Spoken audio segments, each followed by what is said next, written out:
The power of steel. Get your mark on. Get your mark on. The strength of metal.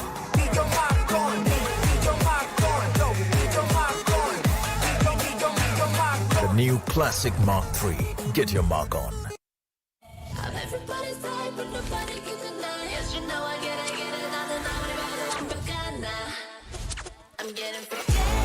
Yeah, I'ma bring the crazy. Get that freaky on. She can go all that got you freaky. Yeah, I'ma bring the crazy. Get that freaky on. She can go all that got you. Girl, not a bossy. I'ma be alright, 'cause you know nothing got me out. Yeah, I'ma bring the crazy. Get that freaky on. She can go all that got you.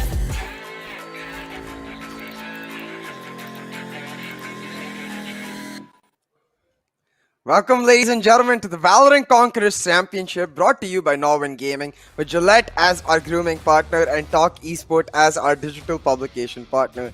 Now, my name is Nikhil Bansali, and joining me on the desk today is going to be one and only Neeraj Necro Sangle. As we bring to you the final day of the Grand Finals playoffs, Necro. It's the final opportunity for all of these teams to try and qualify for the Grand Finals itself. We've got one in the bag with Team Exploit Stomp, but we got 3 slots up for grabs today. Exactly, as we did mention, 3 slots are up for grab. Already Team Exploit being the first one to actually qualify towards Grand Finals. And I mean, if you ask me about yesterday, man, it was like, I gotta say, it was full of surprise, like especially in the end. Unexpected happened, man. I'm so happy for Team Exploit because they clearly, you know, even on the social medias, they were saying like they were practicing for literally like 4 in the night. They were just, you know, they had their books out, they had their pens out, they were writing down their strategies, how can they counter it. So clearly, man, hard work paid off there. Yeah, absolutely. And I think it's the fact that it's so reminiscent of what we heard in the VLT winners interview back in Qualifier 1, which was that, again, the same thing. They sat all night, they prepped themselves, they demo reviewed, they practiced their setups and so on. Hearing that from Exploit as well, it just reaffirms the belief that, pre-match preparation is the fundamental pillar to success in this esports scene. So I want to see which teams have got that pre-match preparation through for today's matches, because we're going to be starting off with a bang. Global Esports with Enigma Gaming. This one is going to be one for the ages. Yeah, exactly. And especially if you talk about a team like Enigma Gaming, right? I mean, they were getting defeated over and over and over by EXO. And then in the end, in the finals, when it mattered the most in the wild card, that's where they strike back. Clearly, they were, just building up that strategy. They were just trying to find the counter all the time. And EXO, I feel like the main problem for EXO was they just didn't really change a lot of things, even in the wild card finals. And I feel like that's why they actually did get beat down. They stick to their basics. Yeah, like even when we talk about like Team EXO, right? Like the first map, we saw the map Bind, where they played the extremely old meta composition. Things like this carrying over to a map like Ascent, you could see. For Enigma, the biggest edge was they are completely caught up to the meta, so much so that they've customized it in their own way. But talking about what's up for grabs today, $33,000 on the line, Necro. And to get a jab at that, or to basically guarantee your money, like as we said today, 3 spots up for grabs. You make it to the top 4, you have $3,500 in the bank. Exactly, $3,500 in the bank. I mean, that's a lot of money in itself. But taking a look at the tournament explanation, how the journey has been up till here. Of course, we know 2 from India, 2 from Pakistan, 1 from Bangladesh, 1 from Sri Lanka, 1 from Nepal, Bhutan, and then you have 1 from Wildcard as well. And then they pretty much, right now we are at Grand Finals playoff, and then you're pretty much going to be going to last chance qualifier. But yeah, currently we are at the Grand Final playoffs, and this is going to be really great, right? Because even if this one ends, imagine if any one of these loses, right? For example, Global Esports is Enigma. For example, if any one of these loses, they move down to lower brackets and they start facing Salt. That means, I gotta say, the preparations for these teams would definitely have been really tough because they would have to prepare for 2 teams at the same time. Yeah, absolutely. As you mentioned, we can see on the brackets, Damru Gaming has departed from the group after they lost to Salt Esports yesterday, and Salt Esports currently lurking in that lower bracket finale, waiting for their bracket to be filled up from the loser of our first matchup of the day, Global Esports versus Enigma Gaming. Now, I know a couple of you might be fretting, hey, so these teams have to play 2 matches today, will they get a break? Yes, so the way the schedule is lined up is going to be Global Esports versus Enigma. Then we're going to go back to Group A for for a little bit of action Yeah. to decide which second team qualifies from there between VLT and Exceeli, and then we come back for the final matchup between Salt Esports and the loser of Global Esports and Enigma. But for now, let's focus on this Oh my matchup that we God. have on our plates. Global Esports versus Enigma. Let's have a look at the map, Vito, because for me, this veto is excruciatingly important. Now, I have to highlight the fact that Enigma, every time they played EXO in BO3s, they lost. In BO5s, they won. And I think it's a lot to do with their map pool. I noticed, though, Necro, Global Esports taking out Haven. And this is a little scary for me because not only have they taken out Haven, they've banned, they picked Bind for themselves. Now, Enigma are known to be really strong on Bind. So, Global Esports right here throwing down a bit of a gauntlet with this veto. Yeah, exactly. I mean, I would say banning Heaven is definitely kind of like a comfort ban from their side coming in through from the side of GE. And then over here from the side of Enigma Gaming, you have Split being banned. That means a little target ban as well. But on the other hand, though, Global Esports, yeah, as you did mention, Bind is going to be the peak. That means, well, Enigma Gaming is really freaking good on Bind. So this clearly tells us that Global has came inside with a little bit of more research this time. And they have pretty much studied how Enigma really plays on Bind. And they probably have a counter to it. Yeah, we'll put a pin in that conversation because I definitely want to get back to that idea, right, about what Global Esports has planned. Before now, this is giving me a bit of deja vu, these predictions, because all the casters in favor of Global Esports, the audience overwhelmingly in favor of Global Esports. I'm remembering Velocity versus Exploit Storm, where it was the exact same, but Exploit Storm took the cake. So maybe the 12% get their day today as well. We'll find out. Exactly. We'll definitely find out. But yeah, what do you think so? Like now G pretty much picked up Bind. I'm also a little confused, like, you know, considering the fact that Enigma is really good and G actually went for a comfort ban over here. So they should have like some kind of strategy on Bind. So what do you think so? Like what are we gonna see being revealed here?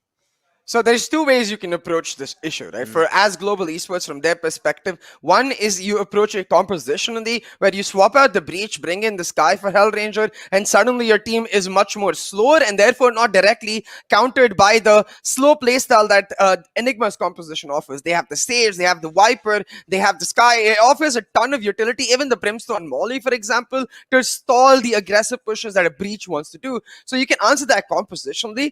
Or, and I think this is the more likely option for Global Esports, they go back to the style that we initially criticized them for in the first time we saw this Breach on Bind, wherein they were playing very slow. They were leaving SK Rossi after early aggression on the lurk and playing heavily on rotation. So I want to see GE go back to that playstyle. In that matchup, it did not work because the team they were playing against, T69, did not have a comp that slowed stuff down. So they needed to be aggressive. But in this matchup, it would work beautifully because all Enigma want to do is slow them down. So if they are able to use the slow pace to gain areas of control across the map and play rotation on the basis of that, well, I don't have to tell you how good G are with those rotational Yeah, styles. I mean, G, man, like, look, G always has been one of those teams who have, like, their pedal to the metal, right? They are, of course, one of those teams who do have, like, the aggressive approach in the game, but at the same time, it's like a controlled aggression, right? Like, they also implement strategy inside that aggression as well. It's not just, like, you know, predictable aggression. They always keep on the opponent guessing where they're going to be aggressing in from, especially a man like Rossi on defense.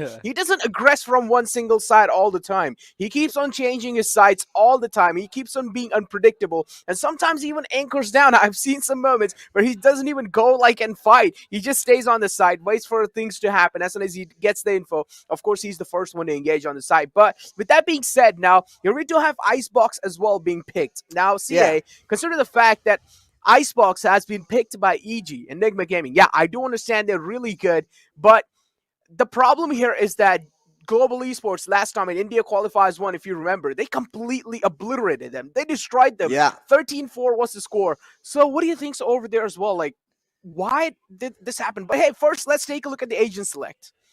I will answer that real quick though. It's called the raw fuel effect. Last time around there, it wasn't no raw fuel, and this time there is.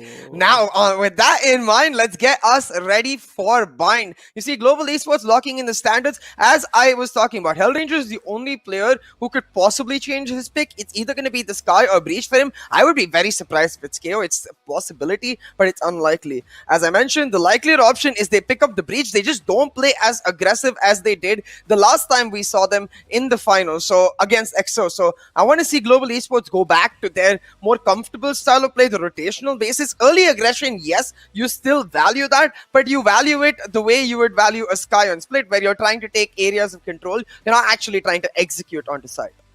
Exactly. I mean, now over here, you also do have kind of like the double controller setup coming in from the side of GE. And, well, considering the fact that on the map of Bind, right, I mean, GE has been kind of like, I would say, a decent team. But as you did mention, Enigma is really strong.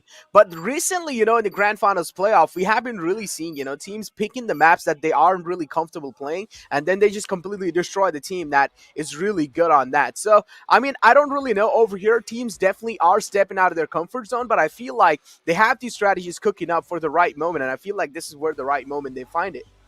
But that's the thing, right? I don't think these teams even had a comfort zone to begin with. Yes, I do think that there are some maps where they're just inherently better because they're more comfortable. But I think now that we're in that top 8 bracket, right? Actually, technically, we're in the top 6, sort of. Like, we're still in a stage where we've got the best from every single region. We've got the cream of the crop. So I think these teams, like, always may not be as comfortable on these maps as you mentioned, but they always had something prepared because they don't have to practice their comfortable maps as much during the qualifiers. So it definitely shows why these teams are the region's representatives, because they are willing to always think a step ahead, you know. And I think that's going to be the theme of today's match for me, which IGL is able to think a step ahead, because you look at these compositions, there's a ton of utility on the table for Enigma Gaming, and there's a ton of aggressive utility, like proactive usage of utility available for Global Esports, and they're starting in the size they want.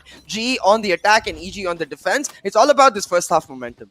Yeah, exactly, as you did mention that, but I also do like notice a massive change coming in here. Is that's definitely going to be, oh my god, look at that. Hold on, I'm gonna be holding on to my words for a moment here. Rossi managing to sneak up all the way inside the lamps area. You do have Bandman as well, kind of in a good angle, I would say. This is definitely one of those off angles where teams do not really expect you to be in, but Rossi in close range strikes and shuts down the man who is pretty much in the off angle. You do have Hellranger as well, who's taken down easy. With that being said, Raw down low, and take a look at Rossi. What are you doing, my man? He's just pretty much in the close ranges, and that's not how you challenge. That's not how you challenge a shorty in the close range. Vexy, you will of course get destroyed. But yeah, with that being said, now Global Esports whipped out a breacher on the map of Bind today. But if you remember in the I would say qualifiers 1 against GE, they had, I would say, they had a Sky. So do you think so? Is this a good adaptation, or is this maybe they just have something cooking up? I don't think it's anything new. It's what we've seen them play the last 2 times. They did play Bind against EXO, or even earlier against Damru. I think the Sky, it's just not their style, you know. We only saw them play that in the Q1, even in Q2 across. They played Breach primarily. So, like, I think this is just their comfort zone, and it works out because we've seen internationally as well, Breach be really comfortable. But back to the round, the action is on because the buy is through for SK Rossi, and in these situations, it's no longer about controlled aggression. You got an advantage, and it's all about pushing that advantage. Hey, one thing I also do notice that Rossi changed his crosshair this time. I actually do like it quite. You know, before it was like just a white dot, and now this time Rossi pretty much changed his crosshair. What's going on, Rossi? What are you doing? Why are you going crazy? Chill out. He's just shooting all over the map. But yeah, the rotation's there. It's a 2-on-5 situation, and yes, confidence will definitely be shown from Hellranger, consider the fact that they do have the man advantage. They don't really need to be scared of losing anyone. But Rossi is down low. I'm pretty sure he's really not going to be aggressing it through, and this is why there's a double peek coming in, and Rossi collects the final frag. Yeah, pretty simple round picked up for Global Esports. They only lose 1 weapon, so not much damage to their eco as well. And what that results in is a bonus coming through. Now, as I was talking about, the controlled aggression that we asked for in the pre-show, that we want to see most rounds in general. But in rounds like these, what we really want to see is them pushing their advantage further and further. But talking about rounds in general, what we've got right here is the buy round for Enigma Gaming. Now, the advantages buys for Enigma Gaming do exist, but their eco is in stake here, because for Global Esports, it's a pure bonus. Their weapons are throwaway weapons, so Enigma have to be very careful about how they approach this round, and you can see that in their defaults. Both of the controllers playing anchored towards this A side while they set up a triple stack towards B, expecting that bonus aggression that happened towards the B side to continue. But GE, it's just a simple A-B game for them. They went for the A, they went for the B, and now they're back on the A side ready to execute. Here we go. Rossi again doing the same thing, pretty much just dashing directly inside U-Haul. And Badman again not really get checked. And he's able to find himself so much value with that. Pretty much that Viper initial smoke that is coming in through. Rossi does pop in the Blade Storm, but he doesn't need to use that, especially when he has that Judge in the hand. And Rossi, okay, he's going crazy. He has a 3K for himself. Recon dart as well to kind of give any kind of info, or at least as much info as possible. Rossi, 4K Rossi is here right now. He's pretty much looking for the 5th as well. He wants that ace, unless, well, the 4K Rossi meme kind of continues, and Rossi's ace just gets stolen away. Actually, I think, I was going to say, might make the call to save here, but he's going to go for it. 1v2 should know that Rossi is likely in lamps now. Rossi gonna move in. The guiding light tells him someone is towards the edge of lamps. Rossi dashing back, still finds the flick and the ace. It's Ace K Rossi starting us off with a bang. A 3-0 lead for Global Esports as they pick up the bonus win. Enigma just falling apart, and I think a large reason of that is, look at this. Ace shot completely uncontested. The snake bite is too late. The one-way activation is too late. By the time the snake bite is done, Rossi is dashed in and taken lamps control. It needs to be set up early. They need to proactively invest the utility to deny entry, because, well, you give SK Rossi entry, he's gonna pop heads like it means nothing. Dude, like, this actually makes me wonder, like, how is someone this good? Like, how is that possible? Like, he's literally insane, man. Like, insane would grind. Like, and another grind. Insane would literally be a less word for that kind of a moment, or this kind of a player in general. Rossi again peeks out. Phantom spray, of course, going to be accurate, but this time Rossi gets shut down. The counter, the kryptonite are going to be the paint satchels. Well, pretty much do take him out of the game, but still, the execute is on. Badman again might just left unchecked, and yes, he is left unchecked, and he will strike again. Badman is just creating such off angles for himself. He always just managed to be unchecked, and now this is pretty much a one-on-one situation. Badman does have the orbital strike. Oh, the orbital strike! Here's coming in, and okay, this orbital strike definitely does chip away a little bit of damage, but Badman, this also gives him a little bit of more room to just move it a little forward. Chip damage being dealt. Badman, yeah, that was kind of a questionable play coming out from his side, and he might just be able to clutch it, and no, he gets denied. He does manage to find a dink though. Lightning Fast with only 8 HP survives.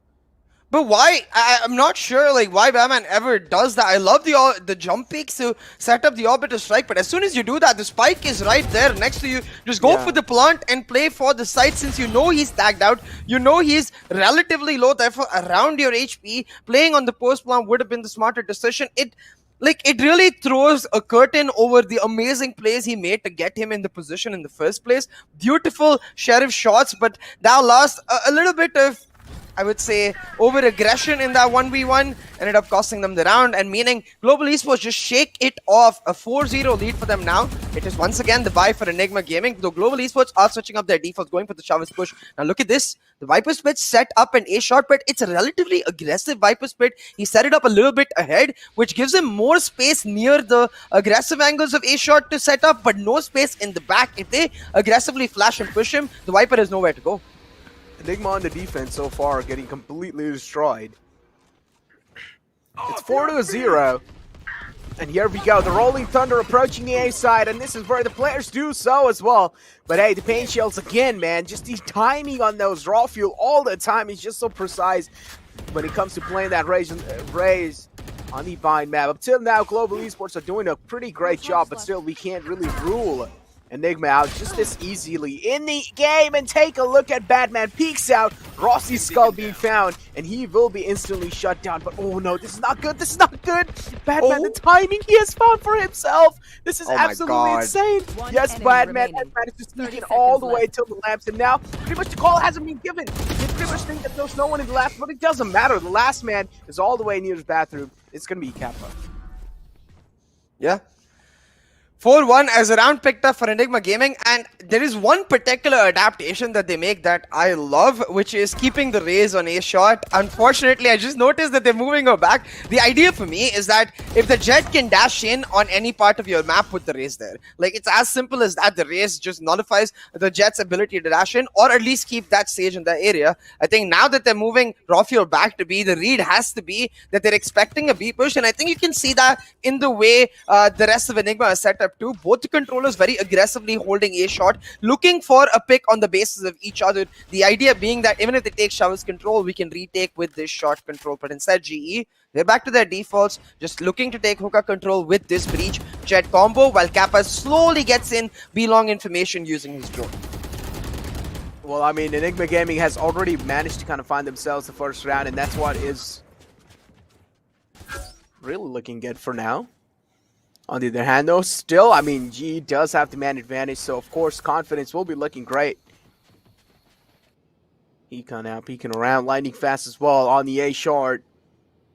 Approaching this is just so risky with that Viper smoke coming in through, but we do see the rotations happening all the way now over here on the A side, and it seems like the only four players from the side of GE are approaching the A bathrooms area, and they have managed to sneak in all the way in through, and Batman again has a really crucial positioning. If he's able to find a lot of things with this positioning initially, then he can make a lot of things after, but unfortunately he gets spotted and gets spammed out again. But those paint kills all the time, finds himself those kills. Rossi able to shut down Rafiel, and that's a big thing as well, because now the showstopper was invested in that previous round, and Rossi shuts it down instantly. That means an ultimate being wasted. It's easy, all the way on the side, Overstrike being inbound as well, but not really able to find a lot of damage through that. On the other hand, Hellranger peeks out with the flash, gets instantly denied. Easy is there, slowly, steadily approaching. Oh my god, getting shut down. Trades are happening back and forth. The replies are there as well, but it just really comes down to which team is going to be able to secure the round. Skills finds one, instantly backs off. He's looking for the second one, but gets denied. There's a lineup from their Skills. You gotta know the lineup. Had the molly in his kit, but unfortunately did not go for it. Instead, just went for the peak, and since he's so low, it was an easy pick up for Wexy as they secured the round. Now, Rossi did really well, shutting down that showstopper from Rafiel, an 8-point ultimate down the drain. But again, it comes back to the idea that the positioning of Enigma Gaming is so damn good. They're always in the right spot with their utility to deny an aggressive push, and this was my biggest concern with this composition, and particularly the style GE is playing with this composition, right? They're being very aggressive, but very aggressive stacked up. They're not trying to play for rotations at all. The early aggression they make is the site they usually end up going on. Now GE once again taking Shower's control. They've got Rossi on the Bladestorm because this is an eco, so keep your eyes on that Bladestorm. That is the win condition for GE in this round, or at least to try to do some damage. But with Lightning Fast already going down, Rossi now on a solo mission, maybe even Mission Impossible. Well, yep, as you did mention, maybe even a Mission Impossible, and that's what literally happens. The snake bite there as well. Perfectly placed, I would say. From the side of Enigma, I do like the strategical gameplay, or the tactical gameplay that Enigma are bringing up till now, and they're able to counter GE perfectly. I mean, at least back-to-back 2 rounds, they have won, and maybe they're on the verge of winning the third one as well, and they pretty much do it almost, but Kappa able to find himself the kill, pretty much denies and stays alive for a little bit more time. Oh my god, okay. Kappa with some style points while he says bye-bye to the round. Enigma now on a 3-round win streak, playing beautifully along their setup. So, like, we've seen this team before where the team that is very aggressive gets the rounds early on, but the other team eventually starts adapting. They start learning, they start understanding, and that's where the other team completely takes over the map, and it comes down to the aggressive team to show a little bit of caution in their style, to show a little bit of ability to play more on reads, more on rotation. So I want to see if GE is able to do that now, because they are certainly capable of it.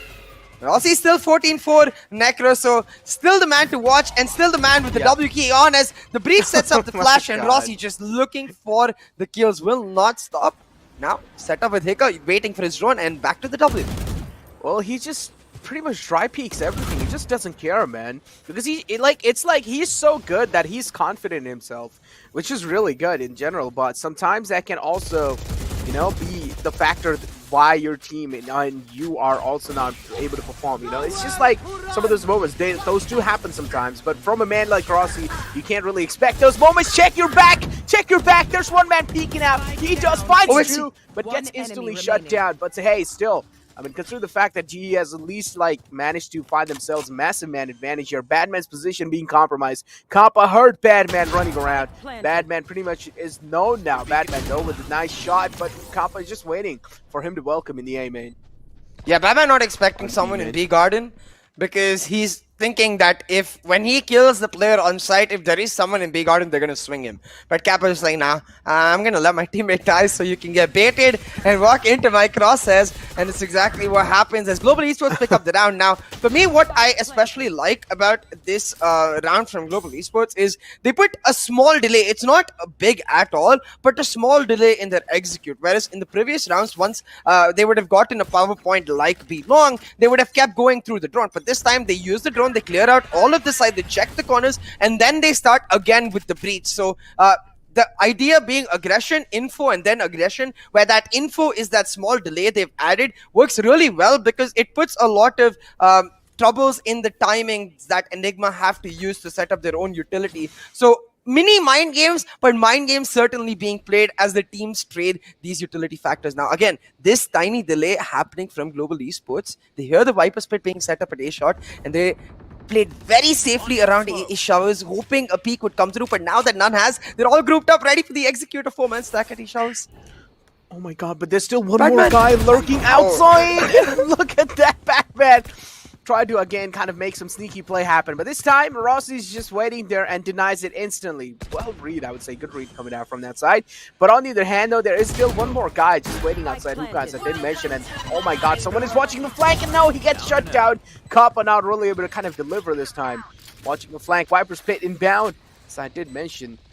So, Global Esports are looking really good when we talk about those post plans coming in through. Seekers are out from their side. Seekers will be instantly destroyed. Vexy approaches, and while he doesn't really expect Rossi to be in that smoke, you gotta expect a crazy man like Rossi to be anywhere at that point. You should just have your guns out. And just that kind of a mistake is going to be costing Vexy his life. On the other hand, Hika does realize while approaching this is definitely not really going to be that good of an idea. It's a 1-on-3 situation. Maybe backing off and saving the Vandal is probably the best and mature choice he can make. Yeah, Enigma just gonna back up now. Hika should be able to get one exit frag right there on Lightning Fast, but not much else. A little bit of a silver lining, I suppose, but it's not as worth it because you have to remember the fact that Enigma's composition is much more comfortable on defense because you don't have to make any moves forward. The biggest struggle with Enigma's composition is how do you make a move forward? You don't have a jet like SK Rossi to dash in aggressively. You have a Raze instead. You don't really have out-and-out initiator like Sova to set you up. You can flash and try to set up plays, but again, that's where the jet conversation comes in. There is no flash and dash, so they have to play very periodically throughout their attack, which means they need to find a solid start in their defense. Now, once again, changing up their defaults, trying to push Badman down here. He keeps taking the aggressive peaks and he keeps getting punished. SK Rossi with the first blood, he just getting himself onto side looking for more. Yeah, consider the fact that Badman is actually the controller. I feel like he should not be really doing that. Yeah, the previous round was an eco, so it's fine. But I feel like in those buy rounds, Badman should definitely be aggressive, considering the fact, as I did mention, he's the controller. Team needs those smokes, so pretty much trying to stay back and play safe. I would feel like that would be the best thing he can do. But on the other hand, I also do see it's a 3-on-4 situation now. Enigma do have the man disadvantage and a lot of damage being taken from that snake bite, but it's fine. Pretty much going to be regaining his HP back up because most of that was being dealt by the Viper smoke, and from the back lines, Lightning Fast this time is going to be, well, he's not going to be patient. Yeah, and Lightning Fast be like, well, if you're not gonna die to the snake bite, I'll show you my bite. Comes through the smoke and surprises the heck out of them. Yeah, a triple kill found for him as Enigma. Again, dropping around. Global Esports very aggressive, and a lot of it to do with why Badman is speaking showers. This setup itself very confusing because I would have preferred to see Badman on B side where he can anchor down Hookah pretty easily with the Sky playing B long, and then you play that Sage towards the A side. They are doing that now, but instead swapping over Raw Fuel, who's trying to hold down Hookah, has this similar form of utility, so it is a good swap in general. But now you see Global Esports, the Rolling Thunder set up. It not only clears a Hookah, but half the site as well. But Rossi dashes into a bullet Hellranger there though to trade him out. Vexy trying to make a move, get B long. Well, Lightning Fast pretty much just running and killing someone out the game, and Vexy definitely not going to be happy after that one. Orbiter strike inbound to try and deny the plant, but isn't really placed that well, I would say. There was still a little bit of corner left. That's where the spike will be planted now. Badman, though, from the back lines is ready for anything, those kind of moments to happen. Does lob in a Molotov inside the tube. There is a snake bat as well, so pretty much now the call should be made that, okay, maybe the tubes are clear. Badman now getting spotted with that recon, and no, that's not good. He jumps out, and, well, that one single scan, man, those milliseconds are so important. Yeah, that's just unlucky. It's like he jump peaks, and in the last second of that scan is when he jump peaks. So gets spotted out, and the ramp picked up for Global Esports. 8-3 now, and Rossi 18-7 on the scoreboard. Another buy-round loss for Enigma, meaning once again that eco is just incomplete. That is, they have to just go for a semi-buy because this is the last round, and all they've got is a couple of Spectres with a full shield and a Judge with full shields. The players carrying the rifles, Badman and Raw on just light shields. So let's see. Once again, though, they switched up the setups back to their standard where the Sage controls Hookah by walling it off, and the Badman now again on the aggressive push. He's just feeling himself or something today. Still, look at that now. Massive change of pace inside this round. If you can clearly notice, yeah, the A bathrooms control is there. But then Rossi, just this time, being so unpredictable. Like, this is just the nature of Rossi, right? He has been aggressing on all these sides at this point in time in the map. So he does realize, well, now, staying back is probably the best thing he can do. Because Enigma are probably expecting the aggression coming in through, and he has been getting destroyed, I would say. In that past round, he got pretty much shut down instantly. So Rossi realizes aggressing isn't really the play anymore, and playing with the team is probably the best thing he can do. Badman peeks out his crosser, but still wins that one-on-one initial fight, and still is aggressing on the side. Well, that's a good Arbiter strike. Leaps easy down to only 10 HP. That's really not looking good on his side, though. But still, Raw on that aggressive page finds one, gets instantly traded out. Hellranger's there to take care of him. In the back lines, there is still one more player alive. And with that being said, the Sky heals coming in through. Easy now, pretty much back up to full HP. All three of them just waiting there. And what? Wow. Okay, that was a lucky headshot. That was a lucky headshot for sure. But yeah, well, he kept pushing inside. You look at the resurrection up. It's a 2-on-2 situation now. I was expecting some spams coming in through, but no spams we saw. So, well, Enigma, still looking good. Checks the left angle, but unfortunately, Hellranger and skills just have themselves off-angle health. Switching sides.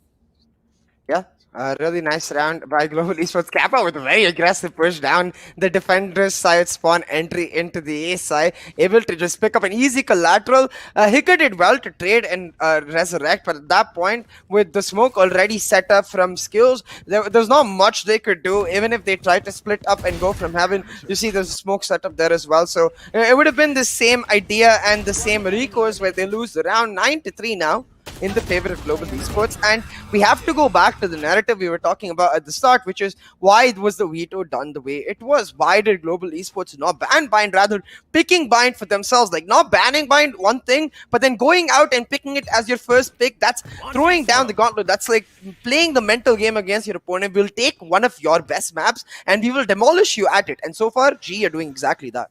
Yeah, exactly. As you did mention, now over here, the main target here is definitely the mentality of the enemy team, and this is what G is able to do so successfully. On the second hand, though, you can already see Rossi on a massive flag, and he's already able to wrap up so easily and so quick. The adaptation coming in through from Rossi. The fight continues. He managed to find Easy, but Rossi now, well, he's still, I mean, on a lot of HP. No, not a lot of shots being connected from Easy, that's for sure, but the man advantage now clearly looking in favor of G, and look who's on the top. It's going to be Lightning Fast. Collects all three of those massive kills, and now pretty much looking to find another one as well. He wants to follow the fray up. He's looking for that one. He's looking for the smoke, and he finds the fourth. Yeah, Lightning Fast picking up an easy win. And I want to see if we get a replay. I think he was on the second box, was he not? How did he get onto the second box? Yeah, no. He literally, I saw that he literally jumped on that cardboard board there, and then he jumped back up. Okay, Lightning Fast gotta teach us some parkour, man. Yeah, he's on the second box. Like, there's no other way. So from the platform, just able to perfect his parkour. So you see, guys, not only is lightning fast with his aim, but clearly lightning fast with his feet as well, because he gets into positions that I thought honestly weren't even possible. Hey, he makes it work. 10-3 now as the pistol picked up for Global Esports. And once again, the defaults are standard. You have that Sova playing the B-long, getting the early info, pushing. This time though, Rossi not making the hookah aggression happen because knows that he's likely marked. They don't mark the Sova though, and Kappa picks up an easy first blood on an unsuspecting hiccup. Kappa, well, again, the first blood should really not be given away from Enigma, that's for sure. But Raw Fuel pretty much tanking Lightning Fast down. This is huge because Lightning Fast has a Phantom in his hands, but Snakebite just perfectly placed. These are like two teams who are really good when it comes to those utility utilization, and Enigma as well are given a tough fight at GE, that's for sure, on the map of Bind. But considering the fact that the map of Bind is their pick, but oh my god, Lightning Fast on 15 HP, able to do that amount of damage. Oh no, this is not good. Well, the last man is bad man, he's down low, and well, another Lightning Fast, a double 4K. Yeah, pretty much 8 kills being collected in those 2 rounds. Yep, Lightning Fast just smurfing right now. He's like, guys, we picked an aggressive composition, but you guys got me on the Viper, so don't you worry, defense is on me. Thank you for taking care of attack and doing exactly that. The one-way setup beautifully. As you said, the utility usage from Global Esports, just pristine. And talking about pristine, man, that headshot, clean, of course, but the idea that he immediately transfers to the corner of that wall, expecting someone to try and push and trade at the same time, that level of awareness in the moment, it's so rare to see. And well, Lightning Fast, he does it with such ease now. Maybe delayed a bit to their setup, so Lightning Fast this time doesn't have the time to get his one-way ready. Instead, just gonna set up a normal smoke as he gets once again into a vertical angle and tries to hold it down. The spray is a little too early. He's not able to find his Enigma now set up for an execute. The wall going down, they cut off the side. But he still dealt a lot of damage, I feel like. He's able to do so much damage onto them. Hika as well, down low. Now, they do have themselves that U-Haul control being initiated. On the other hand, though, Lightning Fast again gets tagged down to pretty low. This is where a Head Ranger does have himself that stun available. He can pretty much concuss down the entire U-Haul and then make a call for his team to actually go and approach it inside easily. That can definitely be one of the approaches. But on the other hand, he uses a Viper's Pit, and pretty much what happened here is that they don't even have visual on the spike anymore because of the Viper Pit, and this is absolutely huge.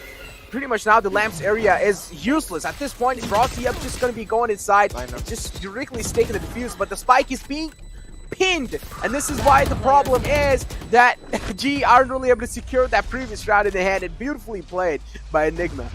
I love the usage of the Viper's Pit, but I wish it would have been a little earlier. Like, as soon as the site had been pushed on and the wall goes down, while they were planting, I wish he'd set up the Viper's Pit, because then Enigma would have no information of what's going on. They could even use that Viper's Pit to just let Lightning Fast stay in that lamps area and, you know, not retake lamps, just not let them actually get the value of holding it while they clear out the shovels, because you have to expect Enigma to be playing on the lineups. Those lineups are what wins Enigma the round at the end of the day. Easy able to delay the defuse for long enough using his utility.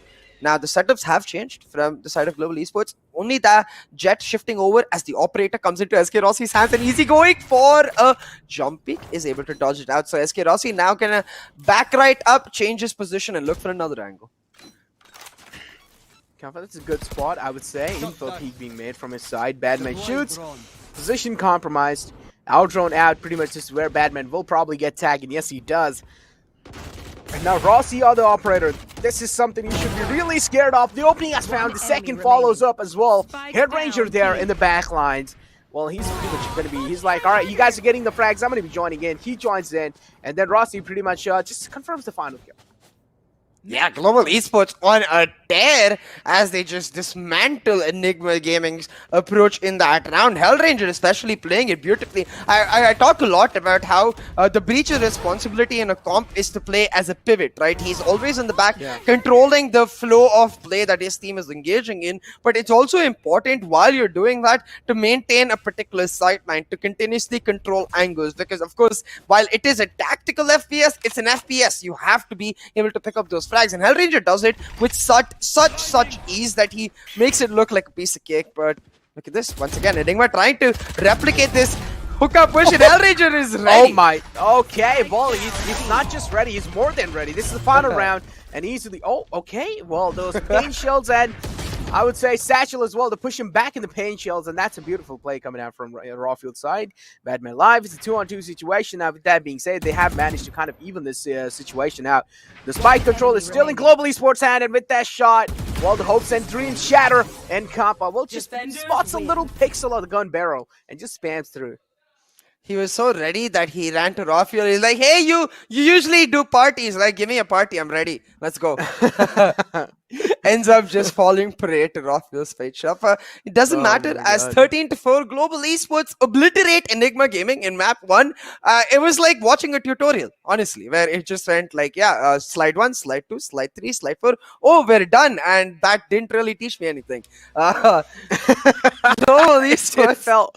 It felt like a frag movie, dude. Yeah, exactly. Like I was watching a we just frag needed, movie. we were the hype music, you know? Yeah, like a that, Tokyo Drift, we like should a have been Tokyo Drift title track, you know, like yeah, that would be good, man, because it was just so fast-paced and high-intensity game that Global Esports, as you did mention, they were just on a complete tear. On the other hand, though, I feel bad for Enigma, because with that being said, as we had to talk about mentality, right, and they pretty much picked Enigma really strong, and they destroyed them in their own home, which is a little bit of more problem as we had a talk about how their composition is. Enigma's, there's going to be a little bit of more trouble for the Breach, but it didn't really seem like it was there, especially if you do have a man like Rossi aggressing in all the time and taking those main players down. And what else do you need, right? I mean, I think it's just a little disappointing from Enigma, to be honest. Like, you can even see in the stats, like, their damage is really close. Compare that to the round wins. They're just not able to translate the delay they're able to get into wins. We didn't see any retakes. For example, you compare this matchup to the matchup against Salt, who also play a Breach, who also play that Sage that executes even more easier as compared to Breach's the composition that GE have. In that, they were always timing the utility early. In that, they were always playing respectfully. We never saw Badman going for the aggressive peaks. We never saw them actually contest an area if they couldn't fully commit to it. Instead, they were happy to play for the retakes. This time, instead, we always saw the Viper wall going towards B. We never saw Showers control being taken from them. We never really saw early utility towards shot to delay. Like, even if you don't want that Viper one way and it's not working out, you can bring the Sage wall, you can play raw fuel towards the A shot. Instead, none of these adaptations were visible. It's like Enigma just saw the giant that GE was towering over them. They're like, okay, I'm gonna sit. Exactly.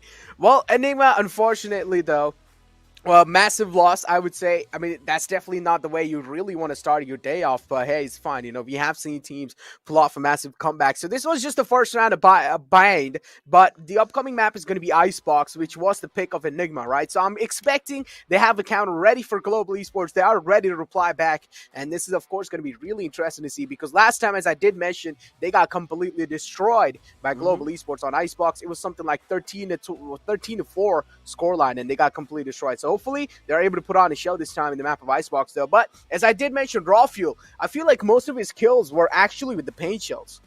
Yeah, a lot of kills the utility for sure, but like, yeah, in general, like, that's another complaint I have for Enigma, ever-standing complaint, where Hika is one of the best raises I've ever seen. He's been a raise OTP ever since the game came out, where maps that raise is so useful. I want to see Hika on raise, and I want to see Raw Fuel on Jet, because the man makes that agent his it makes it like a perfect love pairing where he gets so much value out of that Jet, and he's actually able to match SK Rossi. This comp, objectively, yes, makes perfect sense, but subjectively, given the strengths of Enigma Gaming and the strengths of their individual players, it just doesn't vibe with me, because it just doesn't vibe with the way they play on other maps. It looks like when it comes to maps like Bind or even Split, they just become a completely different team, and that's just not necessary. They should stick to what they are really good at and what they are really comfortable with. Exactly, as you did mention, they should definitely stick with what at least the duelists are really comfortable with, right? Yeah. And I would say, considering the fact that they kept Rossi on that Jet, this pretty much tells that the amount of confidence or the amount of trust they have in Rossi, right? They pretty much know he can make the solo plays happen. We can trust this man to be on Jet. So we want to see that trust coming out from the side of Enigma as well. We wanted to see Rafael on the Jet, but unfortunately, we didn't really see that. Well, fortunately, this is a best of 3, so we've got a couple maps to go. We're going to take a small break and set up for map 2, so don't you go anywhere. Maybe we see the comeback of Enigma. I'm getting freaky, yeah, I'ma bring the crazy. Get that freaky, freaky on. 신경보다 같이 freaky, yeah, I'ma bring the crazy. Get that freaky, freaky on. 신경보다 같이.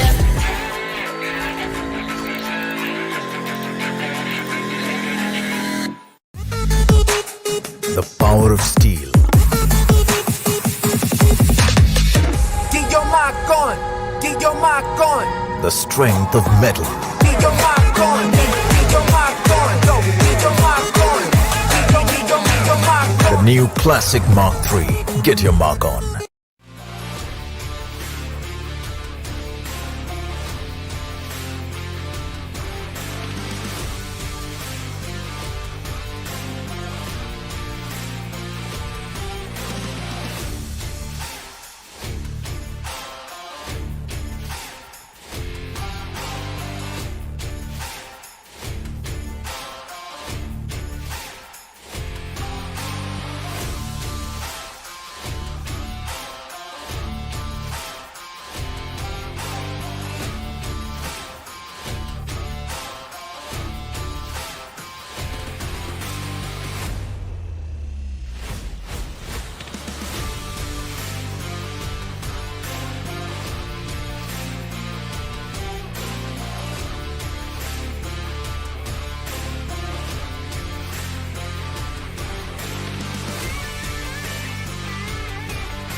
Getting freaky, yeah, I'ma bring the crazy. Get that freaky, freaky on. 신경보다 같이 freaky, yeah, I'ma bring the crazy.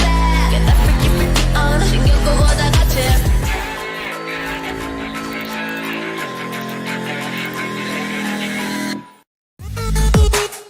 The power of steel. Get your mic on. Get your mic on. The strength of metal. Get your mic on. Get your mic on. Go. Get your mic on. Get your mic on. The new classic Mark III. Get your mark on. Welcome back, ladies and gentlemen, to the Valorant Conquerors Championship, brought to you by NODWIN Gaming, with Gillette as our grooming partner and Talk Esport as our digital publication partner. Now, my name is CA, and with me is Necro, as we bring to you the upper bracket finale matchup in Group B of this Grand Finals playoff stage between Global Esports and Enigma Gaming. Now, Map 1 was a bit of a rollover, Necro. Global Esports obliterated Enigma Gaming, and I didn't really feel even any energy from Enigma Gaming. I want to see that energy revitalized in Game 2. Yeah, exactly. Like it just really felt like it wasn't the Enigma Gaming that we saw against EXO, right? Enigma Gaming just really felt like they were lost. I wouldn't really say that it was Enigma's fault at that point, because just global esports was just being global esports. You know, they were just being aggressive. They were easily able to shut down. Then Rossi as well making huge plays, Lightning Fast as well joining in. It's like each and every single member from the side of global esports was just popping off. Head Ranger as well. He was like shining inside the moments where he really needed to. So it's like it was just global esports being global esports, and I feel like at this point, to actually make yourself active against a team like global esports, you need to find the counter, you need to find the kryptonite. The thing is, though, I'm not sure if that kryptonite is Icebox, because that's the map we're going towards now, and global esports have been ridiculously good at it historically, because they were the first team in India and South Asia in general to even pick up that map. So going into the match now, I want to see what Enigma have, because I'm expecting mirror compositions on both of the sides. The agents aren't going to change at all. What can change, though, are the setups we actually see on display. Enigma need to have done their homework, need to understand the level of rotation and control with which global esports play this map, and try and either match that or break that. Exactly. Well, heading inside the map of Icebox, here is the agent select in front of you guys, and well, skills, I mean, pretty much expected, as expected, goes on to Killjoy. You have Rossi. I mean, until now, they haven't really locked in. G have Ranger, pretty much just on that Viper. On the other hand, a mirror composition would say same thing's going on here, but considering the fact that Rafael is back on Jet, this might just bring in a lot of new things. But what do you think? So mirror composition, what can be their game plan? I mean, the game plan is very simple when it comes to this composition. It's like the difficulty lies in the simplicity, wherein the plan is obvious. The win condition is post plants for both of the teams, wherein for the attackers, they want to play on the post plants. The defenders want to try to deny the plants in the first place, which is why we see KJ so strong in this map, where her nanostorms give a ton of value in their ability to, you can put them down at B while she's holding down mid and play on the nanostorm activation on the call of your teammates. So this level of synergy we already see in display. The question is what sort of adaptation. Like, I want to see pocket strats come out. I want to see some new mid to B executes. I want to see a couple of new Viper walls, like Exploit showed us yesterday, adapting to what Velocity brought on the table. So I want to see that come through for Enigma Gaming, and particularly I want to see them prioritizing that operator on raw fuel ASAP. The sooner you get the man his confidence, his mojo, the more likely it is that you actually go to map 3 and have a chance at picking up the #1 seed from Group B. Exactly. Rossi's locked in and loaded. Same thing seems like Enigma are as well. I mean, Batman in the past game, I would say, was doing it was doing quite good playing the Brimstone, but then later on, it seemed like he was getting easily read out. The way he was playing, the way he was, like, you know, bringing in the aggression through the smoke sometimes. He was, you know, in general, Batman just seemed really aggressive in that previous game. It was working out in the start, but as I did mention, he got predictable in the end. And, well, he was getting countered easily by Global Esports. So, hopefully, predictability, if you talk about Enigma, they don't really bring inside the game. That's what I'm really hoping, if they want to make it a close call on the map of Icebox.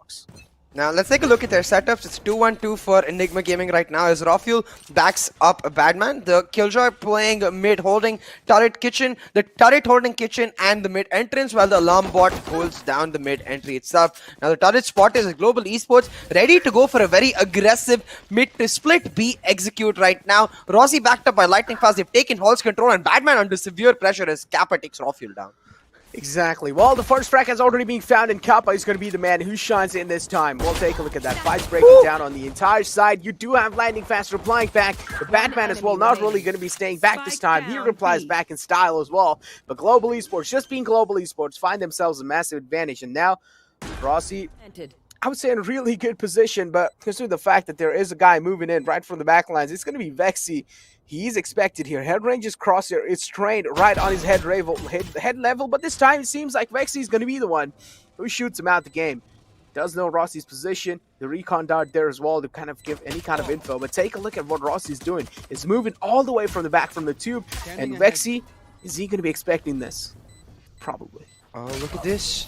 Yep. Rossi wrapping around from tube, takes out Vexi, and with that, Global Esports secure the pistol round once again, continuing their momentum from the obliteration that we witnessed on Bind, as they now come from a desert to snow. But their fire certainly hasn't changed, and their shots, their crack aim like lightning fast. That right click, it always gets me, and it brings me back to the joke that we had running yesterday, which is not exactly a joke even. Like classic, the best weapon in the game, yeah. Well, players like lightning fast use it that way, then definitely, yeah. Like I'm not sure if I using it would make it the best weapon in the game, but with lightning fast, yeah, definitely. Anyways, though, back to the round. It is going to be a buy from Global Esports, as they did win the pistol and eco from Enigma, and as you can suspect, not many changes in their setups. They're just trying to maintain the same as they look to hold value. What has changed though is Rafiel's aggressive push down A. Now G on the other side trying to make the moves. Rafiel could find damage on the flank. We'll take a look at that though. Badman able to find himself one. So that's a massive frag, I would say, considering the fact they were on an eco. But with that being said, they also do have the side control in the hand. Easy does have the best weapon in the game, but he wasn't even able to get a chance to shoot back. So that is a little problematic, I would definitely say. Global Esports skills does manage to shut down Hika. Rafiel though in the back line, slowly, steadily approaching. He gets shot at with the Marshall. He's only down to 41 HP now. One more bullet connected right onto his body. Should just seal the deal. This Rafiel looking for more dashes in. Knows that the dashes come in, but skills is too low to hold on. Rafiel finding another now in the 1v2. The snakebite is available, and that's what the Viper is going to do, set up for the lineup. So no chance of winning this round. It's all about taking down Kappa, who's very, very low on the health bar. Kappa realizing this is going to start backing up, but Rafiel finds a kill. That's more than enough. The round was never going to be won, especially with that snakebite lineup setup, but Rafiel does more than enough damage, just as I talked about, right? That tiny change in the setups, that aggression, that flank from Rafiel, getting them a lot of value, because now Global Esports cannot play a bonus. They've lost 4 weapons in their buy. They're going to have to reinvest into this round, and while they will reinvest, the advantage will remain with the side of Enigma Gaming, who have the better buys. As you can see, a Spectre in the hands of SK Rossi, and that Spectre is that disadvantage. So let's see if Enigma Gaming can capitalize on that momentum Rafiel was able to get at the end of the last round. Momentum is definitely, I would say, yeah, as you did mention, the damage is already being dealt. That means Global Esports economy is a little shaken. That's why you do see not really like comfortable buys coming out from their side. But Lightning Fast, that's a good, I would say, double P coming out from their side. Lightning Fast able to get himself one kill. Rossi, of course, is a man unleashed from the cages, and he just pretty much strikes in, finds Badman. That means he also forgets himself a Phantom, and this is not good. This is not a good news for a team like Enigma. You don't really want these things to happen, but Rafiel able to find himself one. That's huge. And Lightning Fast moving back through Tube will take out Rafiel, and Vexy likely known in his position. The flick is there, and Lightning Fast is certainly his, as his name suggests today. I want to know what he had for breakfast. Keeps finding 4Ks like they mean nothing. At this point, Rossi is going to get mad. He's like, bro, I built a brand around 4K Rossi. You can't devalue 4K so much. Like Lightning Fast just getting them out of thin air again and again. As Global Esports, once again, Necro, this has been a recurring theme that we've been seeing. They win that pistol and it carries over. They win the buy as well. And Enigma just not able to respond. And a large part of it due to that mid-kitchen approach that Global Esports have. Continuously, Enigma Gaming have refused to wall out kitchen, and Global Esports are like, well, we don't hear the audio of the wall going up, so we will take kitchen. Thank you very much, and we will make quick mincemeat of you. Maybe cook us up a quick dinner along the way, because it's so easy for them the way they're playing it. They don't let Enigma respond whatsoever. The whole point of that Viper anchor on B completely invalidated. As you did mention, the whole point, like, pretty much, yeah, the Viper is the anchor, right? And consider the fact that, like, she's not really able to get a lot of things done. With that being said, the Killjoy turret as well, we did see it in the kitchen, but just the peaks that coming out from the side of GE, they're able to single-handedly, like, pretty much dismantle the defense that Enigma is putting up in front of them. And that is a little bit of a problem, I would say. With that being said, though, Global Esports now pretty much have gotten themselves 3 back-to-back rounds, and this definitely should be affecting, I would say, Enigma's mentality a little bit, considering the fact that, yeah, previous map was the bind map, which is really they're comfortable. So I'm expecting a little bit of kind of handicap nature coming in inside their mentality just because of that. But moving inside this round, well, an aggressive approach is definitely seen, but this time Enigma moves back. And notice they brought over easy on that Killjoy over to B as well. So they're trying to account for that mid push with the turret placed right above the nest vertical. So they account for that while leaving A completely on the retake. A heavy gamble by Enigma, but it might just pay off in this eco as they find a trade each. Rawfuel's popping off. Rawfuel finds himself 2 massive frags, and now it's a 2-on-2 situation. Easy is there in the back lines, and oh no, this recon tower might just spot Rossi. Yes, it does. That's a massive info being given away. He wasn't really able to get back in the nick of time. Head Ranger will probably get the spike planted through. He does.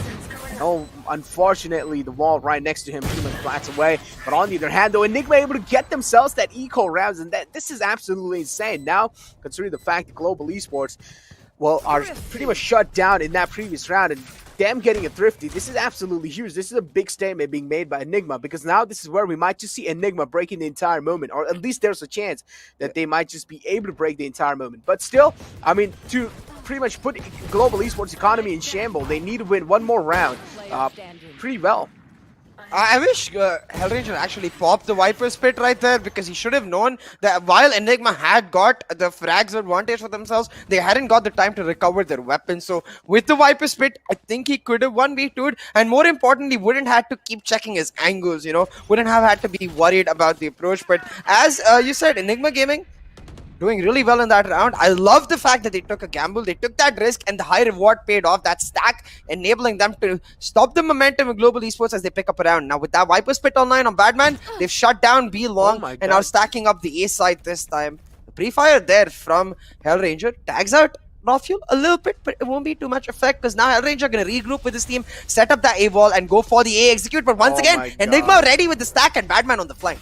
Exactly, Enigma all the time, they're reading Global Esports like a book, but these kind of shots will really be able to stop the stack coming through. Viper's Pit being activated. And this is where at least Hellranger found himself a lot of kind of info on the map. On the other hand, the Global Esports Kappa as well striking in. He's striking in huge. Rawfuel finds one more kill for himself. It's a 2-on-2 situation. Rawfuel's on fire. He's able to deliver, and this is what he really needs at this point in time. On the other hand, though, 40 seconds left in the clock. The spike still hasn't been planted. Rossi's the man who has the spike in the hand. He's just waiting for Skills to arrive around the corner. When he does, I'm pretty sure Rossi's just going to be going inside to get the plant happening. 30 seconds left. And that's what pretty much will be happening here.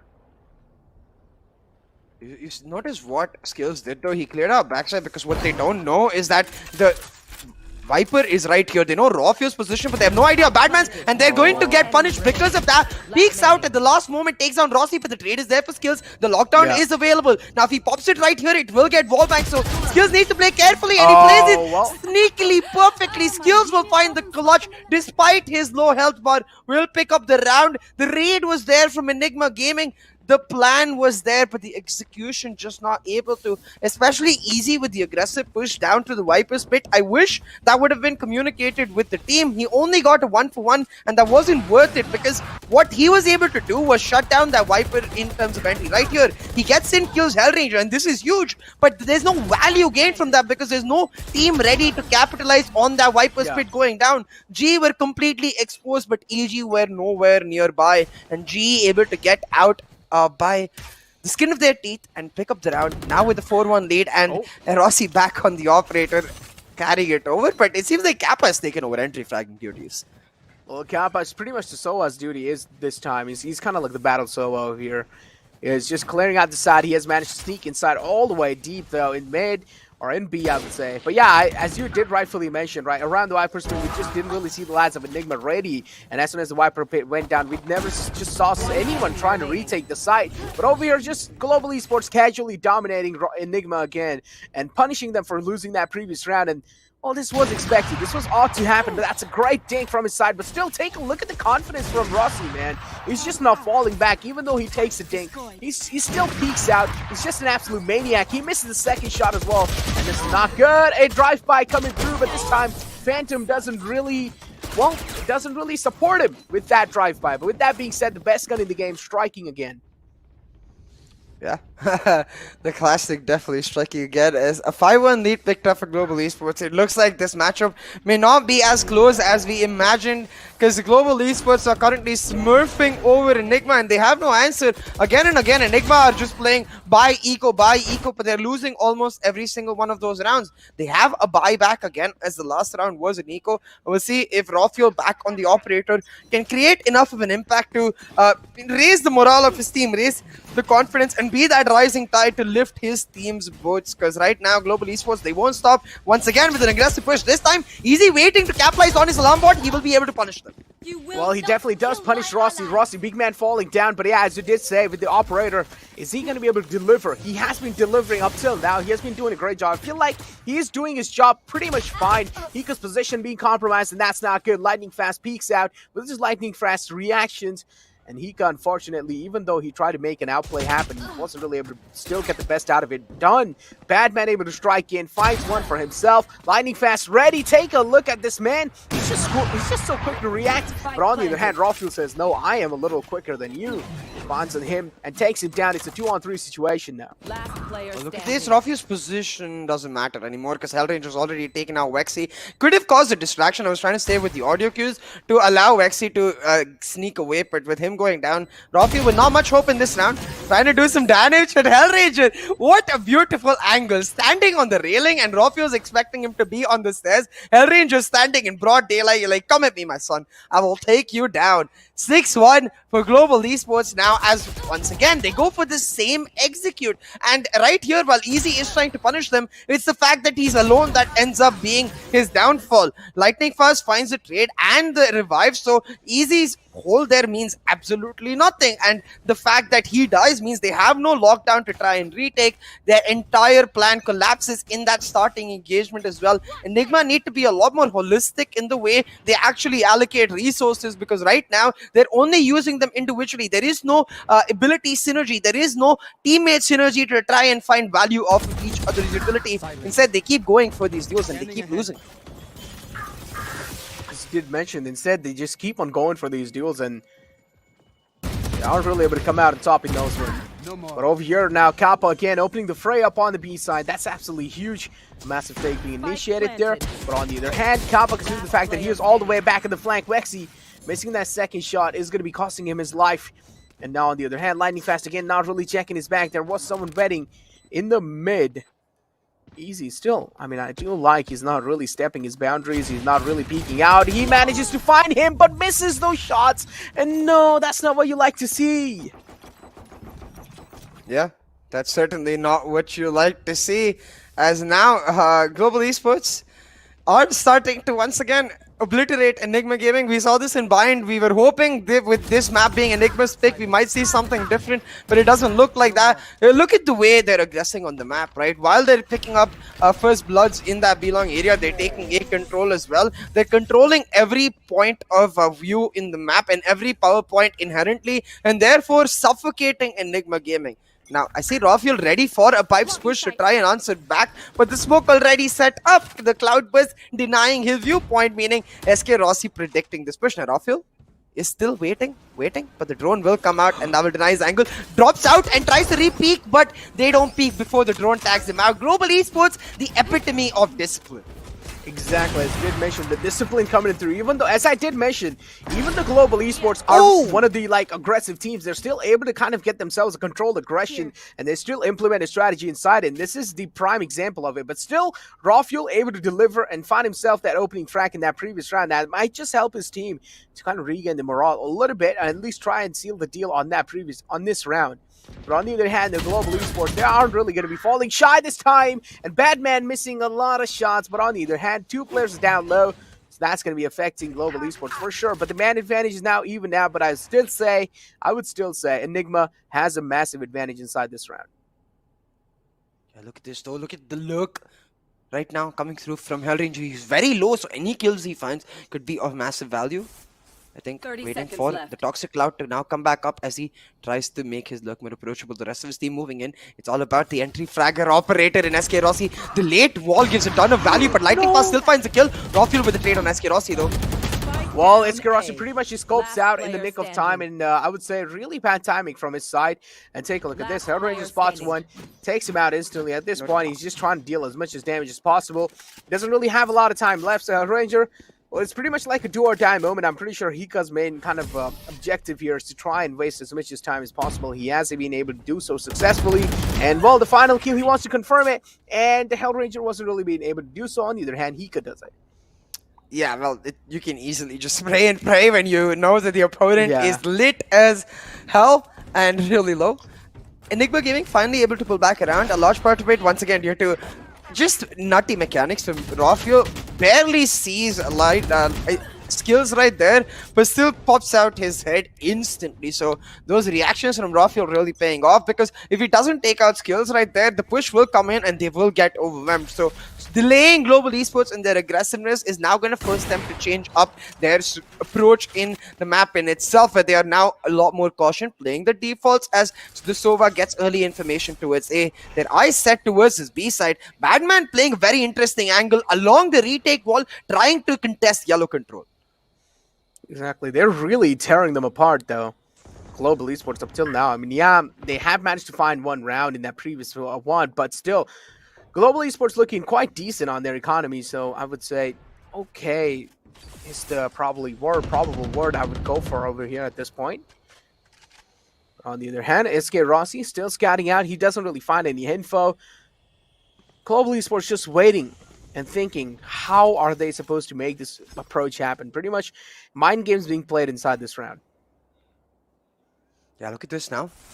Global Esports, as you said, the mind games are so strong, and it's all because of this Viper B wall. It denies so much information, but now with the snakebite to deny that yellow angle, Global Esports committing to this execute full on. The Viper split committed by Badman, though. Both of the teams committing a ton of resources to the hold here.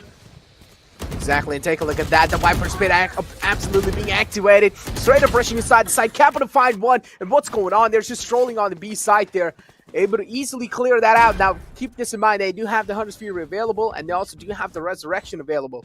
They can use that. And on the other hand, same thing goes with them as well.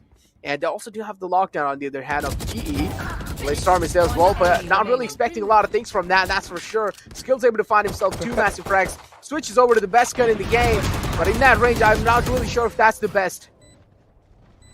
Well, 8-2 for Global Esports, and the reason I was laughing actually was because I noticed that deep wall they put across Snowman. It's something that I remembered from all the way back in Q1, where they would always put that deep wall, and I would always cry about, yes, objectively, best wall when you go for a B execute. Subjectively, Indian teams are not going to ever respect it. You know which team does actually respect it? Enigma Gaming, because they're so damn tactical and efficient. So that wall for once actually works out for Global Esports, and it denies a lot of the presence that they Enigma had towards that Snowman area because of the retake wall. So right now, Global Esports in comfort land because of Enigma Gaming's strengths. It's just not working out for EG, and it looks like GE, pedal to the metal, just going in aggressively. They left Kappa on the lurk, though, as they go for this mid to A execute. Well, Global Esports, again, just strolling on the side. This is just no surprise at this point. They're just walking in the side. They're able to clear out. Even if there's one clear kill happening, they're just able to trade things out, and that's what really matters at this point. But on the other hand, though, that's a great shot from Badman. He's also going to be able to retrieve him that gun, and that's huge. Now Rossi as well, all the way in the back lines. He does want to find himself. It's a 2-on-4 situation, and Global Esports have a massive advantage inside this round. Last player standing. Well, Hika goes down, and so will Badman, and I think we might as well call it, because it's not like the chances are going to improve in the second half. It's a mirror composition. There is no out-and-out attacking or defensive-sided advantage, especially on Icebox, where there is no out-and-out better side. You know, it's not like Breeze, where the attacking side is a lot more easier, or not like Bind or Split, where objectively the defensive side, because of the map structure, is favored. Icebox, in a sense, like much more neutral maps in general. And it looks like it's going to be very, very difficult for EG. I will say Rafuel has stepped up, but just as Rafuel has, so has Kappa, and it's not like SK Rossi turned off. So G just, again, one step ahead, going back to this mid-kitchen tube to start off, so to end off this half the way they started it. Lightning fast, SK Rossi lead the charges. G gets ready for mid to be. Exactly, lightning fast, able to find one easy, being shut down. With that being said, and what? Rossi, chill! Rossi finds 2, flicks on heads like it's nothing, just clicking on what? Stop! What are you doing, man? You're making me freak out at this point. What are you doing, Rossi? He just destroys Switching people with sides. that Blade Storm. How, man? Look- How are you supposed to do that? Look at his face though. Zero reaction, just casual savage. Like, yeah, guys, I just it's hit a like- couple of kills. I got a couple of headshots. Yeah, it's like he cool. does that every day. It's nothing new for him. It's literally nothing new. And keep this in mind, ladies and gentlemen. This fight is for the second slot or the Bruh. second spot in the Grand Finals. That second flick though, man. This fight, clean. You know, I expected from Rossi. I've seen him do so much, for that second flick, stares and then pop right the heck up and take his head off. I feel that in my brain it hurts. Like, it genuinely hurts. I can only imagine what Enigma players are feeling right now, because it's not something you want done to you. You know, just disgusting from SK Rossi as Global Esports with a 10-2 lead now, and it doesn't seem like they've got the memo that the halves is switched and they're now on the defense, because they're just going all guns blazing, attack, and they will get punished. Easy finds the first blood. Well, he finds the first blood, and not just the first blood. That's a massive flood of blood, I would say. that's a big boy being taken down, and you don't really want to lose a man like Rossi if you are on the side of Global Esports. But on the other hand, though, I mean, they are a self-sufficient team. Each and every single player is a really good kind of player on their side. So I'm expecting a performance being put on from all of them. Skill's able to find one. He's looking for the second. Gets traded out instantly, though. Rawfuel is there to kind of make a lot of things happen for his team. He's able to find those two crucial frags. Now it's a 2-on-3 situation. Enigma on a man advantage. With this recon, a lot of things are going to be revealed. A lot of info is there on the Kappa's hand. And, well, he expects it. Then the best gun in the game again strikes in. And, well, of course, this is the second half. Global Esports taking the defuse. Yep, I'm pretty sure he's going to be making it up. Still happen. What? Badman from the back line strikes in. I definitely got to say, Badman is playing really good when we talk about the side of Enigma Gaming, but the rest of the player, but Badman and Rawfuel are the only players who are really able to show themselves. Yeah, definitely. Batman actually make his aggressive tendencies that he has today count, as you can notice on the minimap in this game face moment. Goes for the complete wraparound, realizing that he doesn't, I don't think he has, he only has one snake bite, so doesn't want to rely on that one snake bite lineup, especially after the nerf where it is a shorter duration. Instead, goes for the wrap, able to get the flank through screens, pick up back-to-back headshots, and the round for Enigma Gaming. The pistol was crucial if they were to try and pull off a comeback. It's still extremely difficult, but now at least they've got the bias to try and pull back another round. Easy once again holding the flanks, the rest of Enigma commit to it. Exactly. Rawfuel able to find himself an entry, but up till now, well, entry gets denied by the side of GE, and they're just pushing in. They're being really aggressive, and yeah, it's pretty understandable. They're on a full eco. The main thing that they really want to do here is just that go and get those ult points, and they are able to do so up till now. Kappa able to find one. This is huge, and that's what he was really looking for. Just a little damage. He's able to do so, and they're pretty much happy to go down in that previous round. Yeah. G doing a little bit of damage, but not enough to force a full buy in this round. It will still be Enigma on the bonus, so a lot more breathing room if they win this round. I would say the comeback is definitely on, given the caliber of the team that Enigma is. They're a team that can take the momentum by its hair and just push it all the way through and grab as much value they can off it. So now Global Esports on the full buy. They need to make this count. They need to be especially careful with how they lose their weapons, because the more eco damage gets done in this round, the later SK Rossi's operator is going to be. But it doesn't look like he wants one. Just very aggressive. Off of pipes going in as well. Spotted out by the drone. He now has to back up. And him backing up is going to trigger a response from Enigma as they try to take mid control. Oh my god, no one's checking Kappa out, and why? This is a Spike mistake down that you B. don't really want to do in this place. Enigma Gaming, that's a rookie mistake, that's for sure. That's a rookie mistake. You got to make sure you're checking those angles. And Kappa pretty much strikes in. A lot of info being conveyed as well.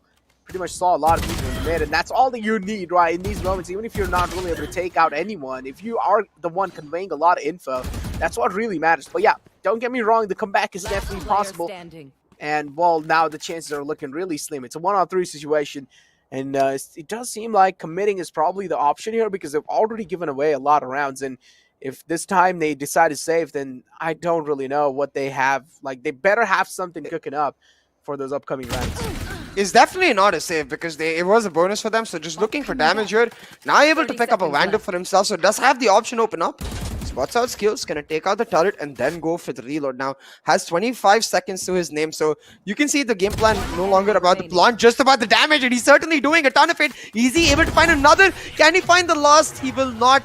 Lightning Fast takes him down, but Easy, his job is done. He took down a couple of weapons, and overall Enigma able to take down 4, which means into this coming round, despite the Enigma loss, they will have the eco advantage, and this is their true test. If you lose here, even with the superior eco, then your game is over, your series is over, and you go back for the rematch against Salt Esports. But if you win here, you keep pushing the economy of global esports, you keep delaying the operator from a man like SK Rossi. That's where you find your blueprint for a comeback. So this round extremely crucial for Enigma Gaming. But look at this, global esports trying to go for the aggressive push themselves. Lightning Fast tried to move in, but is just gonna back up now the drone to try and get some info. SK Rossi left with just the Marshal to anchor down B. Compa with that shock dart coming in through. We're just going to be getting the air drone down as well. Rawfuel able to move inside the side, sneak in. Lightning Fast strikes in onto Rawfuel, shuts him down. Bad man there. Tries are happening back and forth, and I do like the gameplay that Enigma is showing here. Till now, man advantage even on both these sides, and they're just waiting for anyone to make a mistake and overstep themselves. Look at Easy and Hellranger. They're in a bit of a Mexican standoff. Hellranger waiting in the tube and Easy waiting right outside of it for one of them to peek. Yeah. The timing of this could be huge. One of them taking out the other will force out a rotation. Inside, Batman making moves, spots out Kappa and will find him. Well, with that being said, the man advantage carries on forward for the team Enigma. This is not looking good, but a mistake being made. Not really checking the angles again. Enigma are paying the price for those. And over again, there's just like leaving those angles unchecked. They're not really watching over around the maps, and a man like Skill getting fired up, and he might just single-handedly make a lot of things happen. Last man live is going to be Hikon. It seems like he is striking back, but he gets shut down. And with that being said, the match point secured by Global Esports, and Global Esports are able to do a lot of things happen, or at least Enigma Gaming single-handedly getting destroyed on the map of Icebox. And over here, pretty much we can say is that Icebox pick wasn't really a good pick from the side of Enigma. Yeah, the entire veto, not the greatest for Enigma, and this is something we talked about off camera too. Like, in my opinion, Enigma Gaming are brilliant in best of 5 series, not as great in best of 3s, because the way their map pool is structured, most of the maps that they don't like are the maps that the other teams don't like as well. So they can't usually ever comfort ban. They do get a target ban here, but even then, they don't have any target bans against themselves. They are a jack of all trades, you know. They're not really a specialist on any particular map. So in BO5s, that is a great value, but in BO3s, you don't really get a veto value at all, and it ends up really hurting them as Global Esports now looking to not just secure their spot in the Grand Finals playoffs, but I believe set a date against their arch rivals in Velocity Gaming in tandem. Lightning Fast holding this judge angle. He could be the executioner of Enigma's fate. As he did mention, he definitely can be Executioner, but unfortunately gets spotted out. Also gets a little attacked, but it's fine. He can work with that. But he has the Judge, which means we can deal a lot of damage. On the other hand, though, SK Rossi all by his lonesome all the way on the B side. I mean, pretty much we can say the confidence on that man is absolutely insane. Skill strikes in. He's able to find those, but it gets instantly traded out. With that being said, it's a 2-on-2 situation. The lockdown being initiated. 2-on-2 situation. The lockdown will buy more than enough time to get the spike plant. Look at this. Hellranger, I think he has a lineup to deny that spike plant. Yes, it is going to land in that default spot, but not enough as Easy goes for the left side of those boxes, which even makes it a sandwich plant for where Rawfuel is playing now.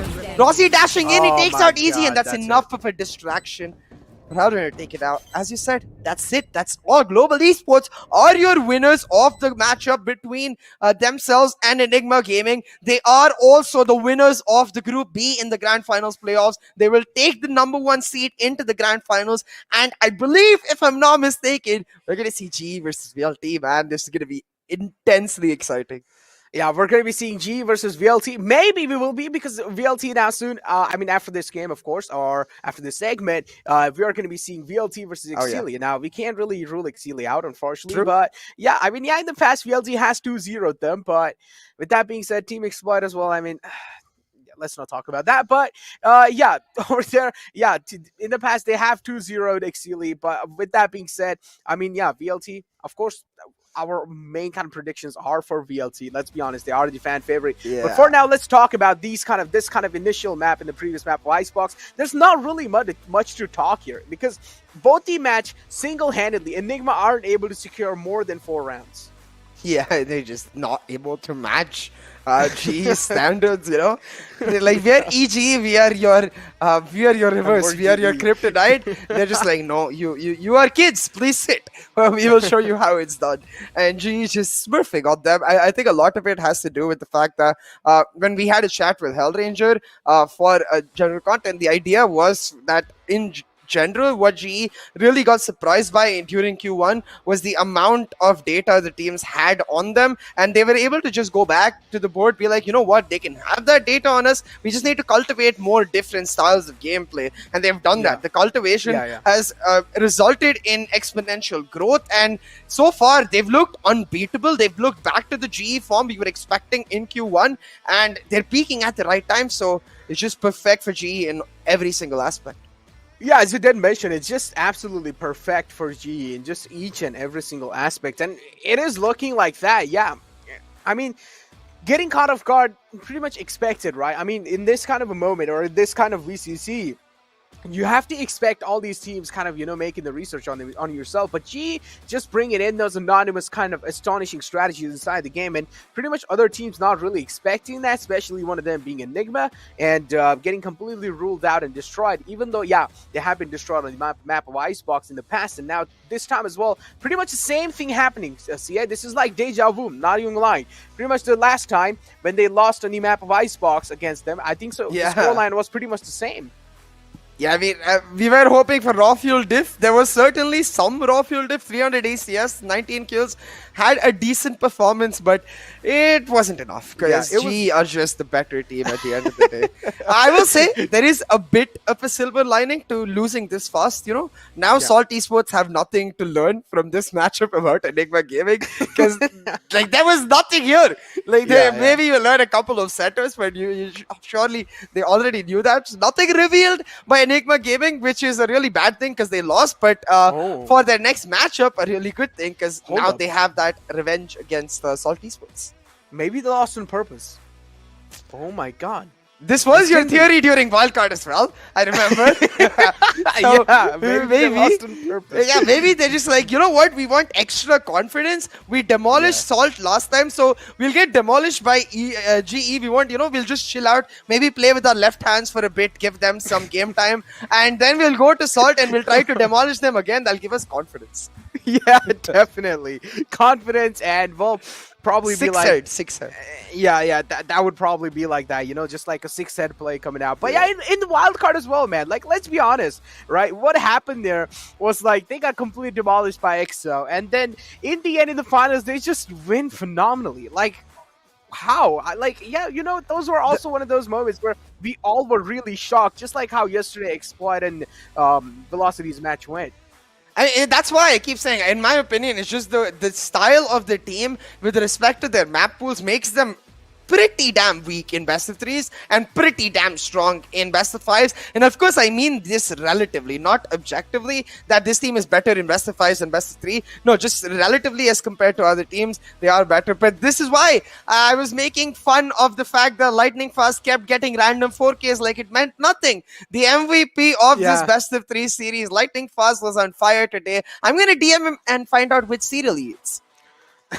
Well, it just really seemed like Global Esports was just on another level. They were just not on the same level as Enigma. On the other hand, it just felt like it was a difference of the sky and ground, you know? Like that's how much difference it really felt like. Like 4 rounds and a good team like Enigma isn't really able to cross over those. But hey, it's fine. The upcoming matchup for them, they have not really been, like, you know, taken out completely from the VCC here. They're pretty much going to be moving down lower brackets. On the other hand, though, Global Esports second themselves the second slot in the Grand Finals, and this is a massive news.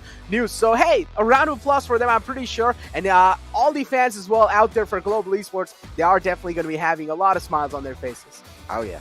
Definitely. I think for the fans especially, this win means so much because the rise of Global Esports has been something all of the fans have been happy with, but the scare was there with their loss in Q1 that, oh no, is this now the end of the GE domination era? Well, the answer clearly is no. They are back with a vengeance, and they are dominating teams. Like, even through Q2, they dominated their opponents. I think they just want that revenge matchup against Velocity to tell them that, you know what, that was a one-off, not going to happen again, and I'm excited to see that. But that's not what we have on board for us today, as you notice on the brackets, and as we talked about as well. It's going to be the revenge matchup for Salt Esports as Enigma go back into the lower bracket, trying to now secure the final spot from Group E in their matchup versus Salt Esports. Now, this match between Enigma and Salt, I'm pretty sure this is going to be really close. It has to be like a 2-1 or something, you know? I'm expecting all 3 maps being played. This has to be really close, one of the close maps. Of course, Enigma coming in from India region, and then you have Salt coming in from Pakistan region. This, of course, has to be really close. And this match, of course, will be worth watching. But after this match, as I did mention, we have the matchup coming in. That's going to be Velocity versus Exceeli, one of the matches that you really want to opt out. But yeah, with that being said, CA, what were your predictions in G versus Enigma? Mine was 2-1 because I did expect Enigma to be much better on bind. Icebox, I'm willing to let go in the fact that GE was just better. On bind, I just felt like Enigma didn't play their game. They didn't play their comp. They didn't play their strengths, and they just rolled over for GE to do whatever they wanted to do. And, well, that's never going to work against global esports. You can't really give them that much ground. So, what do you think, so? If you're in the shoes of Enigma, right, with the composition that Enigma was playing, and if you want to counter them, if you want to take global esports down, what would you do?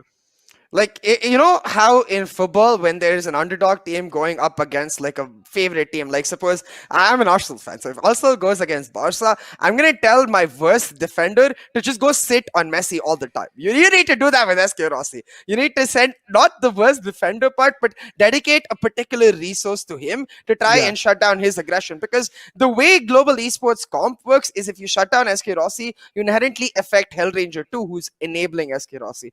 So for now, though, that's the end of this series. As Necro mentioned, we have a couple more coming right up, so don't you go anywhere. We're going to take a short break and be right back with Velocity Gaming versus Exceeli Esports.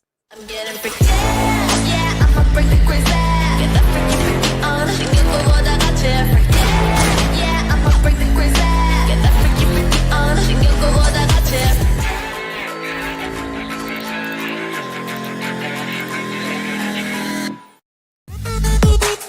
The power of steel. Get your mic on. Get your mic on. The strength of metal. Get your mic on. Get your mic on. Go. Get your mic on. Get your mic on. The new Classic Mark III. Get your mark on.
getting freaky.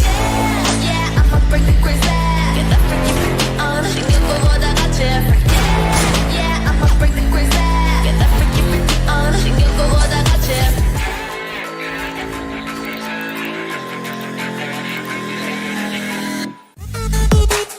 The power of steel.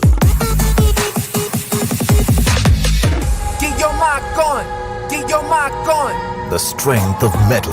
Get your mark on. Get your mark on. Yo, get your mark on. Get your mark The on. new classic Mark III. Get your mark on. Welcome back, ladies and gentlemen, to the Valorant Conquerors Championship, brought to you by NODWIN Gaming, with Gillette as our grooming partner and Talk Esports as our digital publication partner. My name is Nikhil C. Bansali, and joining me is going to be Neeraj Nekrasangde as we now bring you the second set for the day as we look to secure the final slot in the Grand Finals from Group A. It's going to be Velocity Gaming and Exceeli Esports vying for that opportunity. Velocity Gaming looking for vengeance and Exceeli Esports looking for redemption. I don't want to say this, but I low-key am scared for Exceeli. Because consider the fact that in the past they have been completely destroyed. And taking a look at the map of Breeze, they were only able to get themselves 3 rounds. Just like how it really happened with the Enigma against GE this time. That's what clearly happened against against them. And well, consider the fact that yesterday VLT lost, and even in their webcams we clearly saw they were so disappointed. They were so shocked themselves, especially Right to Ace, especially Sentinel, of course, their owner. And they clearly did seem really shocked. They clearly did seem really sad, which is understandable. You being the best team out there and you getting destroyed like that, or at least like you losing some games like that, it has to be a shocker, right? It's pretty much unexpected happening. And with that being said, VLT, as you did mention, they're out for vengeance, they're out for redemptions, they're out for revenge, whatever you want to call it. They pretty much are looking to frag out this time and regain their reputation back. So they are going to be doing anything possible. Yeah, as you can see in the brackets, these teams have faced off before. VLT demolished Exceeli 2-0. Even though it shows 2-0, the matches I feel like went by quicker than even a normal one map. Like one map in the VLT TE series was longer than the entire VLT Exceeli series, I think. So what I want to see is the performance we saw from Exceeli in that matchup against Crash Landing on You. Missile looked a lot more confident than he did against Velocity Gaming, and you could see the difference in Exceeli's performance. I do think they have the caliber to match Velocity because unlike most other regional teams, Exceeli are actually very well caught up with the meta. Missile is very diverse, plays the Jet on a lot of maps, but also plays the Sky in a couple of maps like Bind, and I want to see how they end up responding. Now, as you can see on the map veto, each team banning out each other's strong maps. Velocity taking out Bind. We know Exceeli is one of the that's their strongest map in general, and Exceeli taking out Breeze because, well, they don't want to repeat of what you mentioned, that demolishing that they got from Velocity last time around. Yeah, well, it seems like, well, they have learned from their mistakes. On the other hand, though, Heaven being picked from the side of VLT, and that means we're going to be seeing Amaterasu on that Phoenix, baby. Let's go! And then we're going to be having Exceeli picking Icebox. Well, I would say that's yeah. Well, then you have again Velocity picking Ascent. Now, pretty much, I'm expecting on both these maps, Amaterasu pretty much going for Phoenix or on Ascent and Heaven. But let's just see if we're actually going to be able to get to see the third map, though. Yeah, I like how you described Exceeli or Icebox. You're like, they picked Icebox. Well, yeah, that's all. Because I understand the idea, right? Because Velocity are so good on Icebox. Having said that, they did lose yesterday around, so maybe they can lose again. Let's have a look, though, at what the casters and the audience think is going to happen. I think, given what you've heard from us, the understanding definitely clear that the talent, the casters are definitely leaning towards the favorites, which is Velocity Gaming. But I'm curious to see how much of that BD audience is rallying behind Exceeli Esports if they can make a mark in their push in the chat prediction, and I guess the answer is a strong no. Velocity, as we usually see, just owning a lion's share of that audience prediction poll. Everyone with the predictions 2-0 over here. And, well, Exceeli, hopefully they surprise us, just like how yesterday it really happened, right, against Exploit Storm. Hopefully Exceeli, I mean, anything can happen. Look, consider the fact what really yesterday happened. You literally know what was my face even when we returned back home, right? And I just had my confusing face all the time. I as well was just like posting on socials. I was like, how did this happen? This was so unexpected. You know what exactly happened? None of us expected coming out this. So we might just see the unexpected happen again. Anything can happen inside this game because Yeah. look, the teams are over here up till now in the grand final playoffs for a reason. They are the best of the best. You need to expect them to be the best of the best, and that's why they're here. So consider the fact that, yeah, I'm expecting them to be the best of the best. Maybe Exceeli has something cooking up in the backlines. As you did mention, and as I mentioned as well, they have picked up Icebox. Maybe they have a counter strategy prepared.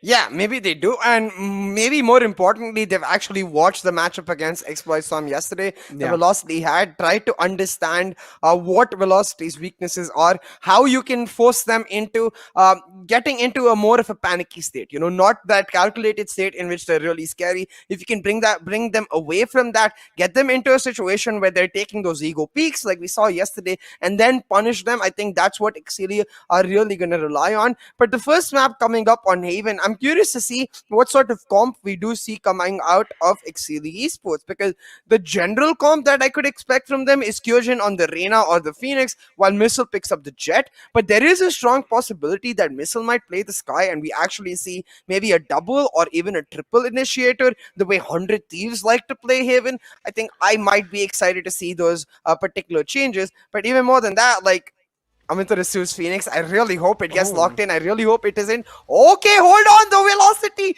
with the Breach Sky. Okay. There's so much to talk about this, but now I'll let you take the agent select.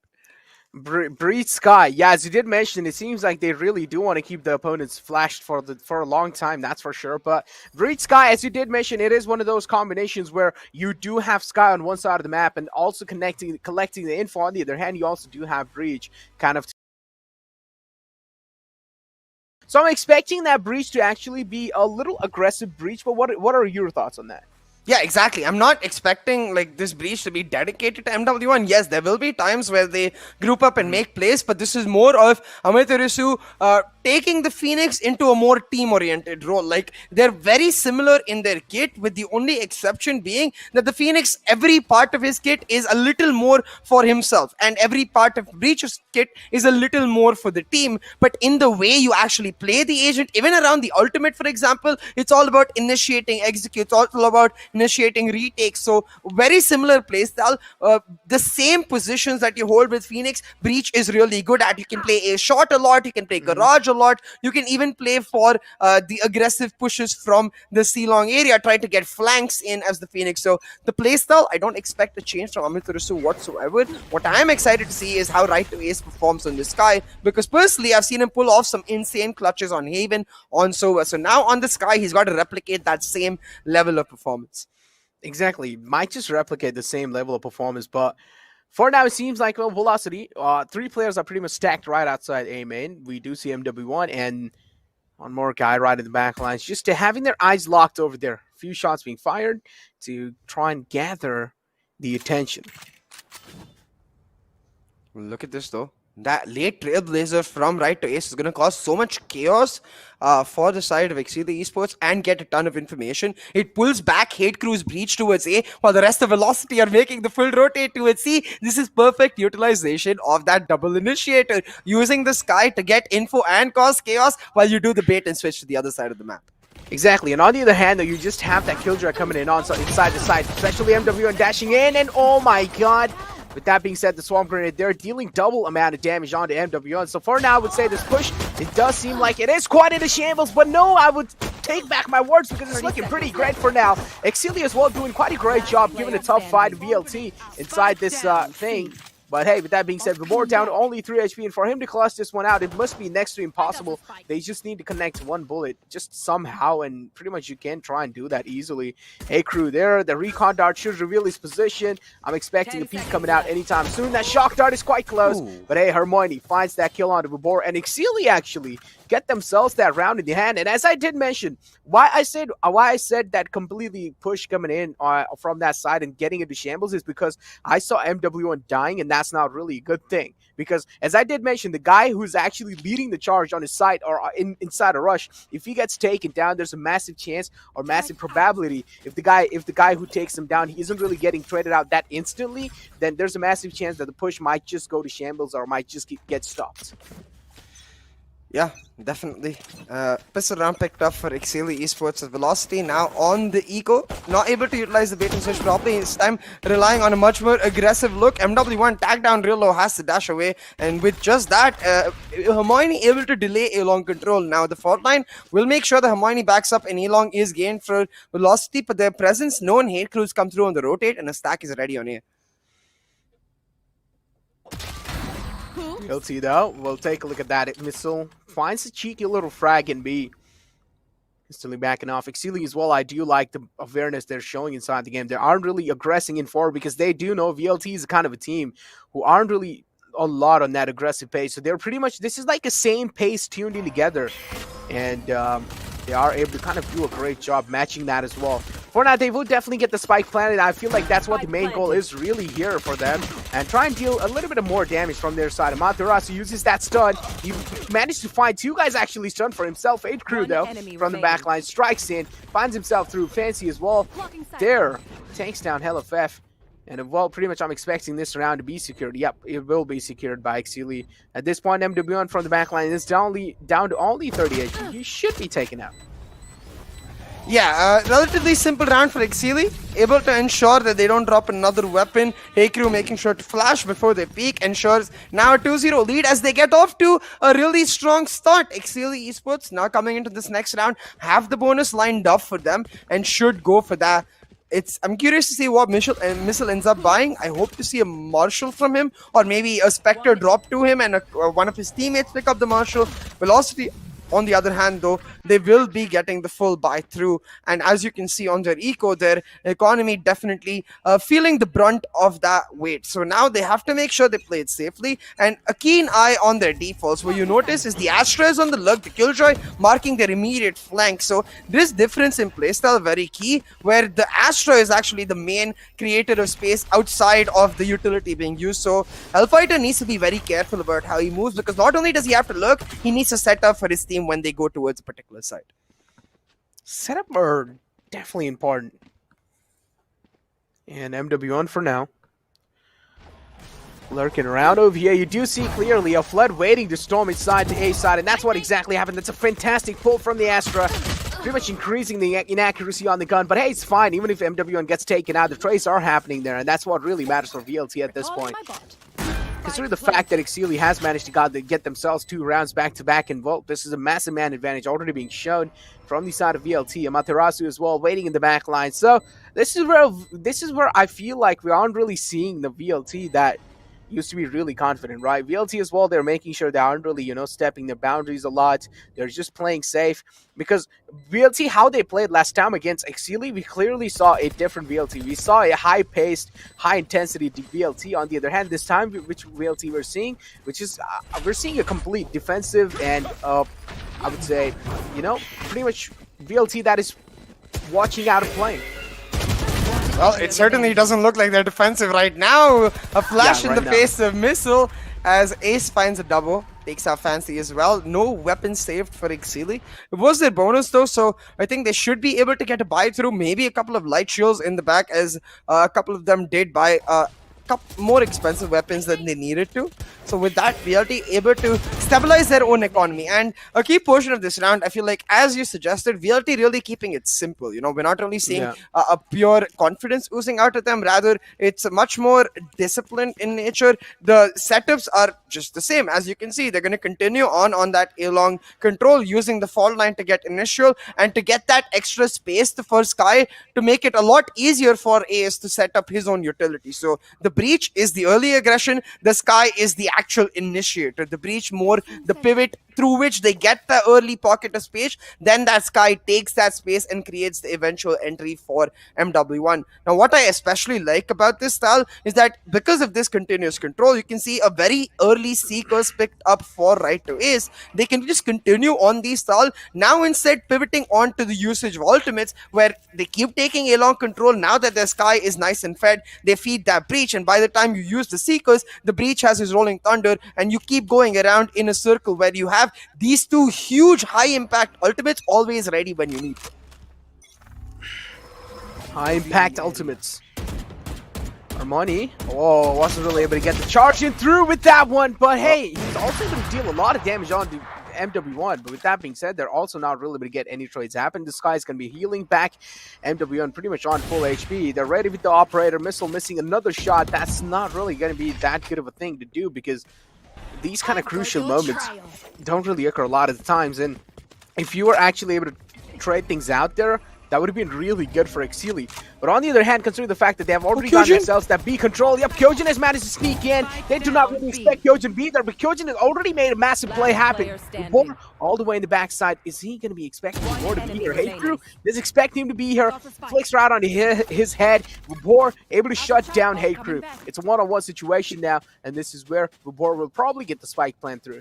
Yeah, as soon as he gets his spike planted, he even has his alarm bot ready as well as a lockdown. Has one nano swarm. So the idea is going to be put the nano swarm on the spike, put the alarm bot for garage, and then play the long angle with the turret coming up to mark the flank. Actually, instead, he's just going to back right up, I guess, placing the alarm bot for the flank, not doing anything, just choosing to keep his position hidden. Now the turret's set up, trying to play swing on the turret while he marks his own flank. Vibhor playing for time, and the biggest advantage of this long angle is that now when missile comes through, he's gonna have to check so much. He's gonna have to find every particular corner of this site, but finally when he spots out the turret, he's gonna realize, oh, Vibhor is playing long. Now let's see, the missile does not take out the nanoswarm first, and just like that, Vibhor can just jump peek. He doesn't even need to pop it. Missile is pushing him and he doesn't have any recourse. Gonna again end up getting blown up by the spike or by Vibhor as he finds the clutch. A roller coaster of around Necro, while the raids from Exceeli were actually brilliant. Hate Crew, especially with the calls on point. As soon as they hear the Seekers coming out towards A, they realize, similar to what happened in Pistol, that Sky is just a fake. The actual push is happening towards B, where that Killjoy and Astra, Vibhor and Helaf have taken control, and using those calls, Kyojin able to sneak in, shut down that push before it even happens, allows Hate Crew to sneak in, even make it a 1v1. So props to Exceeli for the calls, but Vibhor, consistent as ever, picks up the clutch. Exactly.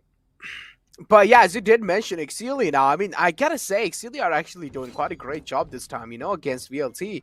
Like, Exceeli are able to keep up with the pace. It's not like really the last time, you know, where it really did seem like VLT was just single-handedly dominating them. Yeah. On the other hand, though, MWN have already gotten himself an entry, just like always dashing inside to his own smokes.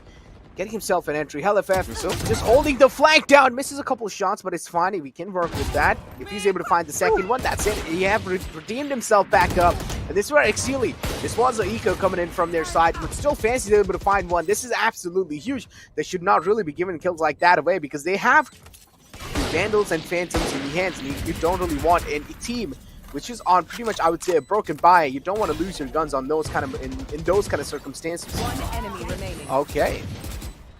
Yeah, Vibhor started to time and be like, don't leave me out of the action. And Kyojin just trying to bunny hop his way out of there. But this bunny is not aware that it's Easter season. He's going to get hunt down. Is able to find Vibhor. But MW1 will take him down and he'll find the Easter eggs. And on that note, you know, I actually miss Easter egg hunts. Like, we used to do this when we were a kid back in my school, where our teachers would place like chocolate eggs all over and we would go hunt them down, and it was really cool because you got classes off, so you didn't have to attend because we did it during school time, and you got chocolate at the end of it, you know, so it's bonus on bonus. Advantage. Anyways, like, you know, it's always just playing in your favor, so hey, why not, you know? I mean, over here, I mean, we've never really had those kind of things, you know, CA. So yeah, I don't really have a lot of clue about that, but yeah, I do understand what Easter egg hunt is all about. But here we do have Kyojin, though, able to find one frag on MW1, and that's a big frag as well. But that, with that being said, now, well, that leaves Exceeli in a mad advantage. One more frag being found. This is not good for VLT. You can't give away those frags like that. Don't drive peek those angles. Okay. Yeah, even though this Rolling Thunder might just be really great to stop the entire push, Right to Ace able to take down Fancy on the other hand. Hey Crew as well chiming in. And what's going on? VLT are getting destroyed inside this round.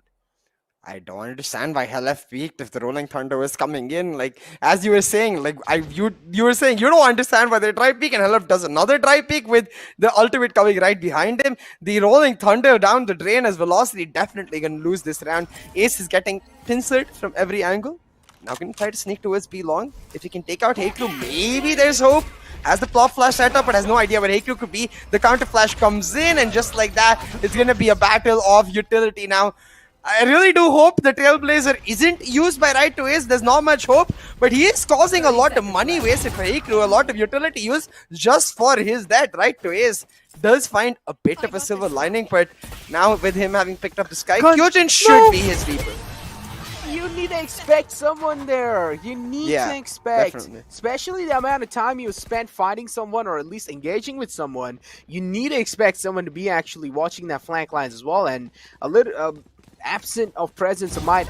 Look, I might just really be like early. I mean, yeah, I am pretty early to say this, but like considering the way they're playing against Exceeli, this is not really the VLT we saw last time, right? And it does seem like yesterday's loss has definitely brought their morals down by quite a lot. I feel like it scared them, and we're seeing a lot of fear in their gameplay, and we're also seeing a lot of erratic decisions because of that fear, where they're randomly taking peaks. There's no real flow, and when there is flow, you can see they dominate the round. So maybe now with the buys, they can be able to do the same. Because Amaterasu has picked up first blood. The Seekers now set up. They spot out the operator. The flash in her face. They're going in for more, and Missile will be taken down. The double kill found towards A. The rotation now going to come through for VLT. They're playing it safe. Exactly. They're definitely playing it safe for now, but it's a 4-on-3 situation. Still, it's pretty doable on the side of Exceeli. But VLT, 4-on-3 situation, Astra, I mean, which had the Cosmic Divide available for on the side of Exceeli, she has been shut down, but still the Killjoy is like alive. That means they still do have to lock down. Even if VLT is able to get themselves the side control and get the spike down, they are probably going to be using that. Yep, they're probably going to be using that lockdown, and this is what exactly happens. Lockdown being initiated, A site. Well, pretty much VLT probably gets that A side in their control, and yes, they do. But with that being said, we might just expect a counter lockdown coming in anytime soon as they hear the spike being planted. 3v4 on the map. A player detained for Exceeli. So not on the greatest position with the retake, but they do have that lockdown ready. It's going to get popped up right now as they set it up. But given the fact that they know the lockdown is coming from there, VLT just going to back up into the extreme angles. They know they can give up the site because they have the Rolling Thunder to re-aggress. Yeah, exactly. I mean, on the other hand, this is really the advantage of having a Breach and Killjoy, right? It's just so useful in actually getting those side controls, and at the same time, it's just, oh my god, Hermione with that fantastic shot, shutting them down. All of them are funneled down in the side, and with this being said, this Rolling Thunder changing the course of the entire game. All Amaterasu needs to do here is hunt down players one by one, and Vapor as well joining the fray, and that's what he does. Gets himself a massive 3K. With that being said, VLT secure another round and a lead. Absolutely, VLT securing a lead, and it's exactly what I was talking about, right? Like, they're willing to give it up just because they have that Rolling Thunder to re-aggress, and it makes matters a lot easier for them actually than playing on normal post spawns, because the Breach Sky naturally feeling much better when they're pushing the charge. When they're charging their opponents, that's where they're at their most comfort. So the lockdown actually helps VLT, because otherwise they would have held those corners, tried to hold crossfires, and those are normally something that can be dismantled. So 4-3 now for Velocity Gaming. I believe the eco is broken for Exceeli, so on to just pistols here or semi-buys as Exceeli getting caught out. The flashpoint set up really well by MW1. The aftershock will flush Kyojin out, and just like that, an easy first blood picked up for VLT. Did mention just like that. But hey, they do have the Hunter's Fury available as well. I mean, now Exceeli, I don't really know if they're going to be using it, because this is completely a broken buy coming in from their side. Yeah, they do have the Marshall in the hand as well, so a broken buy pretty much. This time, though, I would say this might just be a great way to peek out the angle. They also do have the aftershock ready. With that being said, Fancy denying the entire play. But, oh, that's a great blind from Right to Ace. But he's blinding again, straight up peeks out. The shorty this time not really able to work in those close ranges. One enemy Fantastic stun. VLT just pretty much playing off of crossfires, playing off of complete team play and communication. But still got to say, the damage has already been dealt. Yeah, 2v1 right now for Velocity Gaming. They even got the Cosmic Divide if they need it, but I doubt they will, because they're able to 30 seconds casually left. get themselves a free entry onto B side. I think the approach should be to try and go for A, because you know for a fact that there's no one in that area, since the last interaction with with Hermione was towards that garage ceiling area. So now the plant gonna be set up for right to A. A long plant, that too with 3 stars available, 2 stars used for smokes. He'll leave 1 star for that gravity well post plant. Spike, you planted 3 to 4 is the scoreline. Harmonia, I'm expecting him to pretty much commit, and that's what he's doing. He is committing inside the side. Sort of going to be walking in. A side control has been found from his side, but still, he pretty much knows they are playing off of post plants here. I'm expecting him to actually stick the defuse completely in through, and not completely, just at least like try and make it happen, then challenge the fights. At least that would give him a little bit of more safety cushion. Again, beefs that, but VLT is just playing that brilliantly. The flash is coming in, even though if he doesn't really get blind, even if you just turn back, you still have a little bit of glare because of that. Yeah, kind of there indeed. And at this point, I want to come back to the conversation we were having, Necro, about the mentality of Velocity Gaming, right? So, as you mentioned, they definitely have seemed to have suffered a setback with respect to their approach to the game. But I wonder if this setback could actually be beneficial for them, because a lot of the issues we had with VLT yesterday, they were not cautious enough, they were not calculated enough, they were not approaching the game in the efficient manner that we expect from them after their domination win in Q1. I see all of those today in their matchup. They're being disciplined, they're giving the respect to Exceeli, and they're continuously playing on their own strengths. So I feel like maybe their loss has made them better as a team, because they are able to adapt beautifully. Like even on the map you can see right now, a split C approach, something that they haven't shown in this half yet, is going to surprise the heck out of this Killjoy. Exactly, that definitely is, but it seems like Fancy was ready. He does manage to take down MW1, but it's fine. The trades did happen back and forth. MW1 now, his job is pretty much done, getting, or at least finding the space on the side, and his teammates have able to get the spike planted. With that being said, now, this is the time to play off a post plants. Cosmic Divide being used from the side of VLT. And pretty much, I would say, Missile now, his flank is going to be expected. That's why Missile cancels the plan of pretty much going out of flank. You also do see the Rolling Thunder coming in through, and I feel like they should have realized this point might just be a little too early, but still. The side control for now is in their hands, and counter Cosmic Divide is ready as well. And this means VLT's entire post they're not spraying the spike though! Situation is not really good. And yes, as you did mention, they're really not spraying the spike. This is where Kyojin, well, he was just sticking the defuse. Yeah. Kyojin just be like, I've done all of my part with the utility. Bodyguards, assemble and hold it down while I get the defuse through. Get the Cosmic Divide very well set up. The fact that they leave a gap actually works well for them this time, because right here, that smoke setup, it allows those bodyguards to be on either side. So as soon as they VLT come out to that choke point, that their fault line is in a position where they have no information. It only stuns up the diffuser, and it doesn't matter to him, as both of those bodyguards completely untouched. Velocity, they drop around despite the initial execute. So now going to go back to a setup that has yielded success for them, a setup that they are comfortable with. The initial utility of that breach being used to get entrance into A lobby, take control of A sewers. But what I think Velocity are not aware of, look at that Killjoy setup dedicated to shutting down an entrance towards A sewers. I think as if a Trailblazer is used by right to Ace here, he might just end up being at the mercy of a Nano Swarm plus wallbang kill. As you did mention, the Killjoy is completely, Killjoy is like well set up on the A side. And I would say this is a great read coming out from the side of Exceeli as well. This is a pretty fantastic read coming out.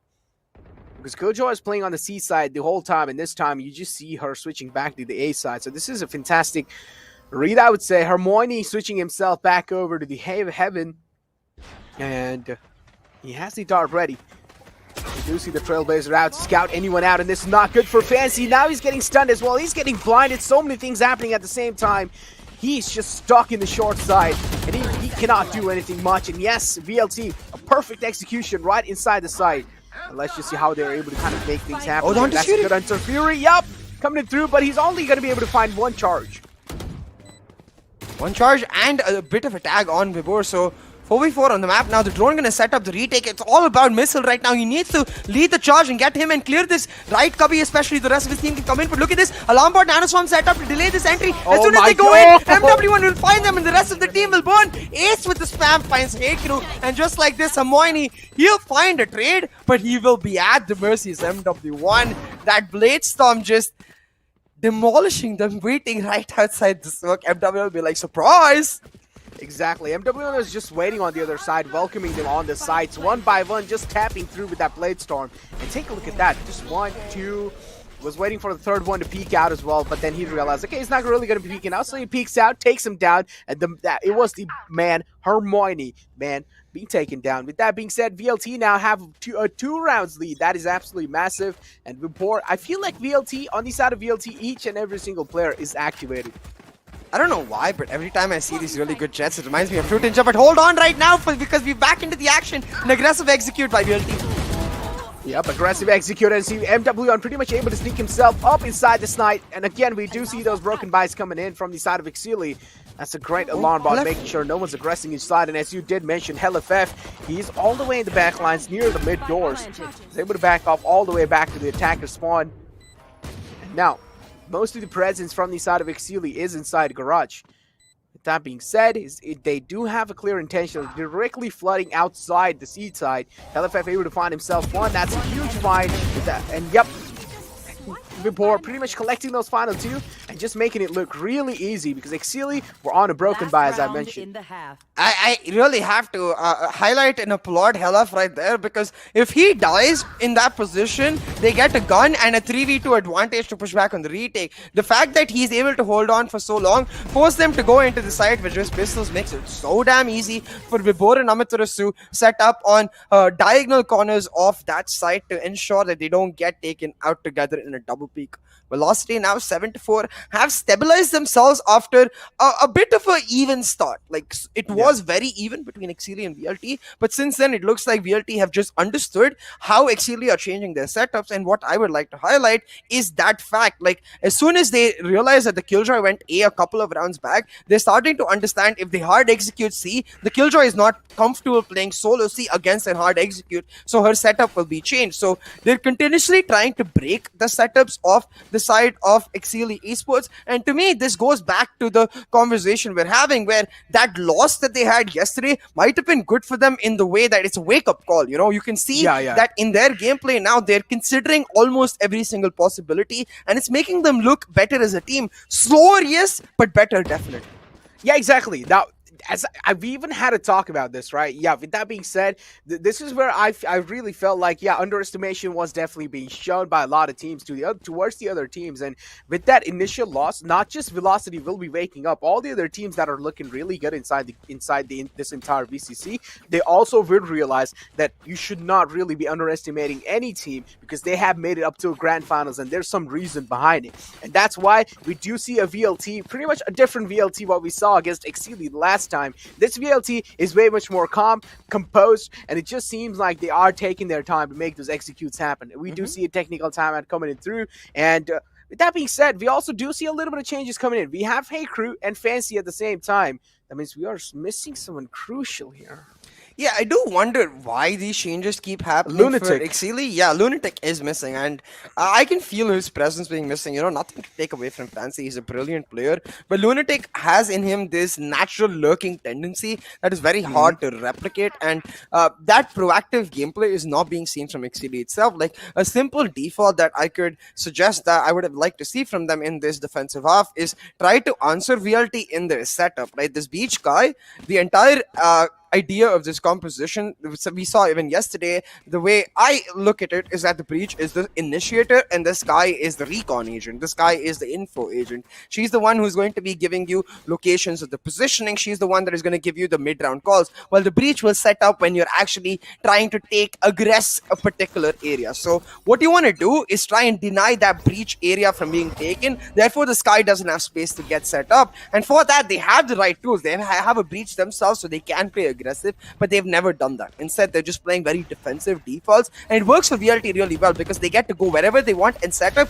just like they are doing now. That garage entry line not contested, not even spammed, a free trailblazer and a free entry as they now target C. They mentioned a free Trailblazer and a free entry.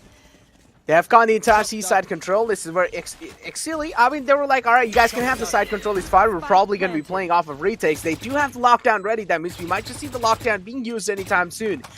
But on the other hand, as soon as you do see the lockdown coming in from the side of Exceeli, I'm pretty sure we're going to be seeing a counter lockdown being initiated instantly. And the rolling Definitely. thunder. Yeah, either a counter lockdown or a rolling thunder. Both of those are a good choice. But yeah, rolling thunder I feel like would be a little bit more mature choice without a doubt. And Exceeli, with that being said, they're able to at least find one more opening. With that being said, it's going to be evening out the man advantage. Right 2Ace doesn't really get checked in the default angle. And Right 2Ace able to find himself too. He was looking to convert into a 3K. Wasn't really able to do so. He finally does it. Thanks, it happened. Seeker's out. Just hunt down the last man. And, whoa. The first half is over. Let's move on to the second half. And let's see if Exceeli is able to stop on the momentum that VLT has gained over them. Yeah, VLT are starting to just run away with the map. And I will say for Exceeli Esports and their audience, like, I want to clarify that with what I'm saying about their setups, right? I'm expecting more because I do believe that the Exceeli we're seeing today is considerably more confident than the Exceeli we saw against VLT. And of course, while it does affect them in the fact that they don't have Lunatic, because I do think if Lunatic was in this comp, it would have likely been him playing the Astra and Kyojin likely picking up another duelist or even the KJ where he can play aggressively. You know, he can't play aggressively on the Astra, and that effect from Kyojin is relatively limited. So I applaud Exceeli for doing the best with what they've got. I do notice a lot of improvement, but right now they're just not on VLT's level, and it looks like VLT might run away with it. This pistol though is crucial, and Exceeli, they look like they want to set their mark at this B side. Oh, it's direct a B-side approach, able to get themselves an entry, get the spike planted, and now pretty much dashing back outside. Playing off of post plants, they also need to understand that this is just a pistol round. You can be spamming through the smokes, but they also do realize that this is a pistol round that means you cannot really expect the other team as well to have a lot of utilities in their hands. Diffuse being stuck, flash is being used. All they need to do is deny that diffuse coming in. They are able to do so successfully. Exceeli are executing this perfectly up till now. Amat is on a tear though. He's able to pretty much get back all the way. And he does not expect Hermione to be pretty much sneaking inside the corner. A lot of shot. Helifem, this is not good. This is not good. Yes, he's holding it. He was able to get a 4.5. And what? Yeah, I mean, at that point, it doesn't matter. He knows that even if he misses the knife and he dies, the diffuse would be stopped and they would win the round. Helef should have held it because the recon was there. Either you never stick it in the first place and you break the recon and then you try to go for the fight, or if you are not going to break the recon, you have to just hold it and pray that they don't peek you. That's where the mind games really come in. But Hermione, alright, for the first time today, 50 points to Gryffindor for a huge clutch from Hermione for Exceeli Esports. Huh? With a knife. Yeah, okay, 100 points to Gryffindor for the knife. Because Hermione played that beautifully. The fact that he chose to run away and not stand and fight especially impresses me. Shows a lot of composure in him. That pistol was crucial for Exceeli if they were to pull off a comeback. And now with that pistol, they've got the buys online. Now, VLT, normally, if this was Breeze, we would 100% see a force buy, but this is Haven. So it's just going to be an eco from them as they hold default angles. The contact swing set up in the garage area is what I have my eye on. The turret for the contact. Helef ready with the best weapon in the game for the swing. You didn't mention Helef pretty much ready with the best weapon in the game. I like seeing you have finally realized it as well. You know, no, I'm memeing you, bro. You're dude, it is the best weapon in the game, though. Come on, you can't say it's not. Like, it's so good. I am just. In esports, it as well, yes.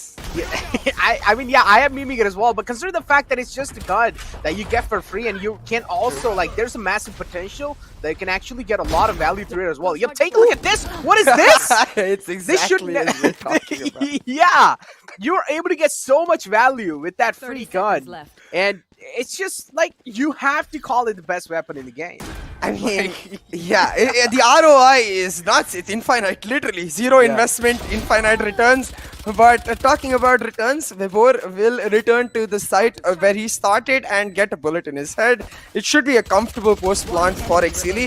I really hope they don't drop any further weapons. With that kill on Helef, more or less guaranteed. Nowhere Amaterasu is likely to come from. So though, they're just trying to hunt him down, and for him, he's just going to try to sneak in, maybe get some damage. Whisper, like, at least up till now, Exceeli are able to stop the momentum that VLT has gained over them, so that's a good concussion, I would say, from the side of Kyojin. He does realize Amaterasu has sneaked in, and that's a great flick right onto his head. That's going to be it, sealing another round in their hand. With that being said, now only a 2 rounds lead for the side of VLT. This bye round is going to be the decider, or at least the decider of the fate for Exceeli, because if this bye round is being secured by VLT, like, let's be honest, like, I would say 70% chances that they also win the match. Yeah, definitely. I think there is a high possibility for VRT to take this buy round, the momentum you get with it, and move along the way. Because you can see the bonus now for Exceeli, a considerable weapons advantage, but the eco advantage in the hands of Exceeli. So VRT need to be careful with their weapons. They are very expensive. You don't want to just go around dropping them in trade for a couple of Sheriff or a couple of Spectres that Exceeli have. Now VRT holding very standard defaults. What I especially want to highlight is this breach, right? You notice he's playing solo. This is what I was talking about. Like, this breach, very similar to the Phoenix, is going to hold a defensive angle, try to play around his utility, and always be available for the retake, because that's where the sides actually of the sides of the coin for these initiators change. On the attack, it's the breach using his utility early to get Sky into good positions. On the defense, it's Sky using her utility early because information is prioritized over positions, and with that Sky utility, they can even get aggressive positions the way they've got for MW1 down A long. 6-8, the scoreline, as we did mention, this round is really important for VLT as well as Exceeli. If Exceeli are able to win this round, this is not good. This is not good. A big man getting caught off guard just like that. VLT gifting over a kill, or I would say handing over a kill to them. And now they will have to play off of right to ace. At the same time, Amaterasu as well in the back lines, and now pretty much the A site. It does seem like it's quite vulnerable. Or not just the A side, the entire map does seem kind of vulnerable. Unless they're able to find themselves those initial peaks and they're able to win those aim duels, then it's pretty understandable. They might just be able to kind of do that. Yep, as you did mention, HelloFF, he's managed to find himself quite a big flank.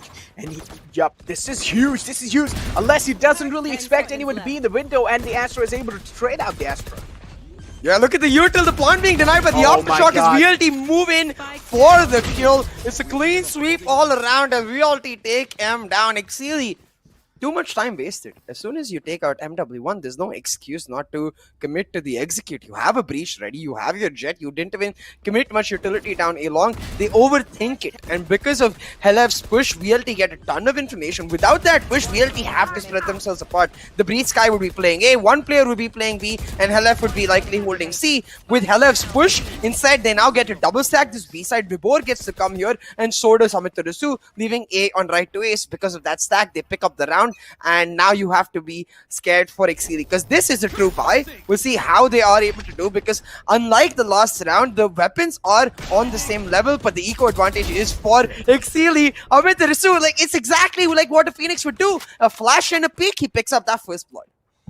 First blood now on the name of VLT, and yep, as you did mention, a flash and a peek, exactly what Phoenix is supposed to do. Amaterasu, battle breach we're seeing out this time. Vibor, Oh yeah, does realize he's playing pretty safe, pretty safe out here. And now again, a B-side execute coming in, Missile able to get or sneak himself all the way in the backside. He's single-handedly able to find up so much space for his team. And look at this, Vibor's getting spammed through. He's down to 79 HP with some 8 armor. But with that being said, that's a fantastic stun, and Missile being found and being shut down. Now they're completely playing off post plants here. They're waiting for the Astra utilities being used, and that's what exactly is happening. Astra smokes being used, Astra utilities in general being used there. MW unable to find Kyojin. That's absolutely massive. Hermione takes down 2 in return. With that being said, Hey Crew as well trying to even things out, but unfortunately, he's not really going to be able to do so because Vibor's there taking care of everybody. I don't know if it's intentional, but I really like the fact that Hellfighter turns towards the right side while defusing. It's such a minute thing, but turning towards the right side makes your head slightly more towards that tiny wall area on the entrance to B rather than in the open. So when they're spraying through, there's a slightly lesser chance they actually hit your head. So these tiny things can go a long way. It didn't really matter in the last round because VLT just able to execute a clean retake and be the bodyguards for Hellfighter now as they give Exceeli a taste of their own medicine, get that ninja diffuse through. Now the double up draft, Missile trying to find some value with the plate storm, not going to find anything, but will help Kyojin be able to get this A-long control. It is the eco for the side of Exceeli and the last possible eco. They need to try and get some momentum off of this because the next buy is going to decide the rest of their fate, not just in this map, but in this rest of this series going forward. Matarasu now. Again, Exceeli, heavy presence, heavy stack up coming outside the A side. VLT playing things is still a little safe. A broken buy again from the side of Exceeli. We have seen them going for those broken buys so many times inside this map. 6-10 being the scoreline, 4 rounds lead from the side of VLT. And, well, as we did mention, that previous round was really important. And VLT as well, able to gain that previous round in their hands. It's like, for now, the economy's shambles. I would say their mindset as well will be completely shattered after that one. And the map of heaven is really looking shaky. Yeah, the map of heaven definitely looking shaky. As VLT certainly looking stronger. And MW1's aggressive flank down B long, and the patience with which he held it pays off. Takes out one, knows that they're likely in this C site and is ready with his crosshair. Does a lot of damage to Missile and has to dash away. But Missile coming back despite the low health, finds a clean one tap, makes it 3v4 on the map. Still, the VLT have 2 huge ultimates. Should be an easy retake. Should be an easy retake. Fancy, like let's just glimpse kind of getting spotted by before there. Seekers being out, as we did know. That being said, the Seekers as well are causing such a massive distraction. One guy was completely being found, and HellFF missing those shots a little bit, but Seekers getting to him. And I feel bad for Missile. That is just, I would say that is a little BM coming in from the side of HellFF. Yeah, initially he did miss those shots, but he was like, all right, it's fine. The Seekers pretty much going to be getting him and swallowing him up, so I'm just going to be waiting. Yeah, definitely.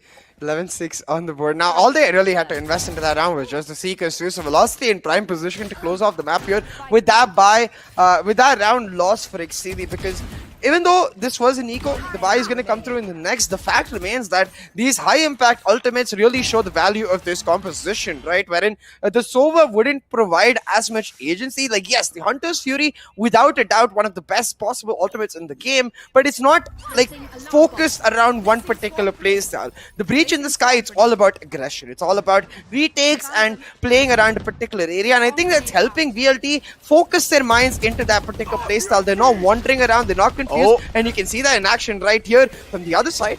And Exceeli setting up the Rolling Thunder, trying to go in, but they might be a little too late because VLT already left. They're playing on their own ultimates for the retake.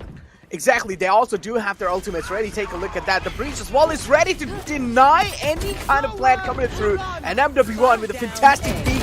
This Hunter's Fury as well able to find MW1. With that being said, Exceeli, just within a blink of an eye, complete VLT, just getting destroyed like that. It seems like they just got really aggressive in that previous retake and weren't really able to make it through. I just don't understand why they popped those ultimates that early. Like, I get the idea of using the Rolling Thunder to deny the plants so that MW1 can use the Blade Storm and get that one kill on the planter. The lockdown was... Exactly. There's no need to commit the lockdown that early. You save it for after that push when they actually get it planted. You take the MW1 kill and then you use that time to get a wrap through on the flank so they can't rotate away. You keep them pinned down in the A side, force them to plant there, then use the lockdown to make sure that they have no options available. Instead, a free round handed to Exceeli. Hermione especially doing well with the Hunter's Fury to punish MW1 since he used both of those updrafts for the kill. Missile though, I don't even think he spotted him. I think that was a blind kill. Yeah, that was just a spam coming through around the corner, you know, because usually they expected, those are the expected angle, and of course they do get pre-fired. But with that being said, MW1 as well able to find that kill for himself. So that's that leaves them in a 3-on-4 situation. Exceeli, they are kind of striking back, I would say. Yeah, they're trying their best to kind of even the score out, but VLT, hopefully they just don't straight up walk in its crosshair. They do. Fancy finds one. Also, info being conveyed that one guy's in garage, one guy's all the way in the defender spawn, and he's probably going to be peeking out anytime soon. Hatred is ready with the flash. He flashes. And Amaterasu does realize maybe playing this out a little safe would probably be the best way to go. And no, Remaining. Amaterasu's flashing his own teammate out, and that's not good. Yeah, it certainly isn't. 11-8 now. As Exceeli pick up yet another round, and you have to give props to them for their mentality, for their mental strength. This is not the Exceeli we saw previously when they played VLT. That Exceeli just folded and looked like they had given up. They succumbed under the pressure that VLT was able to put on them. This Exceeli instead exceeding limits as they continuously reevaluate their approach, as they continuously grow and improve, now forcing Velocity Gaming onto an economy. Now you do notice Vibor still able to get the Vandal buy through, and I believe Hellfighter on that Guardian. So there are a couple of weapons that could result in a Thrifty, but Exceeli just looking to put the pedal to the metal as they set up a C-side execute. Missile is ready to dash inside. I can tell he's locked in and loaded. He's just waiting for the right moment. He dashes in. He finds one. Harmony able to find another one. 2 frags already being found. With that being said, the man advantage is well going in that favor. MW1 peeking out. He's trying to find the headshots. No, they're missing a lot of shots, and that's not good. Fancy striking back and finds both of them. And oh my god, both of them missed a lot of shots. Both of them. MW1 as well. And he as well. This is so unfortunate. Definitely, but fortunate for Exceeli because they're starting to ramp it up. They execute very clean. The flash setup, as soon as it is, the dash comes in and they make hella free, considering the fact that he was one of the few members on the gun. You can see, clearly, the Sheriff is useless. You should always get the free classic. And the funny part, it's actually being shown in the replay. Yeah, production is savage, guys. You should realize this by now. You know when internationally we have casters saying, "Nah, we didn't see this." No, in South Asia we definitely saw that. That player whiffed, my guy. But it's like a full savage mode, no mercy mode on. Yeah, there's no escape from your shortcomings, Mistakes. Back to the round though, 11-9 on the scoreboard. That was the eco for VLT. They've got the buy through. MW1 still now with an operator, which surprises me a lot. Instead, still holding that A-long angle. Spots one out. The Trailblazer instantly comes out to get info, but it's blocked. That delay might cost them the info because I think that jump only spotted out one person blocked by the pillar. A small mistake, but MW1 still looking to take advantage. And he certainly does. And he does. Kyojin finds himself 2 beautiful frags. Right, DS was there in the backlines to make sure, trying to at least get the trade happen, but instead he gets traded out. Kyojin finds 2 massive frags, and of course Kyojin is a man you don't really want to drive peek like that, right? You want to make sure you're at least peeking out a man like Kyojin with at least a flash or some kind of an approach, some kind of an uniqueness, because Kyojin is a duelist himself, but this time he's the one playing Astra. This time he's the one kind of taking the controller role over, because usually Kyojin is a Reyna main. That being said, that's a good flash on a missile. Missile being blinded. Harmony, they're able to take down, or at least shut down before Materasu as well getting shut down. HellFF trying his best to fight back in this situation. It's a 3-on-1. And while HellFF does realize he has the Cosmic Divide available, that means if he saves this weapon, they can pretty much try and use that Cosmic Divide in the upcoming round for a retake. And I feel like this is, Exceeli, of course, they have done their research again against VLT and try and find out how they lost the last time. But yeah, I feel like this is just not the VLT we saw, man. This is not the VLT we saw. It's like, I feel like, Exceeli are doing good, but VLT are just not opening up.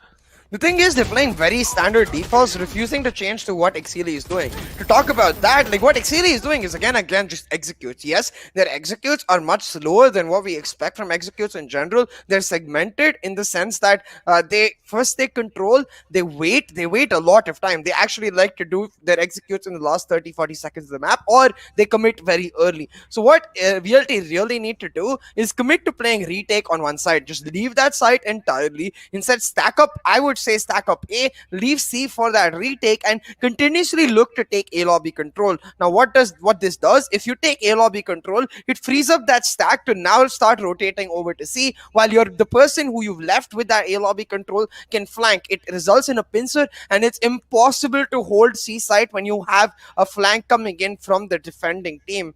Having said all of that, That was the buy for Velocity Gaming. You see, they've taken a timeout. The discussion has to be, what do you do with your economy right now? Because at 10 to 11, the safest course of action is to go for Nico. But they could take a gamble, try to go for the force, and get match point right here.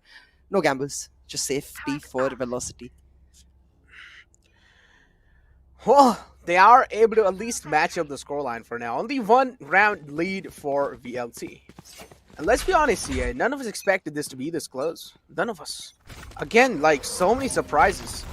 We are up for a lot of surprises today as well. I can already feel it. And, well, Shorty, MWN making the same mistake, committing the same mistake. He's getting shut down over and over again on that A-long side, and he does the same thing. He gets shut down again. And Exceeli able to stroll on the side, not just on the side, able to stroll on the map. This was a stack coming in through from their side, but just not useful enough. Exceeli able to easily even out this score. 11 to 11 is the score line. And Exceeli, if they actually do seal the deal on the first map, I'm going to lose my mind. Yeah, absolutely, because this is VLT's map pick. You have to remember, Haven, not just historically strong for VLT, but they have selected it to represent them with the starting of the series, you know, so they want that momentum going forward, especially after the loss yesterday. But Exceeli, they will not give up, and I've said this once, but I'll say it again, I have to applaud them for their mentality, the fact that they haven't given up. We saw them, like I saw them, I felt that they had given up the last time VLT was putting the pressure. This time though, they're ready, but they're too exposed. Amitarasu with the flash pick, he gets one. The trade comes through though. It's 3-on-3 on the map, and now the seekers to try to get some information. Yeah, replies are happening back and forth. Both the teams are doing a great job replying back to each other. So 11 to 11 again. It's a neck-and-neck competition going on. Exceeli able to kind of reply back to VLT, and as I did mention, unexpected happening again. Surprises happening again inside the game. For now, Fancy Non is the man, and consider the fact that Exceeli as well, they have high ping inside the game than compared to VLT.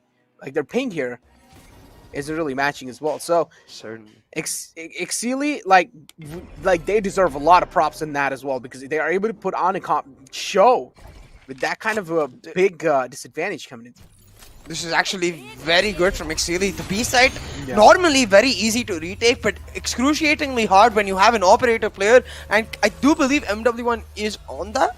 Now the lockdown setup reveals their presence towards, but it also means that they get an easy spike plant down. The nanoswarm setup as well. Fancy needs to get the hell out of here, but the gravity well on time. This delay is huge because now VLT can get themselves ready on C-Link and E-Link. The guiding light comes through, reveals their presence on the site, and now VLT are ready for the retake. Fancy, you need to get the hell out of here. You need to survive for your nanoswarms to do some work. Well, yeah, that for now, Fancy is definitely surviving. He's just holding on to the cubby there. Now they're playing off of post plants, and that tag was huge. Shock Dart pretty close, and yep, the Shock Dart wasn't really able to do a lot, and yep, that Cosmic Divide is a huge play coming in through. That's a good Shock Dart as well. And just take a look at what Hermione is doing. He does realize the defuse is being stuck, but unfortunately runs out of bullet in the nick of time, and well, he will be shut down. With that being said, Velocity secure themselves the match point. 11 to 12 is the scoreline. And whoa, match point. See, this is why I kept saying Fancy, you need to get out of there, because we already have that Cosmic Device setup. Bullets are not going to go through that. You need the late nanoswarms. Instead, he tries to stay close and use the nanoswarms early. Doesn't work at all, because VLT just wait it out. They set up the Cosmic Divide a second later than they intended, and then they just go for the easy defuse. Hermione jiggling, trying to make it happen. Ends up, that jiggling is his downfall, because he hands out the bullets and he actually goes in. But hold on to your kicks. 11-12 and Exceeli going for a very, very risky strategy. On the attacking side, one operator is rare. Two, well, that's something you almost never see. Exceeli with a double operator strat in this round, looking for overtime. This is either the best decision I've ever seen, or it's just going to be a waste of money. I feel like this is just a thing where they are heavily relying on the operators now. This entire strategy is relying on those two operators. If those two operators are able to find those initial kills or win those initial duels, that means their success is done. Their work is done inside the game. And all they need to do is just rely on the rest of the guys to pretty much push inside the sites. And this is what exactly is happening, right? The garage control being found, but because of this stun, they get stunned out. So at least there's a little bit more time being found from the lads of VLT. But now Exceeli taking a slower approach inside this round. It is pretty understandable, as I did mention, operator. That means it also brings a little bit of more slower approach inside the strategy, because you need to wait for the operator to find a pick, and that only really happens when someone actually peeks out and tries to challenge. Look at Missile, though. He's holding that mid angle. 30 He should seconds be left. able to give a ton of information to his teammates about the rotations. But instead, you can see Missile just going to back up, join his team on the execute. Now they're all ready to go in for the A side, but Velocity with the triple stack and in front of the Cosmic Divide. This might be disastrous because the Rolling Thunder is delaying them. Velocity making it about the time. Oh my god, this can be huge! This is huge! And Exceeli, well, they are able to find the man advantage at the same time. The Breach and Killjoy are down low, which means Fancy is down to only 33 HP. Yup, counter lockdown being used. The Cosmic Divide should fade away anytime soon, and yes, it does fade away. But this also means Exceeli can play on the post plants, and this is what exactly they're doing. VLT regaining the side control, or retaking the side in their hands. MWN switching over to the Phantom from that operator. Pretty much mature decision coming in through. Now this is where pretty much MWN is the man they need to heavily rely on. MWN gets shut down, and I feel like this is where all the things do really fall down. And now before it's a 1-on-2 situation, he gets tagged out, and we might just see OT coming in. And yes, we are seeing overtime, ladies and gentlemen. Oh my god, if VLT loses this first match or first map, their morals are going to be down really bad. And the upcoming map is going to be the map pick of Exceeli. So of course domination is expected from their side. Yeah, definitely. Like overtime coming through.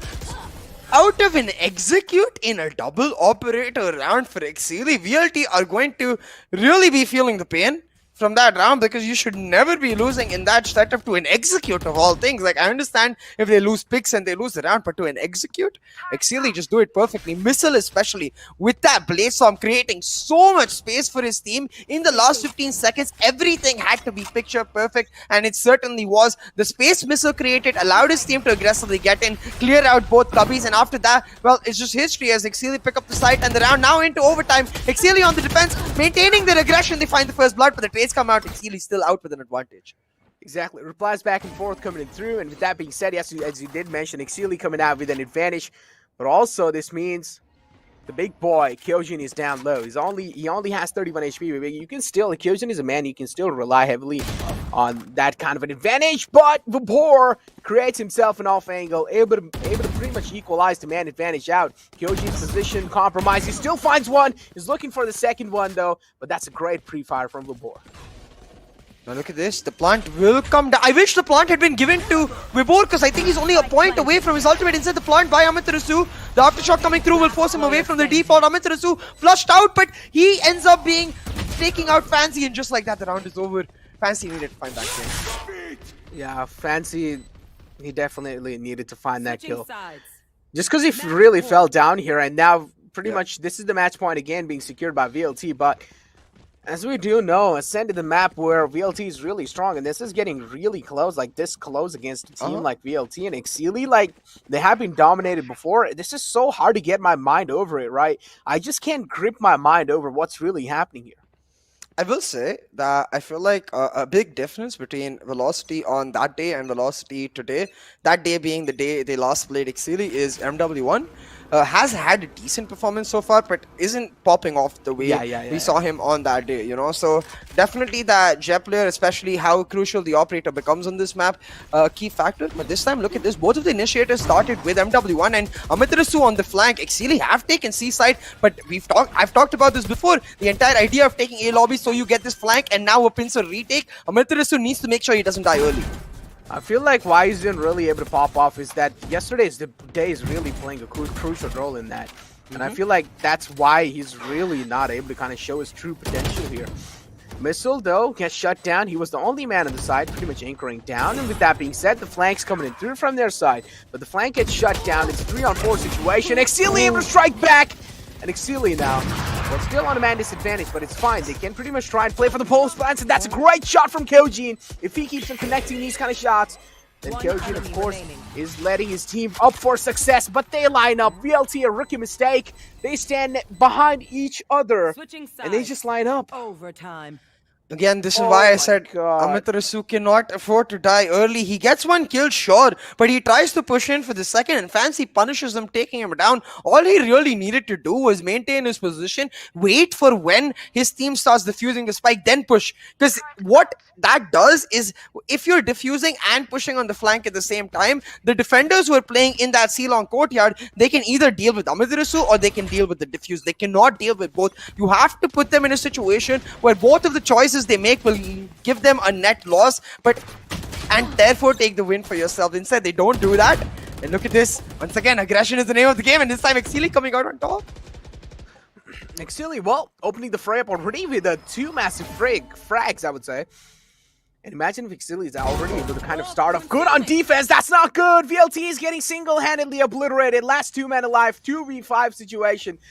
And both of them, the last two, are pretty much long. They're able to find one. The Missile's just waiting to welcome the other man. Vapor able to strike back on the Missile. Pretty much Missile being shut down. Hermione's holding a pixel peek. Spots Vapor on the C side. Spike being planted. The call's being conveyed. And this shock dart can be really good. Oh no, he moves away in the nick of time. And Hermione, oh, that's a great dink from the side of Vapor. He does have the lockdown ready. Yep, lockdown being initiated. Also the swamp grenades, making sure he's really pushing out of that garage area. But he just loses that initial 1v1, and because of that, Exceeli able to secure another round in their hands, and also a match point this time. Yeah, match point for Exceeli Esports as the comeback is more certainly on. Exceeli looking to pull off a huge upset and take VLT down in the map of their choice. VLT now on the defensive half. Normally, the setup we would see is the Breach, Sky, and Jet going towards the A-long area as they look to take control. But back to this round, VLT just getting caught off guard. Like an initial kill giving over to Missile. One by one, they fall like flies and they give those peaks where they shouldn't. It's really disheartening, especially when you're running a Beast Sky combination and you're giving over dry peaks. You have a ton of utility to try and make plays, but none of it being used now. The fall line being set up as MW1 looks to make an aggressive move down A-shot. Didn't mention there's a ton of utility, and they're still going for those dry peaks, but these kind of dry peaks is fine. It's really fine as long as you're able to find yourself that advantage. Then it's really fine.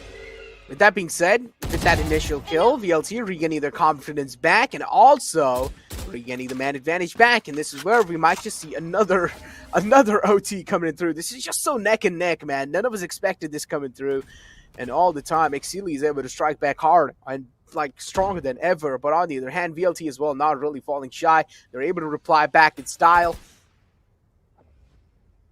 Exceeli are just stuck. They can't go anywhere. Amaterasu has the flank, and unlike last time, this time he isn't pushing. Kyojin falls to ace, and Amaterasu is going to pick up a couple of his own. But this it should be back to even Stevens. Another overtime for us as VLT flawlessly make it 14-14. Exactly. 14-14 is the scoreline, and now VLT. Well, again, switching time. OT, another OT. It's like OT after the OT after the OT. And VLT as well, they want to just hold on. They don't want to let it go. It's pretty understandable. This is their map. This is their map. This is their map pick. Because the upcoming map pick, if Exceeli is actually able to steal it away, VLT, I'm pretty sure VLT will have a little bit of shaky doubts going in on the map pick of Exceeli. So this is pretty understandable. The signs of worry you can clearly see on their faces. Operator on Missile. It's a glass cannon operator. The first shot is crucial and he misses. The second as well. They're pushing him. They're trying to take him down instantly. MW1 on the hunt for his counterpart Jet. Missile is able to get away, but look at Hermione on the edge of this garage looking to peek it out just when the spike gets planted. Exactly. He peeks out though, but he gets instantly shut down. The aggression was expected after shock being used to try and deny the plant as much as possible. But hey, plant does get denied for a while though, but not really for a really longer time. With that being said, VLT also gained themselves a man advantage again. And I would say a lot of map control as well. Take a look at the Astros. She's just moving around. It's Hell FF all the way in the grass area. On the other hand, you also do have Kyojin on the lurk lines. He wants to make sure the flank lines are clear. Hey Crew tried to take MW1 down, but gets instantly traded out. Missile and Kyojin still alive. The two big men, and these two are the kind of double duelist for their side. Swarm grenade out. BB2 on the map now. Missile just holding that long up angle, waiting for VLT to go for the peak, but they're not doing it. Discipline is the name of the game. They have the gravity belt too. The turret to give them the information. They're playing games. with Missile and Exceeli, and finally they will put him out of his misery. Secure match point. It looks like that match point that Exceeli got was a scare too many for VLT. They put the pedal to the metal. They've took the driver's seat for themselves. Now in control of this map. This game one of the series, VLT once again looking to secure it with match point for themselves, this time on the defense. Now again, the same setup, the fault line set up from a link to allow MW1 to go for an A-shot peak, but Exceeli, they're nowhere near Necro. Instead, they're ready for that aggressive C execute. Look at the placement of the nano songs. It's all about denying that dash in from the side of Exceeli. Vibor is ready for this execute. We're definitely ready, but they're just going to be flooding inside the side. It's just a flood waiting to storm inside, and it's probably going to be happening anytime soon. And yes, it does. Concussion, a perfect concussion right onto Vibor. HLFF able to strike back, but with that being said, Hermione trades those things out. And as I did mention, as long as you're able to trade things out, it's all that really matters. Hey, Cruz down low. He also manages to trade things out, but hey, it doesn't matter. VLT right to ace is able to take 2 massive frags. And hey, VLT as well secures that first heaven map in their hands. You can clearly do see, right? I mean, even though they won, Amaterasu, he doesn't really seem that happy, which is understandable. Yeah, exactly. Like, this was not, I'm sure, the way they wanted to win it. But right now, I think they'll just be happy with the win. They'll go over to map 2 to try and recalibrate themselves, right? Or get back to their form. And I think it really speaks of something we've talked about throughout the Valorant Conquerors Championship, which is when a team peaks is very, very important. Velocity.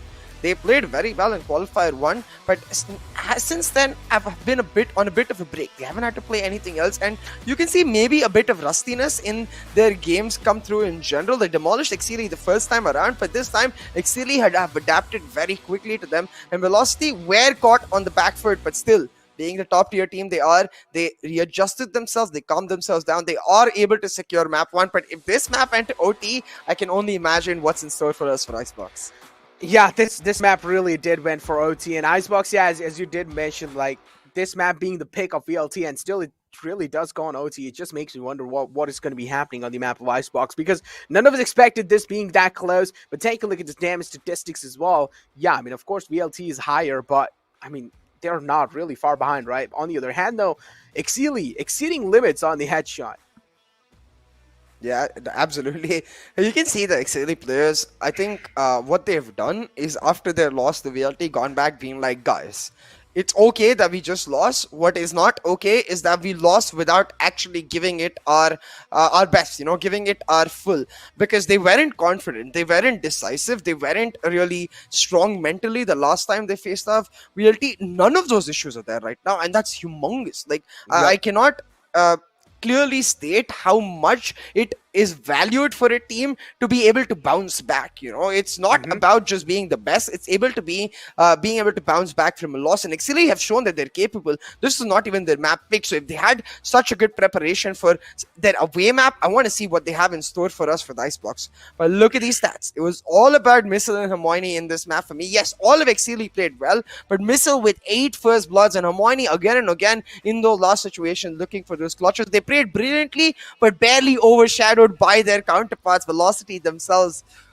Really close matchup.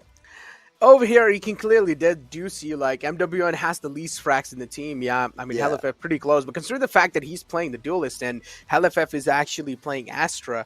The main problem here is that HLFF also has a lot of burden on his shoulder. He also needs to smoke for the team and stuff, but on the other hand, MW1, I mean, yeah, exactly. As we were talking about, yeah, he was having the impact in the game, but you being MW1, like, we expect a lot much more better performance, right? But hey, that's just the first. That's just the first round, I would say.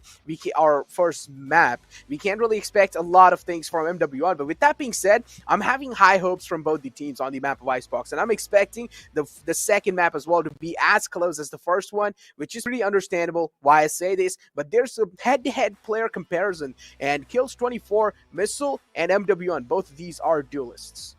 Yeah, Missile, as you can see, had a brilliant game for himself. I think maybe that first blood graphic is glitched, perhaps, because Missile definitely had more than 0 first bloods. He had the most in the game, 8 to his name. So definitely Missile with a great performance, as you explained as well. MW1 not with the greatest of showings, because we just expect a ton from a player of his caliber is because every time he showed up, he shows up consistently. And usually when he has off maps like these, he bounces back in that next map. And the fact that that next map is like a Jets playground, really, with the way the meta is going, I want to see MW1 see if he can bounce back, because I know when he does, when he starts popping off, when he starts firing off, it looks like Velocity just rejuvenates into a completely different team. But yeah, what do you think so, right? We were talking about, Kyojin being also the duelist. Like, Kyojin and Missile, this duo is there off the duelist. So, what do you think so? Moving in forward in the map of Icebox, are we going to be seeing Kyojin back in Reyna? If we do, I feel like that's going to be changing a lot of things here. I do expect that, because if you look at the way they used to play it, otherwise it usually was, if you want to replace Lunatic, the idea would being that I expect Fancy to carry on with, I guess, a Sage pickup where Kyojin gets the Reyna. The other possibility definitely could be that Kyojin actually plays the Sage and therefore Fancy plays the KJ, and they go back to the standard node, like the single duelist setup that we see on Viper a lot. But we'll see. We do have a lot of time going into that, so I want to bring back the discussion to this map, because 16-14 certainly not what we expected from both of these teams. So they're showing up, Exceeli especially, which makes us have an intense best of 3. Now we're going to take a small break and set ourselves up for map 2. Make sure you don't go anywhere. You don't want to miss a single second of this action. Maybe Exceeli can take us to map 3. I'm getting freaky, yeah, I'ma break the crazy. Get that freaky, freaky on. Give what I got you, freaky, yeah, I'ma break the crazy. Get that freaky, freaky on. Give what I got you.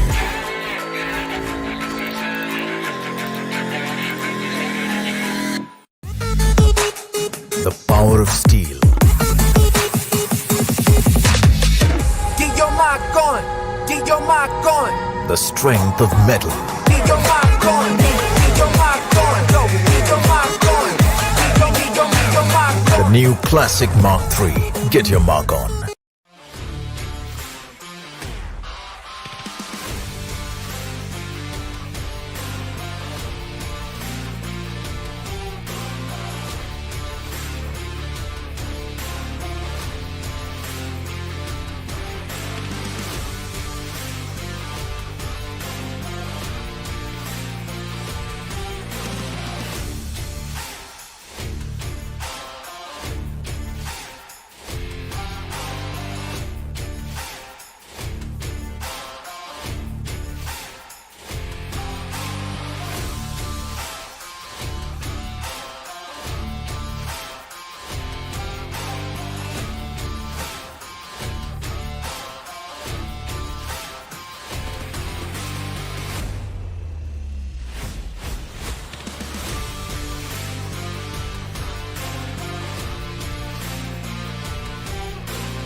Getting freaky, yeah, I'ma break the crazy. Get that freaky, freaky on. Give what I got you, freaky, yeah, I'ma break the crazy.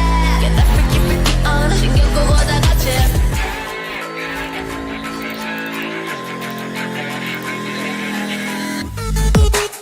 The power of steel. Get your mark on. Get your mark on. The strength of metal. Get your mark on. Get your mark on. Go. Get your mark on. Get your mark on. The new classic Mark III. Get your mark on. Welcome back, ladies and gentlemen, to the Valorant Conquerors Championship, brought to you by NODWIN Gaming, with Gillette as our grooming partner and Talk Esports as our digital publication partner. Now, my name is Thea and I'm joined here by Necro for what has been so far an exhilarating series with just one map done. So much more left in store for us. Velocity barely edged out the win, Necro, in that first map, 16-14. But that was the map of their pick. So if that was that close, I think we can expect just as much of intense action with this second map in Icebox. Look, I really feel like over here on the second map of Icebox, now VLT, I really feel like it just comes down to like MWN initially. Like if MWN is actually able to perform really good on the map of Icebox, and same goes with Hellranger as well, right? Because we do know they both are really linked and chained together. And if he's actually able to perform really well, then I feel like we might just see VLT actually sealing the deal even on the map of Icebox, and it can be a 2-0. But on the other hand, though, I mean, if you do have a man like Kyojin and Missile working together and actually popping the hell off, then things will definitely, like, I won't really say it would be looking shaky, but for sure it will be looking shaky. Fair enough. But I think it's, as you said, definitely a lot of responsibility on the shoulders of MW1. Yeah. Who was the bottom fragger in that last matchup. It wasn't like he had a horrible performance, more just like a not MW1 performance, the way we expected from him. Yeah. And we want to see him get back to that form. So we'll see how it works. For VLT, we expect the same standard Viper, KJ, Sage, Jet, and wait, who am I missing? A Sova combination to carry through the single duelist, wherein on the other side, for the side of Exceeli, it's a bit of a question mark, because generally they play the double duelist with Kyojin on the Reyna, but that is with Lunatic in the lineup carrying that Viper. So I want to see now, in general, how that does end up working out, where who ends up changing the agents, because we've only seen Fancy ever play KJ, and well, there's no KJ in the composition that Exceeli generally plays on Icebox. So I want to see, does Kyojin go back to his Reyna? Does he end up having to play a Sage? Because I do want Exceeli to kind of try to unlock him. Now, the main problem here is that why do I have really shaky feelings about VLT is because yesterday they lost again Exploit like 10-3. I mean, 10-13, my bad. And that was huge. And I would say that was huge. And because of that, especially when it comes to the map of Icebox, yeah, I'm expecting a little bit curveballs being thrown. I'm expecting a little bit of, you know, strategical changes coming in from their side. Or at least I'm pretty sure, or at least next to pretty sure, that we might just not really see that coming in through. We might just see the same composition carrying it forward. But yeah, yesterday, because they lost, I feel like they already, like, it clearly did see, or it clearly was resembling that morale is heavily down. They are not just the VLT that we saw last time play. We just don't really see that confidence coming in through, and especially on the map of Icebox where Exploit did kind of defeat them. I feel like getting inside the second map as well, we might just see a little bit of shaky mindset coming in from the side of Global Esports. But what do you think, sir? I think Velocity is professional enough of a team. Like, they've done this for too long a time to actually let individual maps affect them. Yes, definitely, I think the confidence isn't as much as it was previously. But going into Icebox, I don't think they're going to be thinking about anything except Icebox. Now, I do believe we are ready with the matchup, so we're going to find out soon enough what Exceeli is going to bring in. I will say that the only change that Velocity could make is Amitarasu on the Reyna, but yeah, as I was saying, even that is unlikely because their composition works beautifully already. Now, the Yoru, that's just a troll. There is no way Fancy is locking it in, and if he does, I will lose my mind. Inside, I think, okay, Fancy can play that Viper as the composition does change. It's going to be a mirror matchup that we get to see. Hey, we do see that Battle Sage being ripped out again this time. Okay, well, Kyojin seems like this time he isn't really going to be the one to actually, you know, whip out the Reyna, unfortunately. But VLT over here, clearly you do see the game faces on from their side. On the other hand, though, Vibor, he's yawning. It seems like he's definitely, it seems like it's looking pretty easy for Vibor here.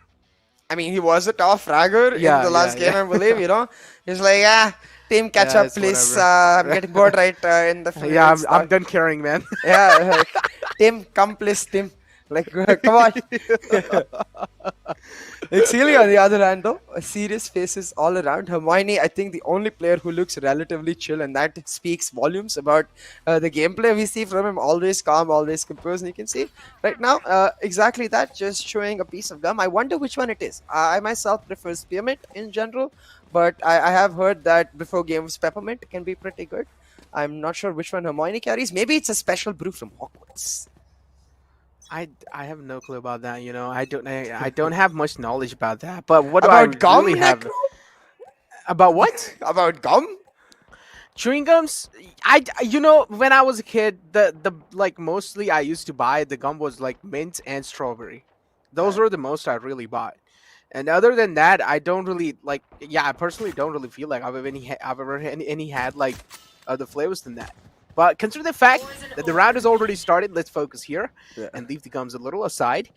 VLT, well, pretty safer approach inside. Pretty understandable because considering the fact the previous round was really close. But I also do like that quick reflex being shown from LFF to take out the swamp grenade. Say no to gum, say yes to guns as we come into this round. A really nice flank set up by VLT on both sides. MW1 will take a shot at back out. He didn't land his, but they certainly landed it on him. 12 HP now going to run to Amaterasu and get that heal come through. What Exceeli is able to get out of that shot is now a free A site as they look to get set up for an execute. But what they are getting delayed by is that utility denying them the plant. So now VLT just in the edges waiting to hear that plant sound as they get ready to 30 reaggress. seconds left. Exactly, they definitely do get ready to reaggress, but here we do have the classics in the close range. And both just jumping around, trying to deal as much as damage as possible. But right to Ace with the best gun in the game chimes in. Exceeli as well, not really falling back behind to reply back in the time. That's what they really do. Exceeli are able to find them a massive man advantage inside. The Zubor being the last man alive. This one was the man who was really yawning around. And it seems like there is a reason why he's able to reply back, but hey, it's fine. It's just the first round. And it's the map of Icebox, so nothing much can be said after that one because it was just a classic round coming through. Easy execute on the side. Let's just see what happens in the future. Yeah, absolutely. Exceeli once again, they did this in the first map as well. They looked very good on their pistol, so gonna carry on in the same fashion, especially in the first pistol in the first map. Now we'll be able to get the buys through, and especially since Vibur was only able to get one there, I don't expect to force. As you can see, velocity gonna go onto their ego. So now Exceeli with the buys, I do notice one player has saved, so we might see an attacking operator very early from Exceeli themselves. But with the drone set up, they're getting ready for a B-side exit. Definitely getting ready for that execute coming in through. MW1 though with that right click, able to strike back. Managed to find one. Kyojin and Fancy there to try things out. 3-on-4 situation, man advantage looking heavily favoring the side of Exceeli. As expected, I'm expecting them to actually win this one as well because there's a heavy kind of a eco being shown from the side of VLT. For now, Exceeli taking things a little slow, I would say, and just not really showing their presence. Yeah, look at this though. Velocity just waiting in the corners. I really like the way they set themselves up. It's all about getting those short range fights now. The plant will go down. The pistol's not enough to break that wall. Velocity trying to still spam through, but the Bulldog will find his target. And Hermione will mow them down. Only one weapon lost. A really nice second round for Exceeli, as that one weapon loss can effectively be equated to that one ghost they had with Jin and West. So effectively no losses through Exceeli, which means a bonus will come through. Now, VLT with their buys have traditionally won the round, Necro, in this series. We haven't really seen VLT drop that buy round to a bonus just yet. So, the expectation is that that trend will continue. But it has to be said, the disclaimer, that if they lose this, their economy will be in tatters. So, let's note their setups, a 2-1-2. The Viper KJ playing heavy anchor on A. They're expecting an A push while MW1 takes vertical control. Amaterasu there for his backup. Clearly do see a massive stack coming in through again from their side. The crouch. Yep, exactly. For now, MW1's position, really not compromised, and let me tell you what he did. Before the actual kind of bi-phase wall fades away, he actually did updraft and make sure, because of that, the sound doesn't really go away off the updraft. So he's able to find himself a secure spot up there, but still, he gets checked out, and he gets instantly taken down as well. MW1's aggression this time is getting replied back, and I feel like this is just one of those situations when you're a duelist and your job is to find those initial kind of kills, and you're just not really having the day. No matter what you do, you just get so unlucky. You just keep on getting shut down. Look at this. The rotation going to come through from Exceeli. They've already found that one kill they need towards the B long. make it look like they rotate with Missile taking mid control, but the rest of them back to this B long position. Now, Missile's position is key because if you notice on the map, there's absolutely nothing from Velocity marking Kitchen. No player, no turret, no utility. They finally realize it, and a fire lit in their backside as Hellfighter runs and tries to get back into B side, but the plant is going down, and Missile is completely unchecked. Missile, as you did mention, he's completely unchecked though, but Amaterasu finds himself a little bit of sneak spot. Behind the wall, he also heals his teammates, so that's a little cute. But 0-2 is the scoreline. This is where VLT is trying to gain the lead back, but with that being said, the Resurrection's also out from the side of Exceeli, but Missile with a huge flank, able to get himself a 3K. He finds himself twos. Hermione replies back, and Fancy as well replies back, and it seems like Exceeli have found the kryptonite for VLT's setup all the time. And this was a really important round for VLT to actually stop the momentum that Exceeli has built over it, and it seems like they aren't really able to do so. Yeah, Missile's flank just completely demolishing, obliterating Velocity Gaming, and maybe I cast against them. I said they never lose by rounds, but they lose this one. Velocity crumbling under the pressure, and there's no excuse to not have a player marking that kitchen aggression, especially after you've lost one down B long. If you look at their setup, it really is the Sova's responsibility, but right to Ace lost and trying to help his own team was gone in the early parts, and without that Sova, they didn't have enough info on Missile's position, because now the economy blooming for Exceeli Esports. They used once again that drone default bomb be long to make sure there's no weird off corners being held by VLT. But if you look at VLT themselves, very aggressive push from Ace and MW1 has got the mid control. They have a nice flank. If Amaterasu can find any kills here, it could be huge. I just like how simple Exceeli is keeping things here, you know? If they just want to rush inside the side, they just completely flood in, you know? Nothing really complicated stuff happening. And just once in out and over, they do make those flanks happen as well. So that's just like Exceeli being really unpredictable and understanding how Velocity works in general.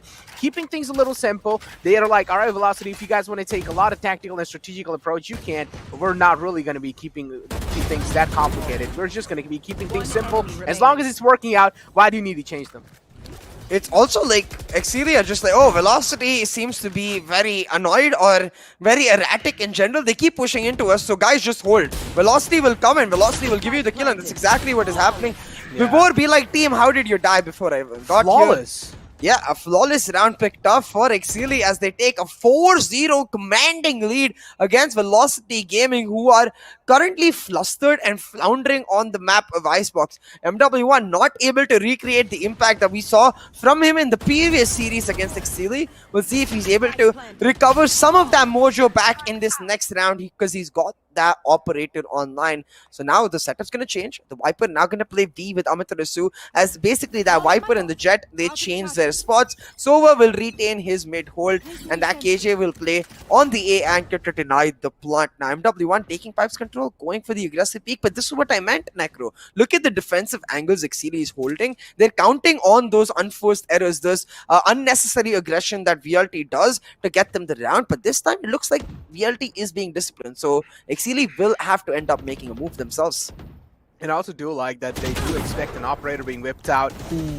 MW1 being tagged down low, but this also means the Sage, on the other hand, is also tagged down low. But I feel like Sage staying alive inside this round is really important for the side of Exceeli, because she has the Resurrection available. That means even if a man goes down and tries to take a risky peek, she can pretty much get him back up, and at the same time, she can use his body as bait.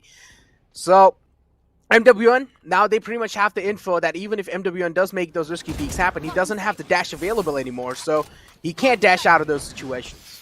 Look at this, they're trying to cause utter chaos towards his B-Long while pushing A at the same time. Helef had to move back, but he's able to survive for so long. Missile is able to take him down, but the trade comes through for Amaterasu. Now they're trying to go for the rotate using Hermione's position, but Amaterasu is already ready. VLT have a man advantage, might translate. Hermione needs to pull off a couple of hero kills. No, he doesn't expect him to be here, Hermione. He also did have a little bit of trigger just blind coming in through from his side, but Hermione's position now. No, MW1. Oh, no, he's inside the tubes. Oh, this is so insane. Right to Ace for the back line, shuts down Hermione. He's like, all right, I'm the better Soa, not you this time. He's able to do so. Shock darts being used from the side of right to Ace. He's still not really sure if he's in the clotheslines or the back lines. Attackers lockdown being initiated as well. Right to Ace is getting spammed through. He will be shut down. And with that lockdown, Velocity will have to leave the site, and they just don't really have any other choice. MW1, yeah, hitting the first right click, but Wasn't really able to connect the second one. And now this is where all the burden is on Vibor's shoulder. He needs to stop the momentum that Exceeli has managed to gain over them. Also feel like how safe Fancy's playing out, but he walks straight into Vibor's crosser. And yes, as you did mention, he also does have the time. Vibor always saving the day. Vibor's just saving the day for his team. Whew. Well, that was a close one, and as you said, Vibor always saving the day for his team, but props to be given to MW1. Finding that kill allowed Vibor to even be in a 1v1 in the first place. He was very low throughout that round, but MW1 still found 2 kills and a lot of value. So right here, taking out Hate Crew also nullifies those nano swarms that are there on this spike, forces Fancy to come through for initial peaks because the snake bites are over, and just like that, Vibor, composed, picks up the kill and the round, and now Velocity get to stabilize their economy a little bit, still not completely, because you can see a couple of light shields on their members, a Bulldog as well with the light shield, so it is hurting, but they're on the right track now. Exceeli themselves gonna look to change up their defaults, no longer playing purely defensively. They are starting to step by step take control of the A main area. They don't have that Killjoy lockdown ready, but I think it's only a point or two away, so they could try to get the ult up and make it happen. Instead, the Killjoy left on the lurk. It's Missile trying to make the moves, charge in, and get some control. Exactly. Missile has already managed to sneak into the elbow area, but now with that initial tag, Missile needs to step down and try and play things a little bit safe, and that's what he exactly does. Turret being used from the Killjoy to make sure and try and find as much as info as possible, but here we go. Vibor's off angle, not really expected. The aggression coming in from his side is absolutely huge. The counter wall coming in though. This time Vibor expects it, and he shuts him down. Vibor is just such a fantastic player. But yeah, that was a funny moment right there. Vibor also getting lifted with the wall. That could have been a 5-head play as well. Vibor be like, wait, when did I turn into Jet? Why am I being updrafted? He turns around, he's like, oh, okay, there is someone else boosting me up. Yeah, I'll pop your head, easy peasy. And now Velocity with that lockdown setup, they're not giving any options to Exceeli. Vibor will make that 3 as Velocity look to start putting the pressure on Exceeli. Now Heycrew stuck over here, can't do anything. Like, the only hope he has is to try and hold on, hope they don't push him, and then he can save his gun. 10 seconds left. Yeah, I mean, this is what Heycrew is really going for, and I'm pretty sure VLT aren't going to push. But with that tag being there, well, now definitely they have a glimpse where he is. He will be shut down. And Vibor, I mean, I feel like over here, Velocity, why they're really able to win these rounds is because the impact Vibor's having inside the game. MWN being shut down, Vibor being activated, and I feel like as long as at least one of the players is really activated inside the game, that's what really matters for VLT here. And I feel like at this point, like literally Vibor should start playing Jet. No. Please, no, Necro, stop it. Stop trying to get really good Sentinel and Control players away from Sentinel and Control. We have enough good Jets. We don't need Jets. Jet is useless. Killjoy, on the other hand, not useless. Necro trying to take away the Killjoy, being a Killjoy himself. No, MWN can play Killjoy. Wow, I'm gonna tell MW1 that. We'll have Necro get cancelled, guys. No, I'm kidding. Back to the round though, 4-2 right now. Exceeli still have a bye, I believe. Actually, no, scratch that. I'm noticing Sheriff silhouettes, so I guess it is the eco for Exceeli Esports. Gonna try to set up the B-long recon, spotting out HellFF. Normally, HellFF would be alone. They're expecting that, but I was gonna say maybe Amaterasu can hide and surprise them, but the slow off will tell them that the stage is already here. Amaterasu though picking out Missile from the air like a pigeon in the wire. Like, damn, that shot. Is he like skeet shooting or something? What the hell? Yeah, exactly, but the resurrection's inbound, so he will be back up on his feet. MWN now needs to make something happen here. Missile as well, he still has the Blaze Storm activated, so that's huge. On the other hand, though, Resurrection's available even on the side of VLT, but unless if Amaterasu doesn't get really shut down, then yeah, that would have a massive impact. On the other hand, Fancy's managed to sneak in quite deep, and he is able to find himself quite a lot of area over here. 42, of course, being the scoreline. Hunter's Fury being utilized from the side of right to ace. He's able to find a lot of value through it, and that's what you like to see from a team like Velocity. Finally striking back hard and strong, and they are able to make a lot of things happen. HellFF, unfortunately, though, he's down a little low. It's fine, he can probably work with that hit crew. That's a fantastic date being found via right to ace strike. Same trades are happening back and forth. The replies coming in through, and MW1 striking in big this time, making some big plays happen. And this is the MW1 we like to see, baby.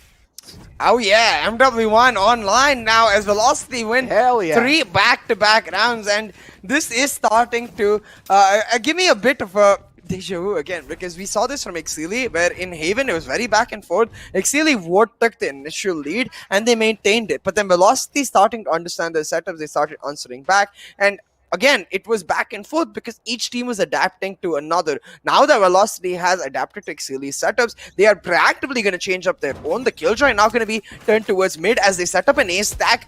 The operator for MW1 going in. Now, a recon has been invested onto him, and so has a turret, but he's willing to take damage just to try and find a peak. Will not get it. Goes for the double dip and gets shot down low. So he's going to go back up, go to Amaterasu, be like, IGL, please heal. At least he found the info that the Killjoy is there, so I would give props for such a bold move from MW1. He's trying his best to kind of fill in the role that he's supposed to, but yeah, sometimes he's able to, sometimes he's not. But still, props should be given to MW1 without a doubt. HellFF though, using that snake bite, quite close to him. HellFF pretty much realizing that as well. And on the other hand though, HellFF again, down quite low. He's only down at 60 HP, but still he's not really backing off, you know, from just that aggressive angle in itself. He's trying to hold those off angles, and he's able to do that successfully. Now, if you can hear, LF hears all of these audio cues of them leaving the A side, so the call has to be given that the rotations are coming on, and I think MW1 trying to find himself onto the boiler for a peak, but he's not going to be there on time, so as soon as he doesn't spot anyone, should go back to mid, look for the kitchen peak, because that's where the action is going to happen. A mid to be execute on right now, and Amaterasu isolated in yellow. He needs to play this very safely. He definitely needs to play this very safely. Hey Crew, they're able to find himself a frag onto Babor. Babor being shut down. With that being said, Fancy as well from the backlines finds a frag onto Matarasu. And now the Hunter's Fury is available on the attacking side. Oh, wasn't really able to connect that shot on him though. But Exceeli, a lad gets tagged up, Missile able to open the fray up, and now they have a massive man advantage. MW unfortunately is down low, misses that shot, and well, he will be punished.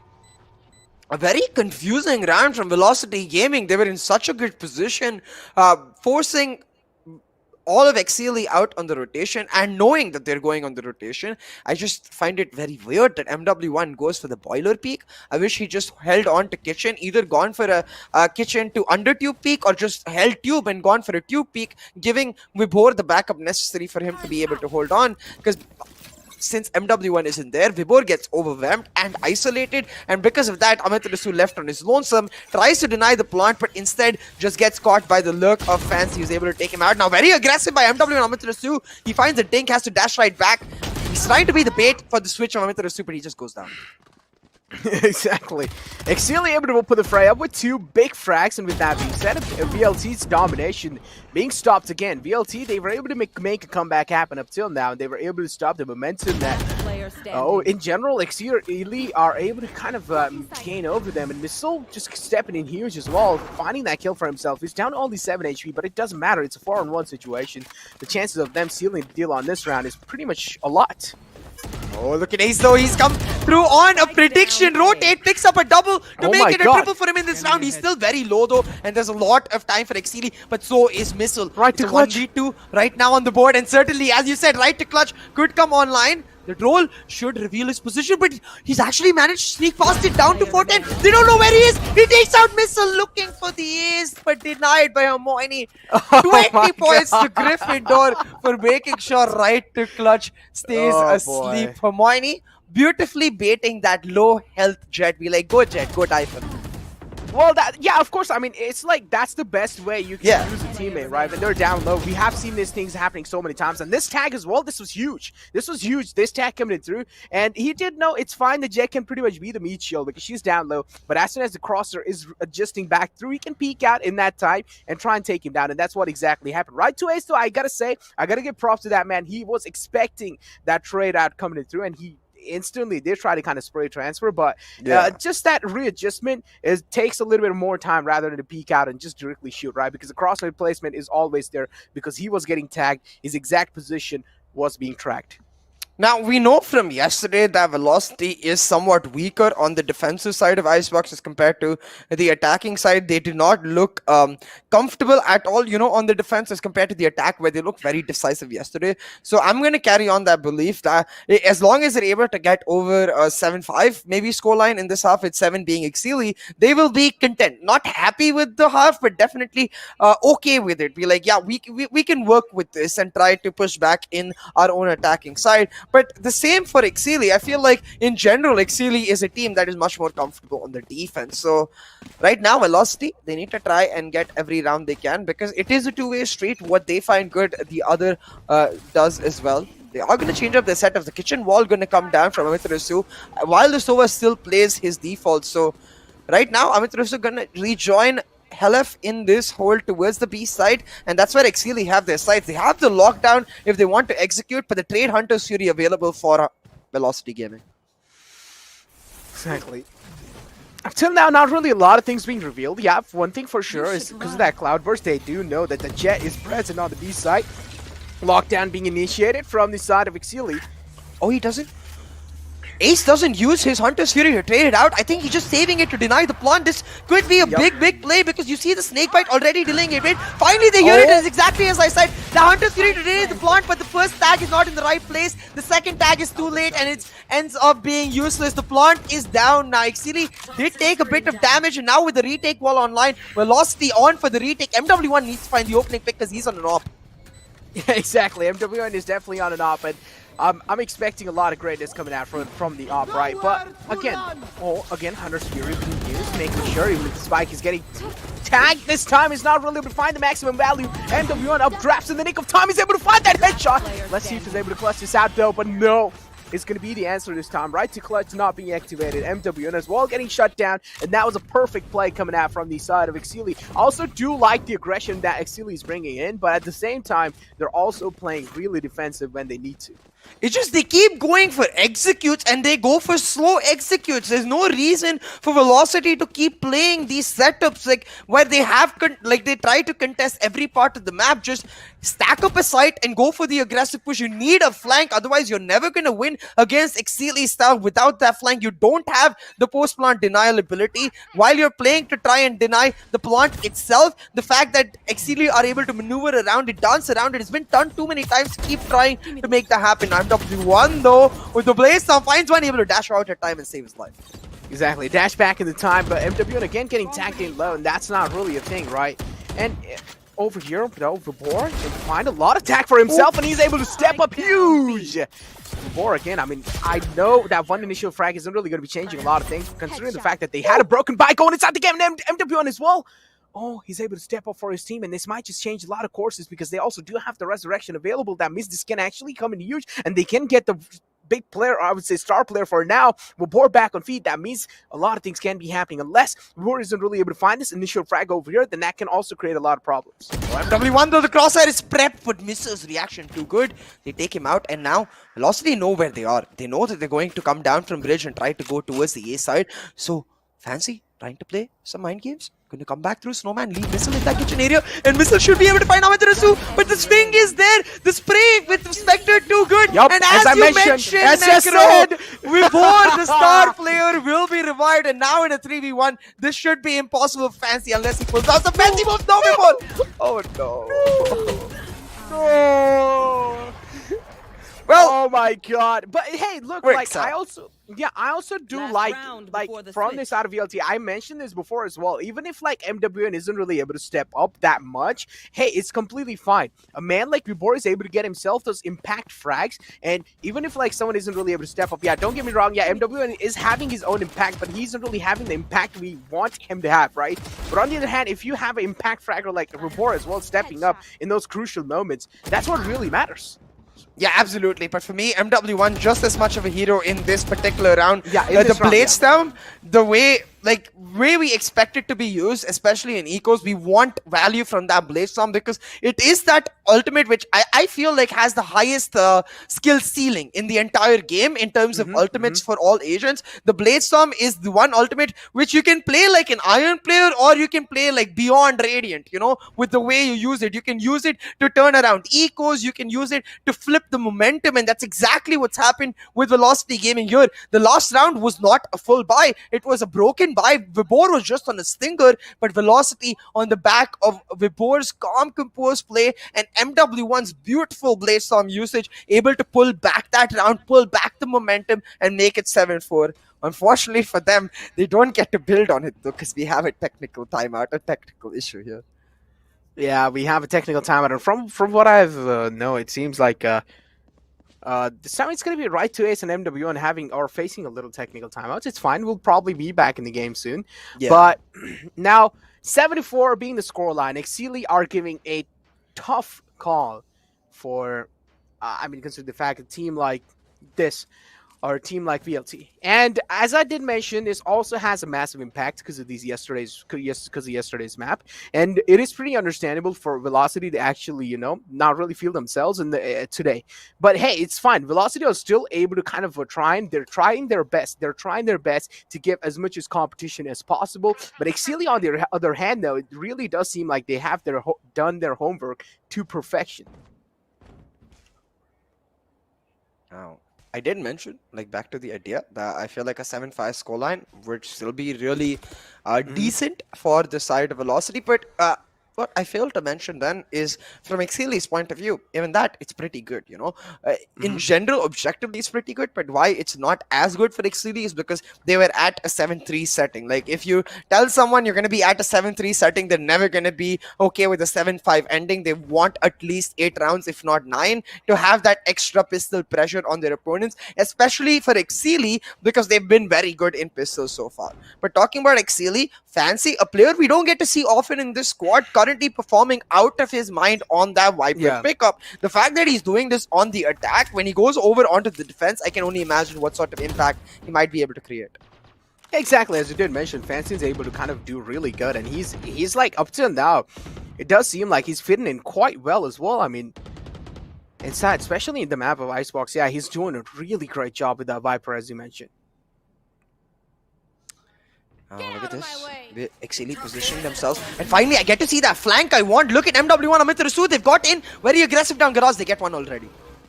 And Outdrone expecting someone to be on top, and that's what exactly happened though. But VLT catching Exceeli completely off guard. The Resurrection's inbound. Blade Storm as well from the side of Missile. Is there. But again, as you did mention, Vibor is playing the key factor. He steps away in the nick of time, and Vibor does manage to find one. Missile on the other hand, though, he also finds one, and Missile finds two. He's on a 3K. He's on a fire. He's on a tear. He needs to be stopped. If he's not really being stopped right now, that means Missile is probably going to be feeling himself, and he can't carry the momentum in forward for this entire round. And again, Amaterasu, he has found himself quad an off angle. Hopefully he's not being expected. And yes, he's not being expected. He takes one. He falls back instantly because of that wall as well. He gets enough time for himself to actually fall back. But again, Amaterasu isn't going to completely fall back. But with that being said, Harmonia, I'm pretty sure he spotted at Amaterasu's shoulder. And this is absolutely huge. They're going to peek it out at the same time. What? Oh, huge! Huge play coming out from the side of Amaterasu. And you can see the disappointment in Missile's face. He knows that his play alone was enough, but they're not expecting that Sage in the vertical angle. And that's because this isn't your standard, like, textbook Sage, baby. This is the battle Sage. We're not seeing as impactful as a performance from Amaterasu as we usually do. But you know what? A 4K in the last round of the half to finish it off, despite Missile pulling off some heroic plays, that's got to flip the momentum in your team's favor. That's got to get your blood going and your adrenaline pumping. So Velocity definitely on a good note in this first half, and Exceeli not so much, but Exceeli still have a huge advantage. They still have these key players in Missile and Fancy who are popping the hell off. So definitely I would say the ball in Exceeli's court, but up for grabs by Velocity as they're now on the attack. Now we are going to regularly see the Jet try and contest B-Long, sometimes with the drone, sometimes without. But what I'm excited about is that other 3-man squad moving towards A. Very slow, waiting for the Jet and Viper to cause some chaos, pull some resources like this wall just invested towards them before they actually show their presence. Exactly, Vapor. Can things taken really, I mean, a massive change of the pace we are already seeing from the side of this velocity. Taken really slow. They are taking their time for the executes, which is pretty understandable. But on the other hand, no lineups from the SOA coming in from the side of Exceeli. I really do feel like they're expecting a B push here, and that's why we also do see the Viper coming in really aggressive. But Fancy might just get caught off guard with this aggression. Gets tagged in, pretty much try to back off in the nick of time. He's able to do so, but he gets tagged up heavily. Look at this. The plant will finally go down. The initial alarm Nanoswarm did delay, but the Killjoy gets spotted and Hate Crew has to leave. The plant has gone down and Vibor has got to kill. The Snakebite will delay MW1's push, but that passive drifting ability in the air helps him out and he's able to get out. Now Kyojin does find the trade on Vibor, but this is favorable for VLT. They have yellow control. They have the Viper ready for the lineups. They also do have the Recon Dart ready. The Recon, it gets destroyed in time. That's why he's really able to gain a lot of info. But take a look at the flood coming in from the side of Exceeli. And Missile and Hermione single-handedly able to get this retake back in their hands. And this pistol round was really important for them, as we did have a talk about this. If they are able to get themselves 8 rounds over here, that can actually step in huge. Hermione, though, peeking out. The team synergy, again, looking really good. Exceeli. Yeah, Exceeli making the perfect move on that retake. Number one rule of retaking B, charge yellow. Just blindly put, like, Matador blindfolds over your eyes and just go for it. Like, that's the only point of contest for the attackers, since if they don't have yellow control, it's almost impossible for the Viper to actually get her lineups through without being charged and taken down. And you can see that he gets one lineup down, which delays the spike from being planted, but doesn't have his second snakebite, so he's just stuck. And because his team went down like flies, so did the round. Now Missile with the Marshall. Whew. Missile with the Marshall. Missile Marshall. Mr. Missile Marshall. Well, now, approach is definitely being shown from their side. Exceeli expecting that approach, but misses that initial shot. MW1 again, back in his own groove. He is feeling himself, and hopefully he's popping those skulls as well soon. Missiles, I do like his crosser. It's kind of like the Tense crosser at the same time, just color being changed to white. Spike being collected by Hellfighter by their left. MW1 here, he gets popped by Missile though, and Amaterasu just gonna be like, yeah, no, I don't want anything to do with that Missile. I'm gonna stay away from that as much as possible. Trying to take out the Recon, reveals his position. I think that's intentional. He wants to divert the attention from the Sova, but they are not. I was gonna say they are not fooled. Fancy able to spot him out, but Ace wins that 1v1. Now Heycrew gets a trade. Hellfighter needs to take out Heycrew if there's a chance of a Thrifty.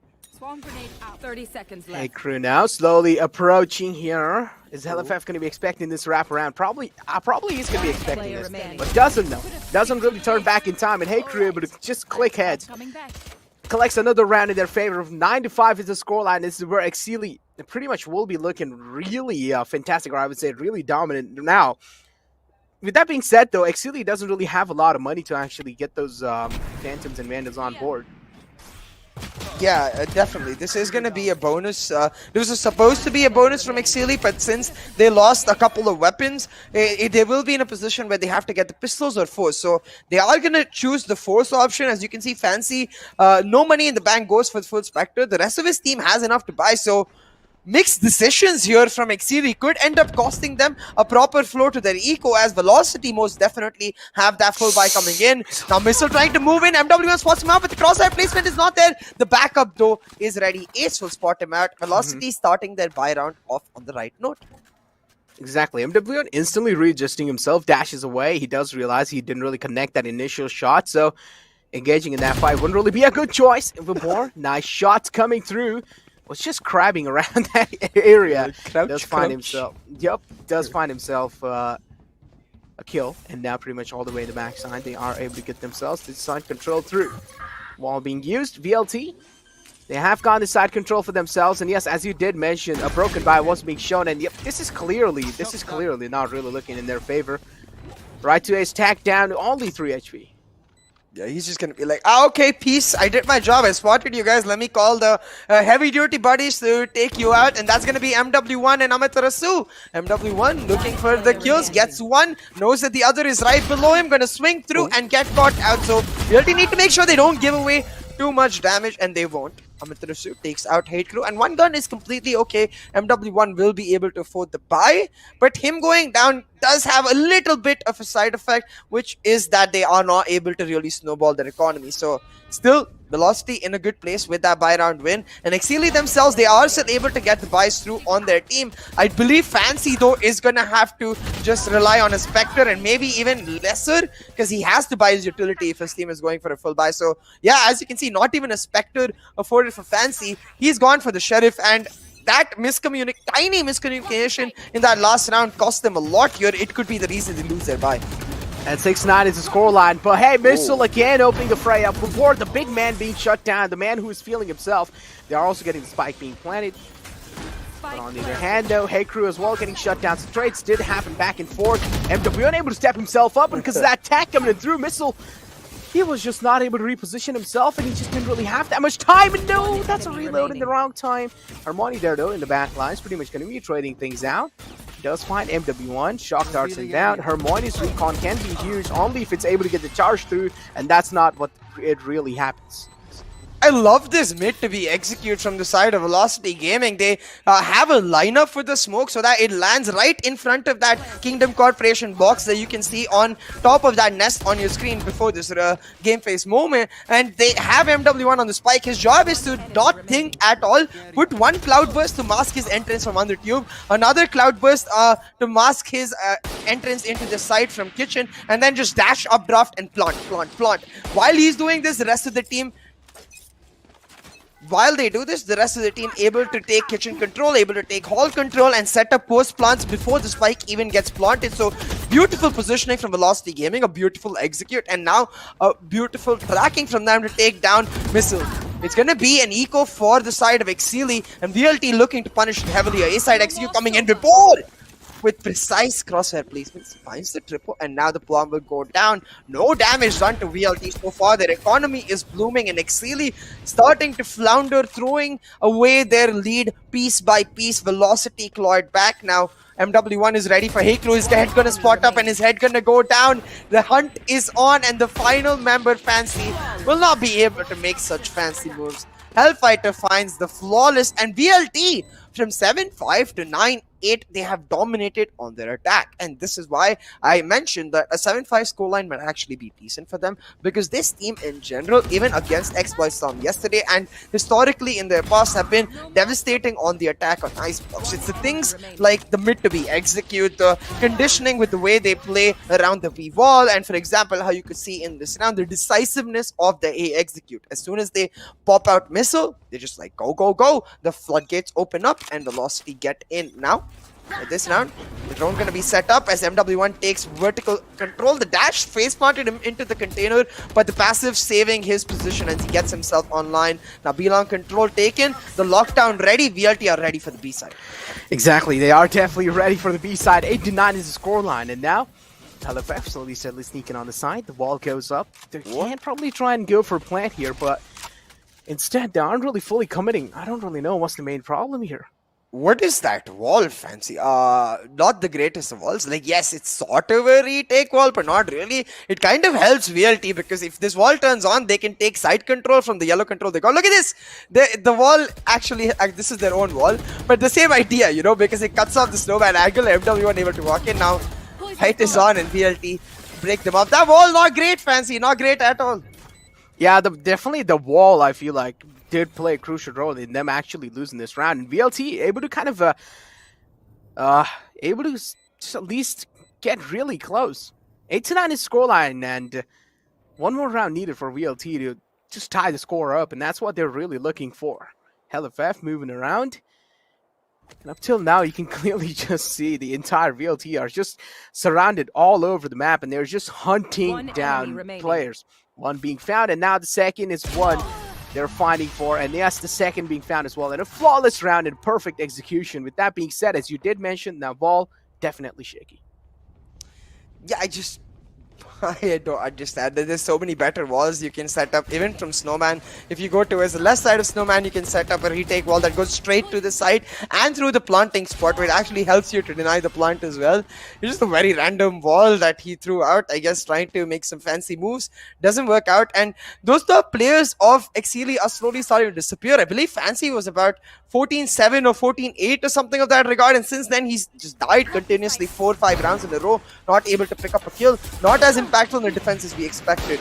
Now another eco from Exceeli and VLT. We saw this in the last eco as well. They're very aggressive when they know they've got the weapons advantage. Did mention they're definitely very aggressive. And VLT, I mean, with that being said, they're able to tie things up. They're able to win so many rounds back to back, and that's why they also are having a lot of confidence here, which is understandable.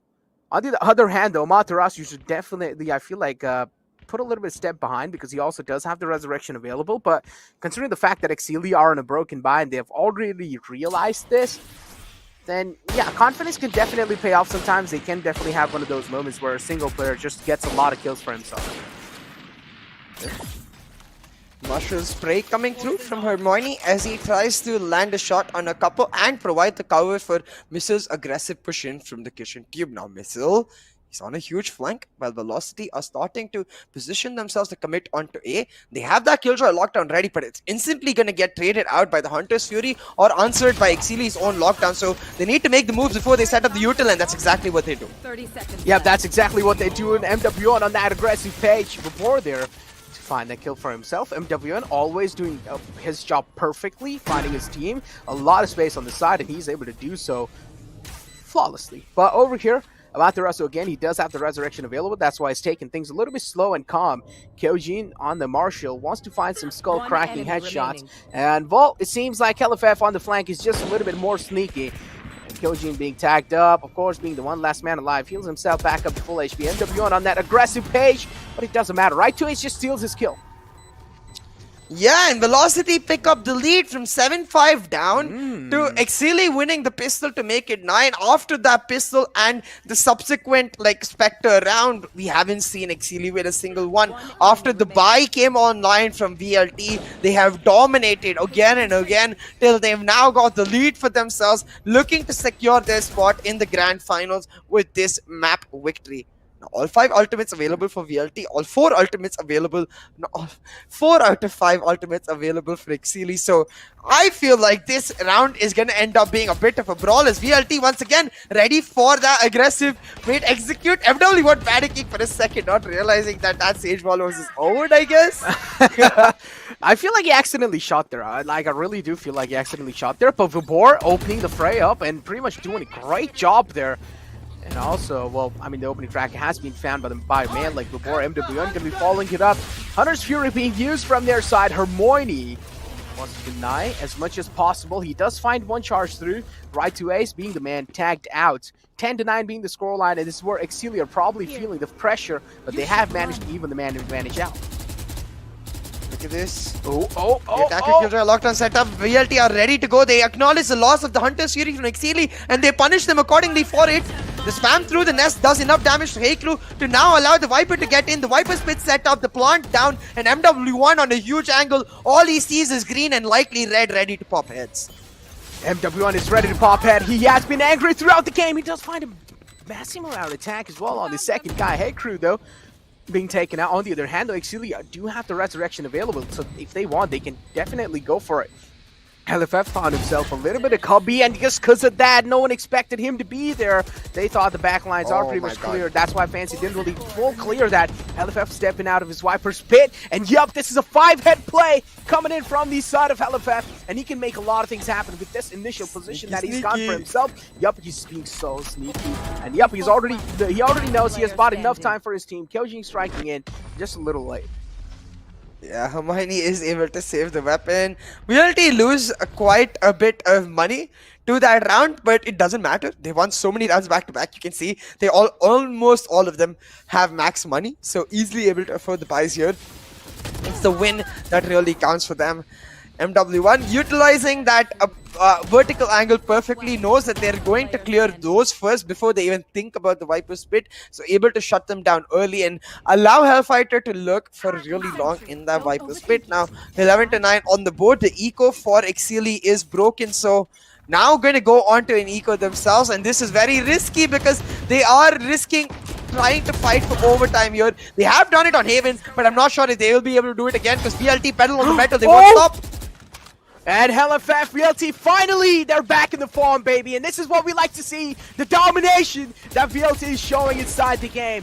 VLT, they don't really seem missing anymore. The smiles on their faces are back. Amaterasu as well, D-Nigel. We saw before in the webcams as well. Amaterasu was definitely having a smile through. And this is the VLT. They have regained the confidence. And now, I just want to see MW1 as well with some flashy plays. I want to see the old MW1 being back. I want to see hit some insane shots. But hey, it doesn't matter. His entire team is stepping up. Even if MW1 isn't really able to do much, his team is stepping up, and this is what the adaptation. I love it. Yeah, match and series point for Velocity Gaming as they look to exit Group A as the second team into the Grand Finals. Exceeli put up a valiant effort on Haven, put up a really strong start on Icebox, but they have not been able to catch up to VLT's attack so far. They have not been able to answer, and I think a large part of it, the fact that Fancy is not able to actually move around in his setup. I would have liked to see that Killjoy playing B anchor given VLT's aggression towards the B and Fancy actually playing A, but instead he's stuck on this A side approach without even the retake wall. As long as Fancy dies in a 1-for-1, VLT always get the advantage in that trade, and I think that's exactly what's about to happen right here. Look at this. Reverse the man taking the initial engagements, and he's using Killjoy as a battle Killjoy, huh? He's using those swamp grenades to flush anyone out of their comfortable position. And again, he finds the opening frag for his team. Rebor doing a great job stepping himself up this time. Shock darts there on the default spots, making sure they aren't getting compromised. Spike being dropped for Rebor. Now it's his job to get the plant through, and that's what he's going to be doing so. Oh no, the wall being blasted, and no, Rebor getting spammed out. That's a key frag being found from the side from their side. But MW1, this is the MW1 we wanted to see. MW1 stepping it up and finally ending that initial round and that game on a good note. Yeah, the map picked up for Velocity Gaming, so is the series, and so is the spot in the Grand Finals. $3,500 in the bag, but that's not what they want. They certainly want a lot more. So Velocity, they'll be happy they get the win, but certainly not content just yet. So we'll see if they are able to move forward. But it's nice to see smiles on those faces once again after a disappointing day yesterday. Now, unfortunately for Exceeli Esports, they are at the other end of this where they are no longer in the Valorant Conquerors Championship. They have been knocked out, and unfortunately so, because they put up a beautiful run, dominated the Bangladesh qualifiers, and proceeded to come into the VCC Grand Finals looking to make a mark. Now, that first series wasn't so great, but the improvement they showed is what really stands out to me. Progress is extremely important, and the fact that Exceeli were able to do it in the midst of a tournament shows that they have a long way to go, which means that we're definitely going to be seeing this team very soon in the future. Yeah, Exceeli, I mean, they are one of the OG teams out there as well, you know? Like, they have had a decent name for themselves since the past. So, of course, Exceeli expected to dominate, or at least expected to dominate in their own region. That's what they did. And as well, put up a really good fight. As we all mentioned, a valiant effort coming in from their side. But in the end, I mean, even our predictions were 2-0 Velocity, because we clearly know that Velocity is one of those teams that, of course, isn't really going to be losing these kind of matchups. But as I did mention, valiant effort, and Exceeli kind of made it look really shaky in the start. But later on, Velocity was able to get their grip back and regain their confidence. Once again, though, Exceeli with some exemplary headshot percentage numbers, this adds on to my point that I think this team has a ton of potential and they have a long way to go. I believe they've even acquired a newer player, not for the VCC, but for the future in SS Sami, one of the most prodigal players coming out of Bangladesh. So the squad is just getting an upgrade after this. They're only going to keep improving. I'm excited to see more. But talking about Velocity Gaming, able to pull out the win, and I think a large portion of it, of course, down to Vibor. I expect he will be the MVP of this best of 3 series, and it's really nice to see him getting the spotlight because I feel like he's one of the most underrated players in Velocity Gaming as a whole.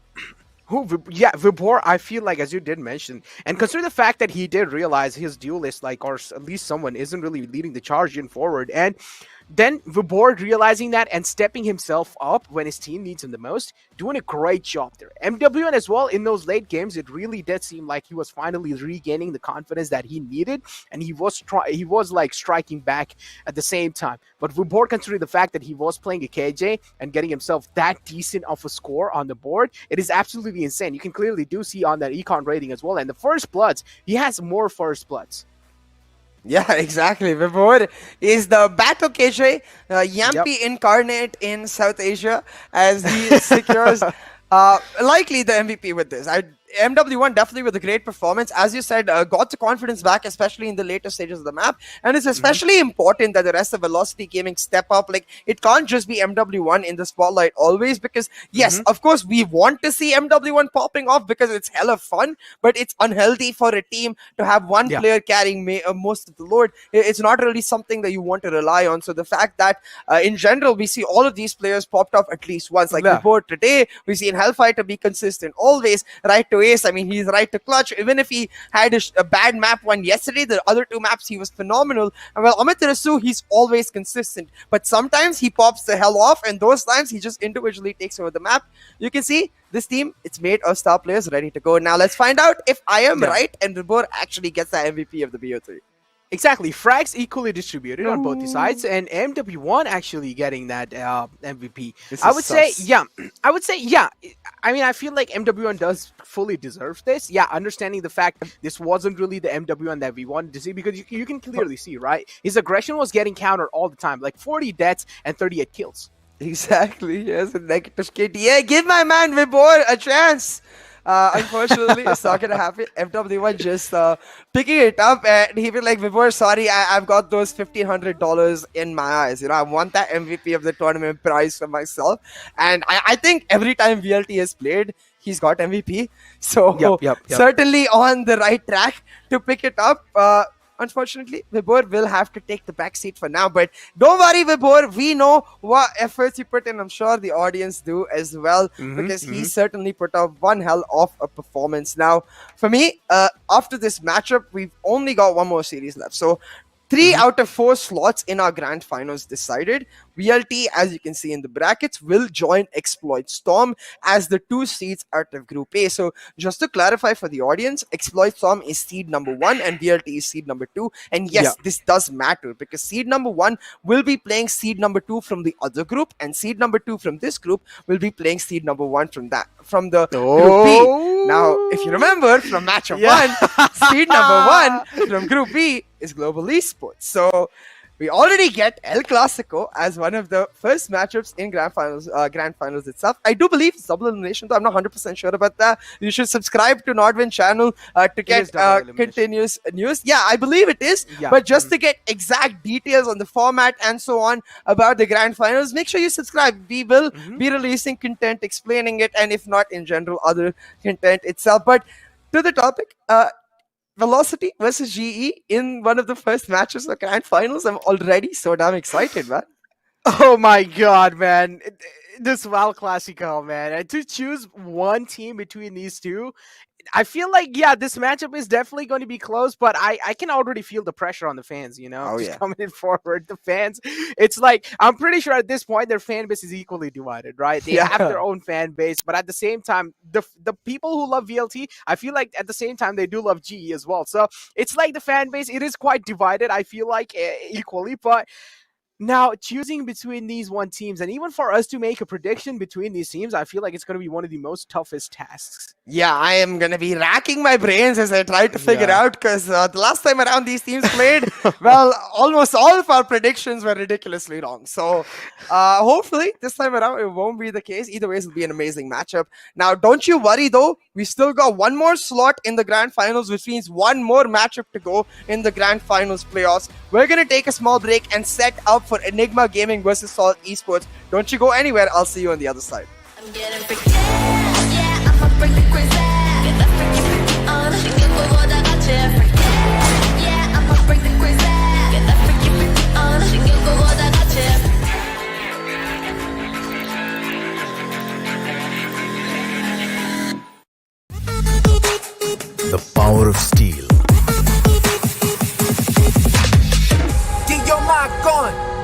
mark on. The strength of metal. Need your mark on. Need your mark on. Need your mark on. Need your mark on. The new Classic Mark III. Get your mark on.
Get your mark on. The strength of metal.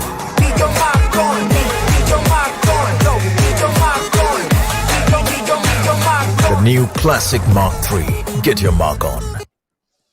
Welcome back, ladies and gentlemen, to the Valorant Conquerors Championship, brought to you by NODWIN Gaming, with Gillette as our grooming partner and Talk Esports as our digital publication partner. Now, my name is Nikhil Bansali, and joining me is Necro for the final set of the day, fighting for the final slot in the Grand Finals. It's going to be a revenge matchup. Assault Esports once again look to take down Enigma Gaming. Enigma Gaming, though, they're on a run of their lifetime, you know, from nowhere to now almost in the finish line. This is the last step they have to take to really end up feeling fulfilled in their approach. Exactly. I mean, Salt versus Enigma. I feel like these are two teams that are really equally matched, you know? Oh, yeah. Like, Salt, of course, coming in from the Pakistan region, and then you have Enigma coming in from the Indian region. But on the other hand, though, if you talk about, you know, the approach in the game, and I would say Enigma is, of course, one of those teams who really do like to play safe, I would say. But before this match against G, we did see a kind of bad man playing that aggressive angles, right, with the Brimstone on the map of Bide. So, I mean, maybe we will see a little bit of different glimpse of Enigma, but what do you personally think? I hope we don't get to see the aggressive Enigma. I really like the tactical Enigma, you know. I've always liked their playstyle from the very start. I think it's what always set them apart, and more importantly, when they faced up against Salt next, that was the reason they demolished, they obliterated Salt Esports. So I think that tactical aspect especially important now. I do believe we are ready with Vito, and I think it's just going to be the same as what we expected last time around. Salt likely to ban out that Breeze, and Enigma, for them, I want to see if they actually take a risk and not ban out Split, instead have something prepared. But yeah, as you can see, they're not going to do that. They're just going to go with what is comfortable. The map picks have changed, though. I believe it was Bind Haven Icebox last time. It was Bind Ascent Icebox last time. Yeah, it was Bind first, yeah, but this time it seems like they have gone for Icebox first, and then again, pretty much them peeking Heaven this time. So I would say that's a different peak coming in from their side in general. But with that being said, last time it was pretty much a 2-0 being done from the side of Enigma, so we didn't really head on to the third map. But with that being said, yeah, Salt, of course, Bind being the third map, this is quite an interesting approach in the game. So just because they lost against GE, maybe they just don't really want to have the same kind of mindset inside the map of Bind. And also, I'm pretty sure Salt has watched the GE versus Enigma map, so even if Enigma do decide to kind of pick Bind, they can pretty much try and imitate, they can pretty much try and do the same thing that GE did. Yeah, absolutely. So, my bad, last time around, it was Bind and then Icebox. So, Salt had actually picked up Icebox, and I remember one of my biggest complaints, Salt had actually picked up the map where Enigma was favored, and my biggest complaint was, why don't we see Haven? Because Salt is so damn good on Haven, and Enigma's comp, while Enigma themselves have looked good, their comp is still a little sus to me. They run that no flash lineup, which I feel especially works really well with the way Salt end up playing the map. So I really like the fact that the change has come in and they have picked up Haven. We already saw one OT on Haven today. Maybe we'll see another one. But hey, that's for map 2. Coming back to what we have for map 1, we start off where we left off in the last series. Back to Icebox for us, Necro. I mean, yeah, after a massive loss against GE, I mean, I'm definitely expecting a little bit of shakiness coming inside from their in their mentality. But what happened in Wildcards as well against EXO and stuff? They lost to EXO like 2-0 as well in the best of 3, and then pretty much strike back hard in the best of 5. So I feel like the place Enigma is really kind of a team who does perform really good when they have pressure, right? And when they're really like under pressure, when they're really not feeling good about something, that's when Enigma does really do good. I'm really sorry to cut you off, but Casper's locked in Sage, which means Trick cannot lock in Sage, which tells me that we might see a double duelist lineup from Salt Esports. Because last time around, when we saw them play against Enigma, I believe Trick was carrying the Sage role and Casper was playing the Viper. Yeah, and Beast was playing the KJ. Instead, Trick likely to pick up what they're able to deliver. Back to no cam Trick. Unfortunately, it was most of it. Rafi, what? Okay, hey, it was just, the audience may not know this about me, but everyone who works here does know. I'm a big fan of hoodies, and I like the fact that Easy's got one on. Let's go, hoodie power. I don't know about comfy. I feel like when I wear hoodies, I do tend to get really sweaty. It's because especially when I'm sitting inside a room and inside an AC, you know, just having a good time chilling around. The hoodies are perfect to match that kind of a weather. Very interesting wall throw. Just don't die. We will come and help you out if they actually execute B side, which is actually what. Like how Beast pretty much backs off, makes sure that he isn't really kind of getting tagged out because But the flicks, bro. What the heck? I know, right? I'm pretty sure before this game, it was just like after the loss against GE, he was just DMing all the time. Like he was just DMing after DMing after DMing after DMing. He's like, frick it, dude. I'm just gonna single-handedly rely on my aim, and that's what he's doing for now. Look at the aggression coming in from Rafi, checking each and every single angle for his team. This time it seems like the best gun in the game wasn't really able to deliver a lot, but it's fine in those close ranges. And now, easy. They should get the plant in. And I also do like the confidence being shown from their side. They can look at Raw Fuel. He has managed to sneak it all the way deep right behind them. He finds one. He finds two. He's looking for a third one. He does know probably someone is near in the clothesline. But the best gun in the game strikes again. Classic greater than Ghosts. Rafael is taken down by Hats, but the round is taken over by Enigma. They only brought 3 Spectres, so all 3 Spectres carrying over will mean that this is effectively a bonus, especially since Rafael picked up the double. He can now buy a Vandal, full shields, and still be able to afford to buy the next round. So right now, Rafael and Enigma rolling in the Moolah. We'll see if Salt is able to answer back with the buy of their own. Hats actually going for the glass cannon operator right here. Could be really risky because he's going for the B peak. And this is where, once again, Enigma will set up their default. Rafael making the move slightly. He's going to run into Hats' crosshair. Spots out Trick first. Trick is just the bait for Hats. Because now the Lear going to come out. Trick and Hats each find a kill. Dude, that's actually huge. Here. He peeked out with the flash, and he did know he's going to be kind of distracted with that. And then as soon as he was trying to back off, he catches him in the nick of time. Like, you can tell the reaction time or the reaction speed on that one. One enemy Hats as remaining. well stepping in. This time, Trick doing the same thing. And Salt are single-handedly dismantling Enigma. The place where Enigma was looking really good, and now Salt are able to shut them down in a flawless round. Not just shut them down, completely destroy them. I think as soon as you see that Lear coming out from Reyna, you need to back. There's no reason Reyna would ever Lear right there unless she has backup, you know? Because if she's spotting someone out, she's either going to stand and fight or she's going to back up and wait for her teammates and save the Lear for the retake. The fact that she's using the Lear right there should tell your team she's only doing this so she can distract you and someone can capitalize on the top of that. It doesn't have to be an operator. It could just have been a Spectre coming through on the underneath and capitalizing on that Reyna. But that Lear is never used without a buddy system there, and Enigma getting caught off guard. Salt's operator buy pays off and they get a flawless round, no damage done. So now on an equal footing, both of the teams with full buys coming through in this round. Enigma will try to answer back with standard defaults, easy on the look. He finds an easy kill but does get traded out, and kind of advantageous for Enigma because they get a B-long push on the back of it. Drone being utilized. The wall is pretty much crossing around. That's a great wall. Wall being broken. The spike should be planted. Enigma getting themselves a safe spike planted. Round advantage is still looking good on their side. There's the yellow control maintained. The Jack gonna come back too. Hats has to join his team on the retake, but with the operator, it's easier said than done.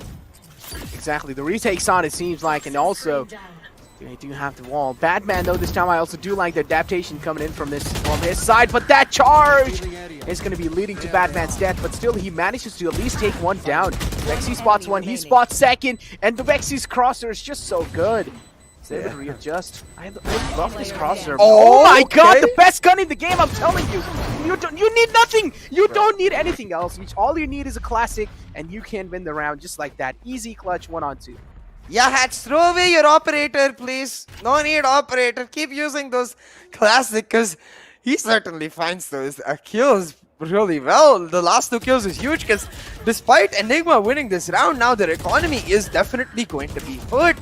They are going to go into that next round with the eco disadvantage. Now, the same can be said for Salt Esports. They should not be able to afford complete buys across the team, but the operator saved for Hats itself is enough. You see, Trick has a Vandal, and I'm pretty sure the only damage they're going to be facing is a potential light shield or a one less utility. So, definitely for the side of Enigma, a bit of a disadvantage here, and I think they're trying to make it up with aggressive pushes to try and trade out kills and maybe pick up weapons for themselves. Now, Hats with the Blade Storm, I don't think they're expecting this at all, but the recon and the drone use will tell them that, okay, you need to be there, try to maybe look for a rotation. 4 guys stacked.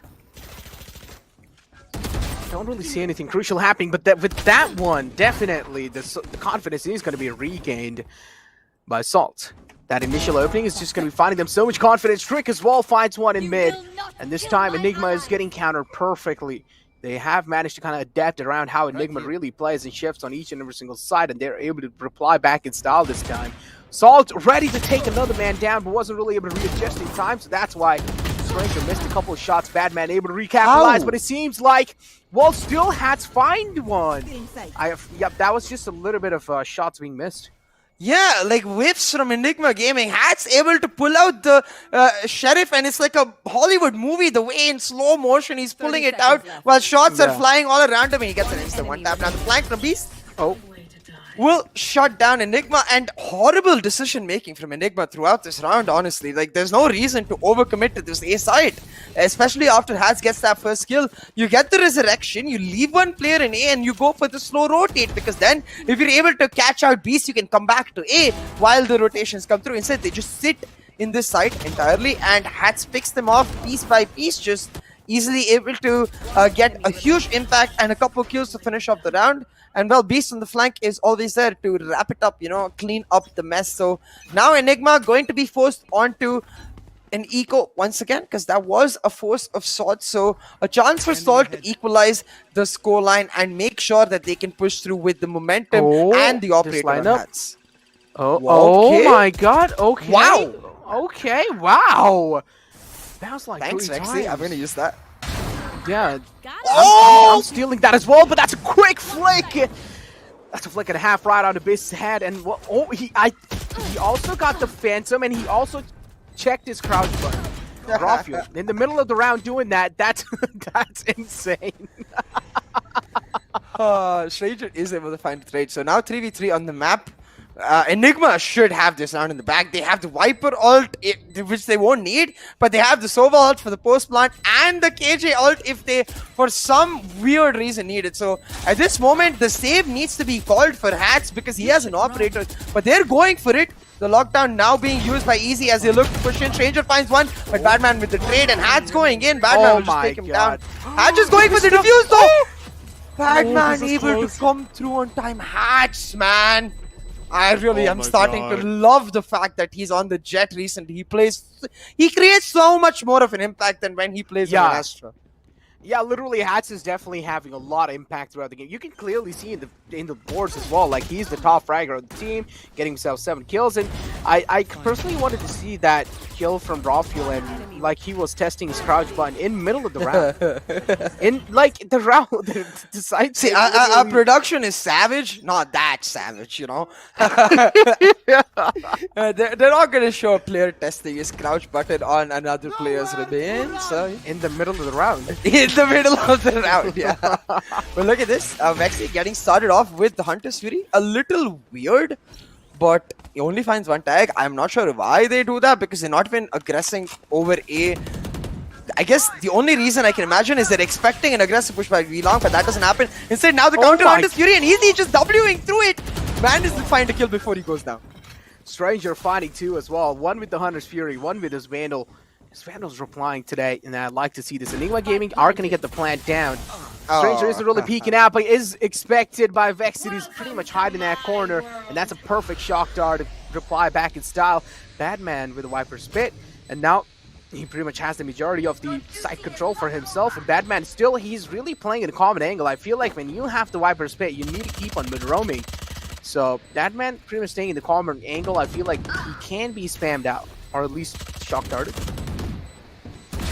1 enemy remaining. Oh my god, he got able to find 2. Casper finds 1 as well. Badman being shut down. As I did mention, Badman was just standing in a place which can be hard cleared, and he was just standing in such a default place, and pretty much gets hard killed and gets shut down. But hey, as long as Enigma get the round in the hand, that's all that really matters. But the damage has been dealt. Yeah, the damage certainly has been dealt. Enigma pick up yet another round, and Salt now onto the eco. This is very unfortunate. It sends me back to that 3v3 retake that Salt tried, where Hats tried to go for the pros don't fake defuse and almost pulled it off. Like, yes, they almost pulled it off, but the fact is they lost that round and lost the operator. Can you imagine the difference if they'd actually saved the operator for their economy? They would have been able to play in this last round with that rather than playing 5 rifles, and Hats would have 100% been able to create an impact on that, but instead they get nullified, they get put on an eco, and right now Enigma controlling the pace and Rawfuel making the moves. Well, Enigma definitely controlling the pace, but Rawfuel is the one controlling the space, baby. And that's what really does matter here. But over here you do have Easy striking in 2 big frags for himself. Salt getting demolished and dismantled inside this round. Beast does have his share popped. This is where his main kind of his focus is just try and deal as much as damage as possible, and that's what he's really going for. Beast peeks out and just gets spammed through the wall. A flawless round by Vexi. Yeah, beautiful round from Vexi, and damn, Vexi is looking so damn clean with this Sova on Icebox. Has these really cool lineups, is calm and composed, always there at the end to support his team. Well, like, it sounds like every single tick box getting checked off, you know? Vexi is that ideal Sova player on this map at least, and damn, I will say, the one conversation we had in the pre-show regarding whether what kind of Badman we're going to see, if we're going to see the calm composed Badman or the randomly peaking aggressively Badman that we saw against GE. I'm really glad we get to see the calm composed one, because as you can see, 8, 4 and 7, not just the top fragger for his team, but also chiming in the assist department, really making optimal usage of his utility. Oh, I love himself that orb as well, and now, oh, so lucky he didn't really get the track through. But lockdown being initiated from the side of Enigma Gaming, pretty much revealing the intentions that they do want to instantly go onto the A site. They're just waiting for the time to get passed by as much as possible because of the Viper's pit as well. The Viper can't really move out, and seems like she's really not going to be moving out of that Viper's pit. And this time, well, Vexi pretty much just strikes in, goes onto the Beast. Is going to be shutting him down, and with that being said, that's a perfect shock dart from the side of Stranger, shutting down that planter. But hey, as long as they have got the plant in their hands, that means all they need to do now is position themselves for the post plants. Look at Vexi, he's playing so aggressively on top of 410, a beautiful off angle that they're not going to expect right as they turn in. The Empress shot down by Vexi, now revealed by the recon. He's going to say, alright, peace out, I'm going to go back. I have my lineups ready. Now Hats and Stranger each find a kill though. Salt fighting back on the retake. 2 bullets. No, he only had 2 bullets in the hands, and he wasn't really able to get the fresh magazine for himself. And yes, as you did mention, he was taking it. Vexi though peeks out. Instantly able to get the next one, but hey, I feel like, is there time? Yeah, yes, there is time. There he has already gotten it halfway, so yeah. Yeah, oh my god, Casper coming up huge in that round, sticks the half defuse. Without that, the round definitely would not have gone. I think Enigma just not expecting Salt to be so decisive on the retake. They're like, surely they will try to clear angles first. Instead, Salt say no. We know our players will be able to clear out angles. They rely on Hats and Stranger to do that, while Casper just sticks it. This level of trust in each other is honestly astounding to watch and beautiful at the same time. But still, you can see on the scorecard, despite the round win, the eco for Salt still in not a great position. So 2 light shields on Hats and Strangers and 1 Spectre on Casper does give that weapons advantage over to Enigma Gaming. Still don't understand though from Enigma Gaming why they love this A site so much. Again and again, keep going back for this execute. It's like, as long as it's working, why do you need to like... But it didn't work last round. Yeah, but at least they got the plan through. Maybe now they have the Kryptonite for this. And yes, they do. Look at this. Easily side control. Just strolling on the side, even though they did lose the post plan. This time, maybe they just have a different approach coming in. Maybe they have some improvements. And what Rawfuel misses those shots. We'll have to pay the price for it. On the other hand, though, because of Dink, his aim was just bouncing around. There you do have Hika just flicking onto the man. Hika, again, getting himself another kill. And if a man like Hika is being activated, you want to watch out for him, because it's going to be really tough to take a man like Hika down. No Hats. No Hats. I really hope he saves the operator.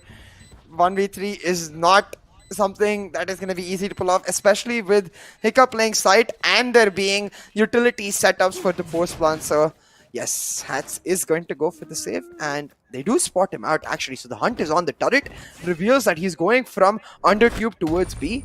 So they will try to push him from both of the angles, try to catch him up, but there isn't enough time. So the save will come through, but Enigma pick up the round 7-3 in their favor. And unlike Velocity, where I was mentioning, where Icebox a very much neutral map, it depends on the team, right? So unlike Velocity, where they're a team that excels on the attack, I actually feel Enigma is a team that excels on the defense, especially when Raw Fuel is popping off, and he certainly is today.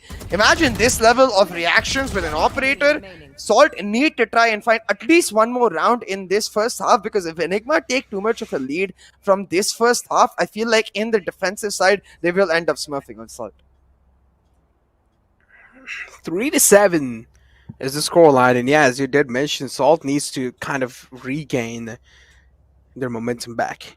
They need to at least win this round, and this round is really going to be important for them, and that's what Hats really does realize, and that's why it's called the timeout here.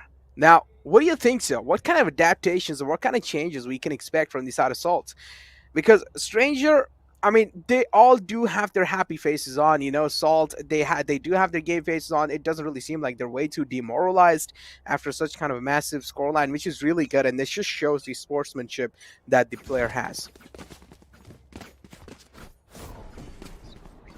Now, 7-3 on the board. The operator is there for Hats as he was able to save it, but otherwise it is an eco for Salt Esports. So, eyes on Hats, eyes on his position, see if he can make it work, and a little confusing. The read from Salt Esports, I guess they're overthinking and they're like, they've gone A so many times, surely this time they come B, let's force stack that B. But Enigma just like, no, we like A, thank you very much. We'll just do our default drone, get some information down below, spot out.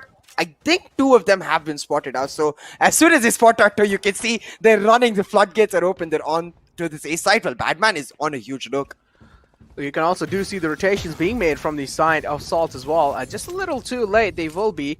Yeah, that is definitely going to be a little problem. And take a look at that. Rawfuel again, creating that off angle for himself. Finds one, and then Easy and Batman. And then again, Easy is just following it up. It's pretty much their single-handed domination coming through, and Hats is down so low, but gets back in the nick of time. And is not really going to be expecting God Vexer to be there. A beautiful repositioning coming out from his side, and a flawless round from Enigma.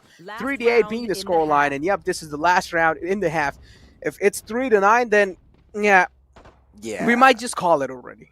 Exactly, because you see how well Enigma is able to play on the attack. It's gonna get that much harder for Salt on when they are on the attack. Now, I will say, generally, the Jet Reina composition is supposed to be much better on the attack, but what I've seen from Hats as a Jet is more of the opposite. It doesn't strike me as an entry fragger Jet, and with Trick not having the greatest performances in this map so far, that attacking power relies on those 2 duelists to create space. If they're not able to do that suddenly, especially against a team of Enigma's caliber, that power completely nullified. Now, Enigma, like, you want to play mind games? We'll show you how it's done. You stacked up B last time. Well, we're coming there now. We're gonna rub salt in your wounds.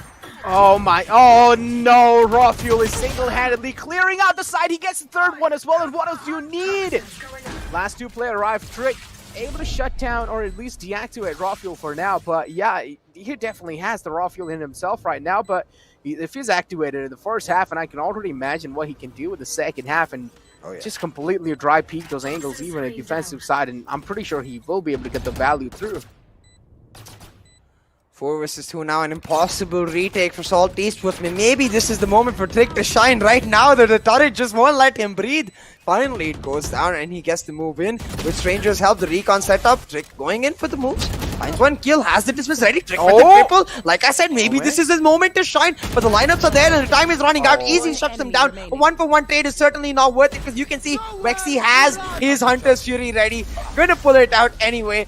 Make it clear to Stranger that he certainly has nowhere to run. It's either into the Hunter's Fury or in the spike plant. Either way, Stranger goes down and Enigma goes up 9-3 now from that first half. A dominating performance from Enigma Gaming. Yeah, exactly. Beautiful timing on the Hunter's Fury as well to make sure that even if he does kind of stick the defuse in, then he will be pretty much instantly denied. And now second half on the board, Salt are on the attacking side. On the other hand, no, Enigma on the defensive side, and we do know Enigma are pretty good even on the defensive side, so we can expect Enigma to dominate again. We can expect the same momentum being shifted, but I can't really say much about the pistol rounds though.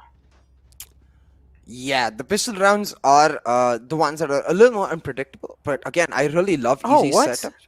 Look, none of them have the best gun in the game. Yeah, they all opted for an upgrade on their pistols. We'll see how that pans out. Upgrade? Is that upgrade? You sure? Monetarily, yes. I'm not sure impactful-wise, but look at this. A 4-man death ball stacked down tube into kitchen. They're all going to get revealed by this alarm bot. And you're wrong, actually. Necro, Easy does have the best weapon in the game, and he's getting the action. No, Salt though. I was talking about Salt. I was talking about Salt. Yeah. I mean, yeah. In the long ranges, yeah, definitely. I feel like Ghost is like in the long and mid ranges. Yeah, in these ranges, Ghost is definitely one of the best guns to have. But in those close ranges, yeah, same as oh no, the dash being blocked, and that's not good. And well, exactly the same thing being realized. Stranger as well, managing to find himself a decent amount of kills. But with that being said, Easy is down low, and look at that. He's able to do like decent amount of damage. With that being said, Hat's really down low. Badman though, no one's going to be expecting him to be here, and well, he does spot trick out, and with that initial shot, his position being compromised well, and wow, that's a great jiggle peek and a shot coming in through. Quick shot. Yeah, a really nice round from Salt. As soon as they spot out Easy dropping down towards the B side, just put all the pressure towards A. Know that it's only likely going to be either a Viper anchor or a Sova anchor, both of which are very easy to break for them as a death ball squad, the way they were grouped up. So picking up that pistol definitely keeps the hope alive for a potential comeback, because now they get the buys, 5 Spectres. Stranger, unfortunately, feeling the nerfs to Sova a little with the light shields here, because the utility... Actually, never mind. He has 1500 credits. For Stranger, why are you buying light shields? It does seem like they are walking inside the side here. Slowly, steadily, but Salt, the battle to the metal, they do realize this is where this is their chance to strike back. Hats, though. Oh, look who's waiting in the close range with the classic, but this time Luke's away. And the wrong timing, or at least in the nick of time. And well, there is a Marshall waiting for a reply. Marshall replies, Rafu finds one. He's looking to find a second one. Unfortunately, though, Reyna dismissing in the nick of time. And the pretty much a really well round coming in through. And this is where now Enigma are looking to get the retake happen. But on the other hand, Assault really not far behind. They are looking to get those fights as well. They are staying pretty in the close lines. Rafu does realize, and now finally, Salt putting the pedal to the metal. Salt Trick again getting himself a 3K. Yeah, Trick getting a 3K and really starting to come online with that triple kill and the triple he was able to get in the last round, the first half. He's literally tripled his performance from the rounds before that, now in 9. We'll see if he's able to continue on a strong note in the following rounds, because this is now going to be the buy for Enigma Gaming. A bonus for Salt, but that's actually going to invest into a Phantom, so a bit of a mixed situation. I would have liked to see if they are going to go for the upgrades, the entire team goes, but someone give the memo to Stranger that heavy shields exist in this game. Again, going for the light shields. He just wants bank, not shields. Exactly. Slowly, steadily, sneaking in the tube. Trick. His aggression is, I feel like, known. Yeah, with that alarm ball being triggered. I'm expecting the swamp grenade to be triggered as well, but no, instantly swamp grenade as well gets taken out, so that is a little unfortunate. He's not really going to be able to stop the kitchen aggression coming through, but Raw Fuel, though, he's able to find one, but instantly gets traded out by Beast. He got there to trade things out, but he also gets tacked down low, so that's a little problematic. But on the side, Easy stepping huge, shutting them down, or pretty much pushed now, being dismantled. What can Hats do all by his lonesome? It's a 1-on-4 situation. He's trying his best to strike back, but let's see if he's able to do so. 3v1 on the map right now. Hats, the only player who went for the upgrade, the only player with the Phantom. Can definitely make the moves, but the noise of him going through the air will give away his location. Wexy will take him out, and in a general, because of that, now Enigma Gaming able to pick up double digits, and with only a couple weapons lost, their economy not as hurt. Now, Easy will have to end up sacrificing a little bit, go for a Spectre or a Bulldog, but a Bulldog from his teammates, but it won't matter to them as much, because now with this round they get to stabilize that eco a little bit, look for the win here, and then potentially an operator for Raw Fuel in the future rounds. Now, as you can see on your scorecard, Hat's the only player to invest, doesn't have a buy, and I'm really confused again. Casper's going for a Spectre when he has the money for a Phantom. Casper saves while his team buys. Very mixed decisions from Salts. These are extremely questionable things that shouldn't be happening at all. Exactly. And take a look at that Raw Fuel. What? How is he able to find so much value through that. Initially, that's the main thing. Like, Salt aren't able to shut down Rafael, and I feel like Rafael is the man who's single-handedly creating so much trouble for Salt. If they're able to shut him down, I'm pretty sure Enigma will be a little. They will definitely be a little flustered, a little stunned as well. But let's just see how things are going to be really looking like. It's a 3-on-3 situation. Hats on that aggressive end, misses a couple of shots, but instantly backs off. 3v3 on the map right now. The position's definitely favoring Enigma Gaming because of Badman's look and the Nano Swarm are still available on that B side default plant spot now. Salt, they're running out of time. They're going to rely on Hats through to try and create some sort of space for his team. Now you see the pings coming through. I think that's for the Reina Lear. So Blocking sight. now gonna try to set up the plant, the cloudburst setup, but the Nano Swarm will delay it. They're running out of time and they are exposed. Stranger low on health and Easy likely to just spam out the box as soon as he hears it. The shortcuts are there. Enigma much just time. beautiful. There should be one more coming through, I believe. No, actually instead, No. just the shots in backs the Oh old my fighter double and God. it's over. Well, yeah, it's pretty much over. Stranger is trying his best to hold on, and with that being said, I'm expecting an 11 round already because Stranger's down to only 18 HP, but still we can't really rule him out. He thought he was a fake, but it wasn't. And now Stranger realizes that, and Vexy, again, just slaps Stranger out the game. 11-5 is the scoreline. Enigma are looking really dominant. Yeah, certainly. 11-5 now on the board for Enigma Gaming. And the operator should come online for Rafael after this round because you can see with just the Vandal able to create so much impact. I can only imagine what he's going to do with the nope, never mind. Not going to happen. Going to continue on with the Vandal. While Salt again going for the broken buys. This is extremely poor economy management by Salt Esports. They've not got on the same page whatsoever. Hold on though. I think this is a grim wall going to come through from Hika. I've seen this in a video before. It gives you perfect sightline of the mid entrance. Nah, Hika, disappointing.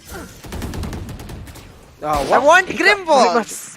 No, Hika pretty much wants to support his teammate over here and try and play things a little safe. Beast now opening the fray up, and because of the fact that they've already gotten 11 rounds in the hand, that's why Salt is, I'm expecting them to look a little shaky. Cloudbursts are there as well to try and support the plant coming in through. The plant's definitely coming in through, but seems to be having the backup. And take a look at that. He peeks out. Stranger's there to even things out. Stories are happening back and forth. And Salt as well inside this round, they are able to reply in style. Snake bikes being used behind yellow, making sure no one's really stacking up behind there. And a good read off recon from the side of Trick. So up till now, does have the Impress available, and he can make some massive plays happen, and yes, this is what exactly doing. Stays right back. Badman wants to find a cheeky headshot onto him, but he's not really able to do so. Hats pretty much wrapping around all the way from the back, shuts him down. 11-6 on the board now. Salt able to pick up the win, and I have to talk about the setups changing from both of these teams, right? So again, the fact that Salt go for this B-side execute is perplexing for me because we saw the same kind of mentality from Enigma Gaming where they just kept going to the A-side again and again. There was no real adaptation in the overall strategy, just minute adaptations in the way they executed, and it looks like Salt is doing the same thing again. So it's a little weird to see that, but what works, and this certainly worked for Salt. Now again, Hats with the aggressive dash in takes vertical control. You remember, this is going to be an eco from Enigma Gaming, so Hats needs to make sure, as with Salt, that they try to win this round without much damage, but oh no. Okay. But it's fine. Okay, well, Rafael being put down to sleep, but Easy being woken up, and Easy just connecting those headshots easily, making it look so easy in the sense. But on the other hand, though, both Soas really doing a great job. Of course, Stranger on the other hand as well. And this is where the Viper's pit being inbound, and the entire B side is now in their hands. Hika there as well. So now they're just waiting for the plant to be striking in. And take a look at that ball being inbound, and that Tarb was actually able to get a charge through, and that's why everyone just fell back. Spike planted. 4v3 on the map right now. Enigma, they haven't been able to deny the plant, but they have the man advantage. Now, this defensive killjoy ultimate will force Beast to try and make a move, and he's trying to do that, but Hika drops by in time, is not able to tie, and Beast will get detained. Beast is the only player left. They don't know where he is, even though he's right next to them. Oh, they're like, oh.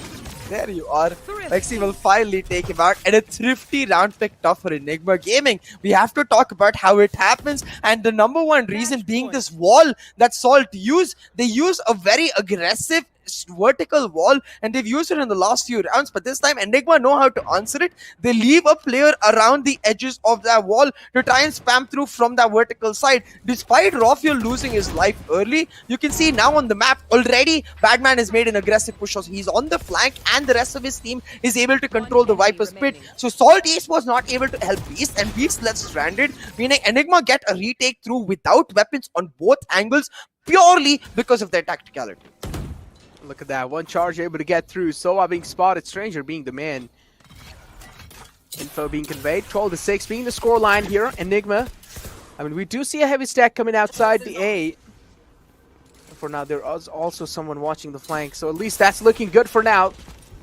Badman being the man who's just anchoring down these sides. And you do see Salt as well, slowly, steadily approaching the side here. Hunter's Fury being used from the side of Salt, able to find one tag through, but isn't really going to be able to find the kill. Oh, he is able to find the kill on Vexi. Vexi being shut down, Hats as well, shutting down Badman. And this is where they're trying to get the trades back and forth, and it seems like Salt, they are going to be staying alive for another day. Yeah, certainly looks like it. Rafael should look to save his operator. He's going in for the peaks though. Finds one frag, and I think that will be the cue for him to save. Rafael going back in. Maybe the revive is there. They're actually committing to this retake. 3v3 right now. And with no Viper alive for Salt, there is no post-plan lineups. Inside going to try to set up the slows as they walk in down. Keep your eyes on the position of Trick. This is going to be completely unexpected. Actually scratch that. Rafael expects it. The wall comes down, and now the diffuse. Enigma with a godlike retake to pick up the map. Enigma will find the diffuse, and it's GGWP. Enigma, take your hats off. That was a retake of the century. Oh my god, indeed, that was one of the most iconic retakes without a doubt. It was just so good. Yep. Enigma with that initial wall coming in through as well. That wall was insane. Notice that it was the vertical wall, not the horizontal, so they couldn't break it and deny it. Like, beautifully played. That was literally perfect. They pretty much figured out, that's what they did, and they're playing off a post plan, so pretty much a vertical wall coming in through, and then instantly did realize even if they do have a little bit of seconds and no vulnerability of the wall, he pretty much just stick in the defuse. His teammates were there in the back lines as well, making sure if anyone is exposing themselves to try and take down the wall, well, Rafael is there to pretty much trade things out, and that's what exactly happened. Enigma, a 5-head retake. Yeah, absolutely nuts, and this is going to be so demoralizing for Salt. Surely they must have thought that round was in the bag, but nope. Enigma pull it out, and damn, those headshot percentages for both of those teams. So damn close in damage as well. This is actually quite perplexing considering the scoreline. It tells you a lot about how the rounds went. Like, despite the 13-6 scorelines, the rounds themselves were very, very close. Yeah, rounds are definitely close, and 30.48% of headshot on the other hand. Salt really not far behind as well. And this is what we have had a convo, right? I mean, Pakistani teams, of course, they have some cracked aimers, and this is what literally is the perfect example or the perfect showcase for that. On the other hand, though, MVP, of course, is going to be Salt Stranger from the side of Salt, and then you have Rafael coming in with that MVP and 5 first blood. So yeah, Rafael definitely seemed fire up. He definitely seemed he's really angry after the loss against Global Esports. Yeah, certainly is. Rafael, 5 first bloods to his name. Performed remarkably, but Stranger, once again, so consistent with his ability to get on top of the table on an initiator pick. Like, this player is a once-in-a-generation talent. We said this all the way back in Pakistan qualifiers, but I have to say it again because props needs to be given. However, the team of Enigma really is what stood out for me, just playing way, way better than Salt did today on the map of Icebox.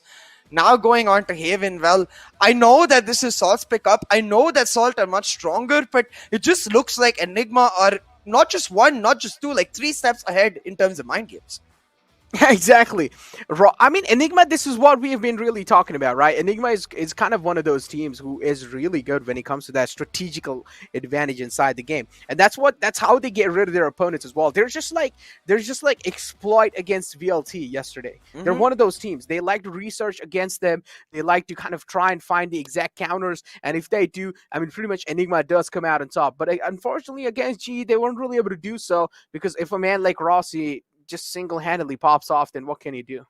Absolutely. It's very difficult to answer something like that. But hey, Rafael certainly able to replicate it. Enigma taking a 1-0 lead. Now, I will say this matchup itself was not as one-sided as it was last time these two teams met. So it does look Salt have made some improvements. Unfortunately, though, some will not be enough because it's now a never do or die. If Salt lose one more map, it's bye-bye to their VCC journey. So they really do need to step it up and try to make their mark on Haven. Exactly. I'm trying to make the mark on the map of Haven. Now, what are your expectations from this side, right? Are we going to be seeing the Phoenix being pulled out and stuff like that? But okay, it's fine. I feel like that's it going to be for the segment, isn't it? I will answer that question right after a small break when we get ready for the map 2. So grab a couple snacks for yourself. Maybe I think the action is going to get a little spicier on Haven. We'll take a small break and see you back in a jiffy. I'm getting freaky. Yeah, I'ma break the crazy. Get that freaky on. 이거 보다 같이 freaky.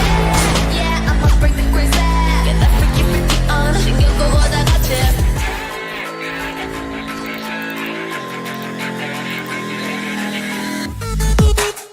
The power of steel. Get your mark on. Get your mark on. The strength of metal. Get your mark on. Get your mark on. Get your mark on. Get your mark on. The new classic Mark III. Get your mark. To a brand new segment where we get to meet the conquerors. My name is Nikhil C. Bansali, and with me today I have for you a very special guest. He's no stranger to you, but you know him as Stranger from the team of Salt Esports, the conquerors of the Pakistan-Afghanistan Qualifier 1. कैसे हो आप stranger? मैं बिल्कुल ठीक. बढ़िया बस. And आपसे आज कैचअप करने के साथ बहुत मजा आने वाला है, स्पेशली आपको जानने के लिए, थोड़ा इन डेप्थ जाने के लिए. तो विद नो फर्दर अडू हम डायरेक्ट क्वेश्चंस की तरफ बढ़ते हैं. मैं आपको यही पहले पूछना चाहूँगा कि आपकी जर्नी कैसे रही है पाकिस्तानी वैलोरेंट ई-स्पोर्ट्स की? तो फ्लैक्स ई-स्पोर्ट्स में जब गया था तो एक जज्बा जीता, और फिर उसके बाद दोबारा मैं सॉल्ट ई-स्पोर्ट्स में आया, और सॉल्ट ई-स्पोर्ट्स उस वक्त तक जज्बा भी जीत चुकी थी, जज्बा 6, और जज्बा इन्विटेशनल्स खेल रहे थे हम लोग, और जज्बा इन्विटेशनल भी हो गया. उसके बाद फिर हमारे पास ये VCC का आया, और फिर आपको पता है रिजल्ट क्या हुआ है, हम लोग क्वालिफाई हो गए हैं. तो यार जर्नी काफ़ी अप्स एंड डाउन्स तो रहे थे. बट अगर मैं आपको बात करना चाहूँ आपके प्रेपरेशन, जैसे आपने मेंशन किया उसके बारे में VCC के लिए, तो यही पूछना चाहूँगा कि लाइक इन जनरल वो प्रेपरेशन में आप यूनिवर्सिटी स्टूडेंट है, आपके काफ़ी टीममेट्स जॉब्स भी करते हैं, तो ये अलग अलग रेस्पॉन्सिबिलिटीज़ बैलेंस करना कैसे रहता है आपके प्रैक्टिस टाइम के साथ? अच्छा, तो हमारे उसमें 2 जो हैं लोग जॉब्स पे जाते हैं, एक हमारा बीस्ट है और एक हेड्स है. तो अब उसके लिए हम लोगों ने एक अलग से टाइम बनाया हुआ है, मैनेज करा हुआ है टाइम के. जब वो लाइक फ्री हो जाते हैं तो हम लोग लाइक नाइट में प्रैक्टिस करना स्टार्ट कर देते हैं, फिर वो इस तरह हम लोग मैनेज कर लेते हैं.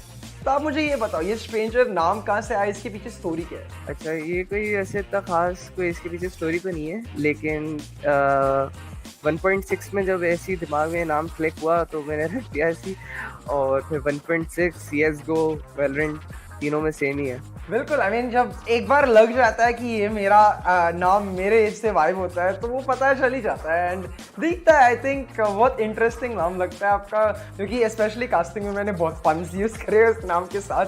But all in all thank you so much stranger हमारे साथ टाइम निकालने के लिए, आपसे कैचअप करने के लिए. एंड मैं खुशी से बोल सकता हूँ कि आई डोंट थिंक हम स्ट्रेंजर्स है anymore, you know. And guys, अगर आप स्ट्रेंजर एंड सॉल्ट ई-स्पोर्ट्स को देखना चाहते हैं in the VCC tournament and in any following interviews in general, तो सब्सक्राइब कीजिए, नोटिफिकेशन ऑन कीजिए, एंड जल्द हम आपके लिए लेके आएंगे कुछ मज़ेदार.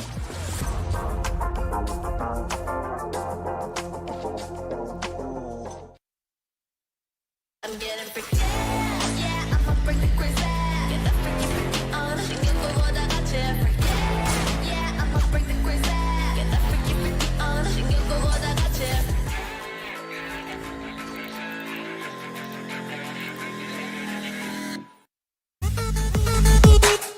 The power of steel.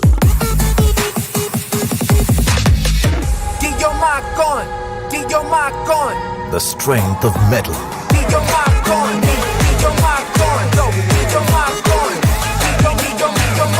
The new Classic Mark III. Get your mark on. Welcome back, ladies and gentlemen, to the Valorant Conquerors Championship, brought to you by NODWIN Gaming, with Gillette as our grooming partner and Talk Esports as our digital publication partner. Now, my name is Sia, and joining me is Necro on the desk as we bring to you the second map of the lower bracket finale between Enigma Gaming and Salt Esports. Now, the end of map 1 was extremely thrilling, Necro. Enigma Gaming able to close it out on a beautiful retake to make it 13-6. Now going on to Haven to secure their spot in the Grand Finals. Exactly. Now going on to Heaven, and as I had asked my question now, right, for you, that are we going to be seeing that Phoenix being pulled out? And I mean, I think it is, but what do you think, so? I don't think so. From Enigma, I really don't think so. I think they're going to continue on with the stage. I think it's too crucial a match to change the style they have been playing for so long. As much as I do think the Phoenix might suit them better, and as much as I really just want to see a Phoenix, because I'm getting tired of this guy right here on the desk. Not Necro, the guy next to Necro, I mean. Oh my god! I meant like that Phoenix. I want to see him not on the stage anymore, actually in the game, because we said this through the qualifiers, and we just love the attitude that the Phoenix brings to the map in general, right? Yeah, I do understand why you're really getting annoyed, right? He just has the fire in the hand, and we're kind of feeling the heat as well. So it's the aces aren't really working properly. We might. I do understand. That probably is the reason here, but I mean, aren't you a fan of Hika and Phoenix, though? I am. I certainly am, which is why I want to see it, but I don't think it's gonna happen. Like, dude, even you said last time, right? Like we were having a pretty much like grumble about this. Like, Hika, please play the Phoenix. We want to see you on the Phoenix, please. And hopefully he does it. Hopefully they have listened to your prayers, man. I mean, so I did after that map, I did go ahead and, reach out to them and ask them why. And they gave me a reason. I'm not happy with the reason, to be honest. I would still prefer Hika on the Phoenix, but I understand. Like, I'm much more, how do I say this, satisfied, I guess, with now knowing why they're doing it. They're doing it. It's not something I can say on camera, unfortunately, but I think the tactical aspect of it being that they are trying to focus a lot more on the single duelist meta. It's a style that they play on all other maps. So they don't really want to change the roles of the players and the style that the team plays on one particular map, and I think that makes a lot of sense. I still think that the Phoenix would be better, but I get why they make the decision they make, and I respect it. Well, we might just see Phoenix being pulled out from the side of Salt, though. Trick might just be the one to actually pull out the Phoenix, because that would definitely be a great thing over here, because we've been talking for quite a long time, but I really do feel like we have missed the screen where agent select was being done, and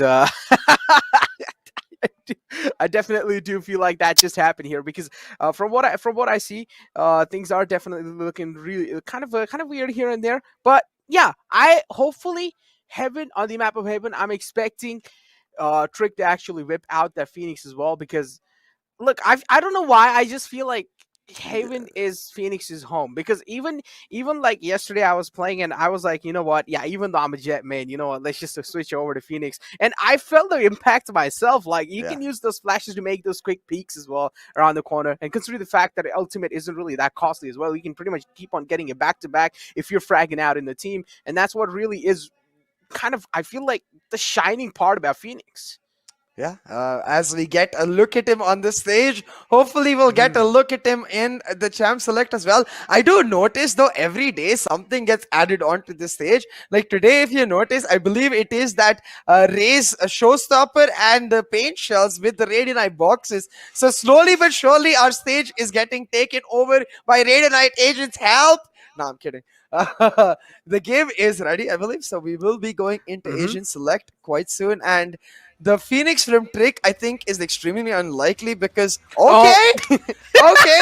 I was going to say it's extremely unlikely because he seemed like he was having a comeback on the Reyna in the second half, but I am very happy with this Trick on the Phoenix.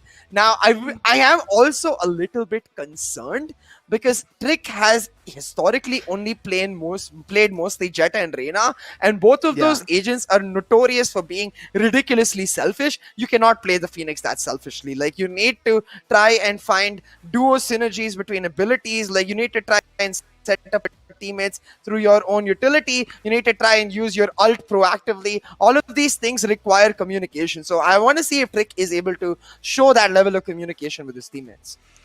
Trick, I feel like, yeah, him choosing the Phoenix is definitely a good choice, and I do feel like Heaven is Phoenix's home. But yeah, as you did mention, it just really comes down to the execution and the communication how teams are having, right? If it's really not looking on point, then of course Phoenix would definitely kind of lose out. But what do you think? So, like, yeah, considering the fact that he hasn't really played a lot of the times, right? And Phoenix being ripped out by Trick just like that, a kind of curveball being thrown. So, what do you think? So, like, how things are going to be looking like? Are they going to be changing the way they played in the past, or are they just going to be sticking the same way they play? Trick pretty much having his own default spot. I think Phoenix is the easiest agent for a pro player to pick up. I am saying this because I play Phoenix the most, because he's that easy, you know. It's not really something that you need to big brain about. It's not something you need ridiculous reactions with. It's all about like finding a balance between your aim and your skill. But okay, Rafael, just popping hats out of nowhere. Well, the opening has already been found, and that's pretty huge. On the other hand, just directly flooding onto the B side, and yep, that's a great Molotov to deny Easy as well. But with that being said, Trick now just driving by. The entire side control is in their hands, and Salt are looking really comfortable on the other hand. But now what they're really making them think here is they are probably going to be trying and playing safe as much as possible. Wow. One man has been shut down with that pull, and that's a 5-hit play. Yeah, exactly. That crosshair placement combined with the gravity will just perfect from Rafael and Easy. Beast last man standing, has swarm grenades, but now with the wall thrown up and his head taken down, an Easy diffuse picked up from Enigma Gaming. Exactly, I was just about to say, literally starting off where they left off with the same wall on the similar retake as they secure the win. This is actually really good. I'm gonna start using this as well. Like, this is fantastic. Macro from Jetman to Sageman. I might do it, you know? Like, I've been thinking of playing Sage a lot as well, so I might just do it. But yeah, with that being said, that initial kind of over here, this was a 5-hit play without a doubt. You know, use that pull, making sure if anyone's in the back lines there, gets attracted right in the center, and as soon as they do, they just kept on spamming the center spot, and that's what exactly happened. Got attracted in the center and got taken down instantly. With that being said, the first round has been secured by Enigma. Let's see how the momentum's looking like up forward. Oh my god. No. He doesn't destroy it. Yeah, he doesn't care. He's just looking for the peaks. But I do notice that a small change in the setup as now they're making sure to maintain the A-long peak while leaving that server. The rotations are coming through. They're expecting Salt to go somewhere on the map. Now, this is Salt Esports' economy. So Rafael needs to be a little careful if he's going to be aggressive. Any trade is favorable for Salt. Rafael? Gonna back right up, and Salt waiting for the aggression. They had it for a second but not able to punish it on time. So now instead, with the clock running against them, they're gonna have to make their moves, and I guess A is the site they've set their eyes on. Vex's Crosser just always stands out for me. It's just so unique, and it's actually really good as well. But on the other hand, no, you have Salt. Vexy is just has Ghost in the hands, and yep, as you did mention, Force Spy coming in through from their side, and well, this is where they are definitely going to be caught off guard. But with that scan coming in through, I'm pretty sure they have realized that it's a Force Spy. Now, Enigma, I'm expecting a little bit of ruckus being caused between them, and that's what exactly is happening. They are being ready. They're not getting funneled down to only one side, and instead, a massive rotation being made from the side of Salt. All of the Salt members down towards the seaside. A similar setup for Badman did to deny the entrance. The second swamp to deny the dash. It's all about the time though. Badman procs it early, so this should leave enough time for them to get the plant down. Still 5v5 on the retake with the force by Easy finding this kill. Oh my god, Phoenix. Oh, he gets shut down. Rafael still able to retaliate back, and what? He pre-fires that angle. He finds one for himself, and now Enigma are looking to convert this round into a win, and it seems like there is a massive chance they can make it happen. Stranger, last man alive, and Easy. Astra saying, Astra pretty much, Easy is the man playing Astra, and Astra also says, too easy, too easy. Yeah, I love Astra's voice lines, man. The fact that we get Astra and Phoenix in the same game, it's just going to be a ton of amazing lines for us to witness. That combined with KJ's sass, I mean, that's just a pleasant Valorant experience in general. But the force buy from Salt Esports, money down the drain as they're not even able to do a lot of damage. Only 2 players taken down. Enigma now with a free round, and with this free round, an operator is guaranteed for raw fuel in the next. This is starting to look very scary for Salt Esports. You can't give over a cascading snowball effect to the defensive style comp that Enigma have. That Sage KJ will run away, especially if raw fuel gets his hand on an operator and adds on as an anchor. That turret in mid. And now look at this. On the right lines. Rafael has managed to sneak in quite deep. It just really comes down to if they're actually able to find that info or not. But I also do like the distraction being created from his teammate. With that being said, they're probably not going to be expecting Rafael to pretty much sneak in, right? They probably think, okay, Vexy's the only man over here. But still, he's getting hard cleared. And with that being said, oh my god, B spots a little glimpse, a little pixel. And Rafael getting spammed through, and that's so unfortunate. A big man falling down, and he can't afford to lose him. That's a stranger though. Oh my god. Nutty headshots. A thrifty is suddenly definitely possible. Hika needs to find Casper right here. If not Hika, then Vexy should be able to take him out. Now, 2v4 on the map, but with only 1 player low on Salt. This round is all but guaranteed. The only way Enigma actually win this is if they literally go Rambo mode and 2v4 try to just hard push the side. I feel like, yeah, now the chances of that happening are pretty huge, right? The Molly will definitely deny like a push coming in through for a while, but not really enough to deny by quite a long time. Trick though, they're able to hit those nutty shots, and that's what they're really winning this game off of. So of course, a great round being pulled off from the side of Salt, and that's going to be giving them so much confidence. Yeah, absolutely. Salt, with that round, able to completely upset the flow of the eco as it was. So with that round, it should have been a win for Enigma and a guaranteed operator for raw fuel. Instead, their economy is shattered. They have to go for the save. Even though Rafael can afford a buy, he's going to go for the save with his team since he has the Blade Storm in his bag and since he wants to make sure he gets the operator in the next round. Salt, instead, making those sheriffs count, have got a full buy for themselves. Now, the default from Salt always has been hold defensive angles, set up that Killjoy turret around the mid-garden area and try to get information before you make the moves. The best way to counter this for Enigma is to find early aggression and then hold those pockets of control so that when Salt makes late moves, you can put a wrench in their plans, but the early aggression is punished. Salt pick up first blood, and now, once again, onto the rotate to C-side. As I mentioned, they're pretty much on a rotate to the C-side here. 4 players stacked on C-Long. This is absolutely huge. And on the other hand, you can also see Rafael, oh no, kind of inching towards the flank, but instantly denies that coming in through. But Rafael as well gets slapped out the game. What? Hats, what was that shot? That was unexpected, that's for sure. But Trick, on the other hand, though, just running and shooting with the Phantom, able to find himself a kill. And he also does have the running back available.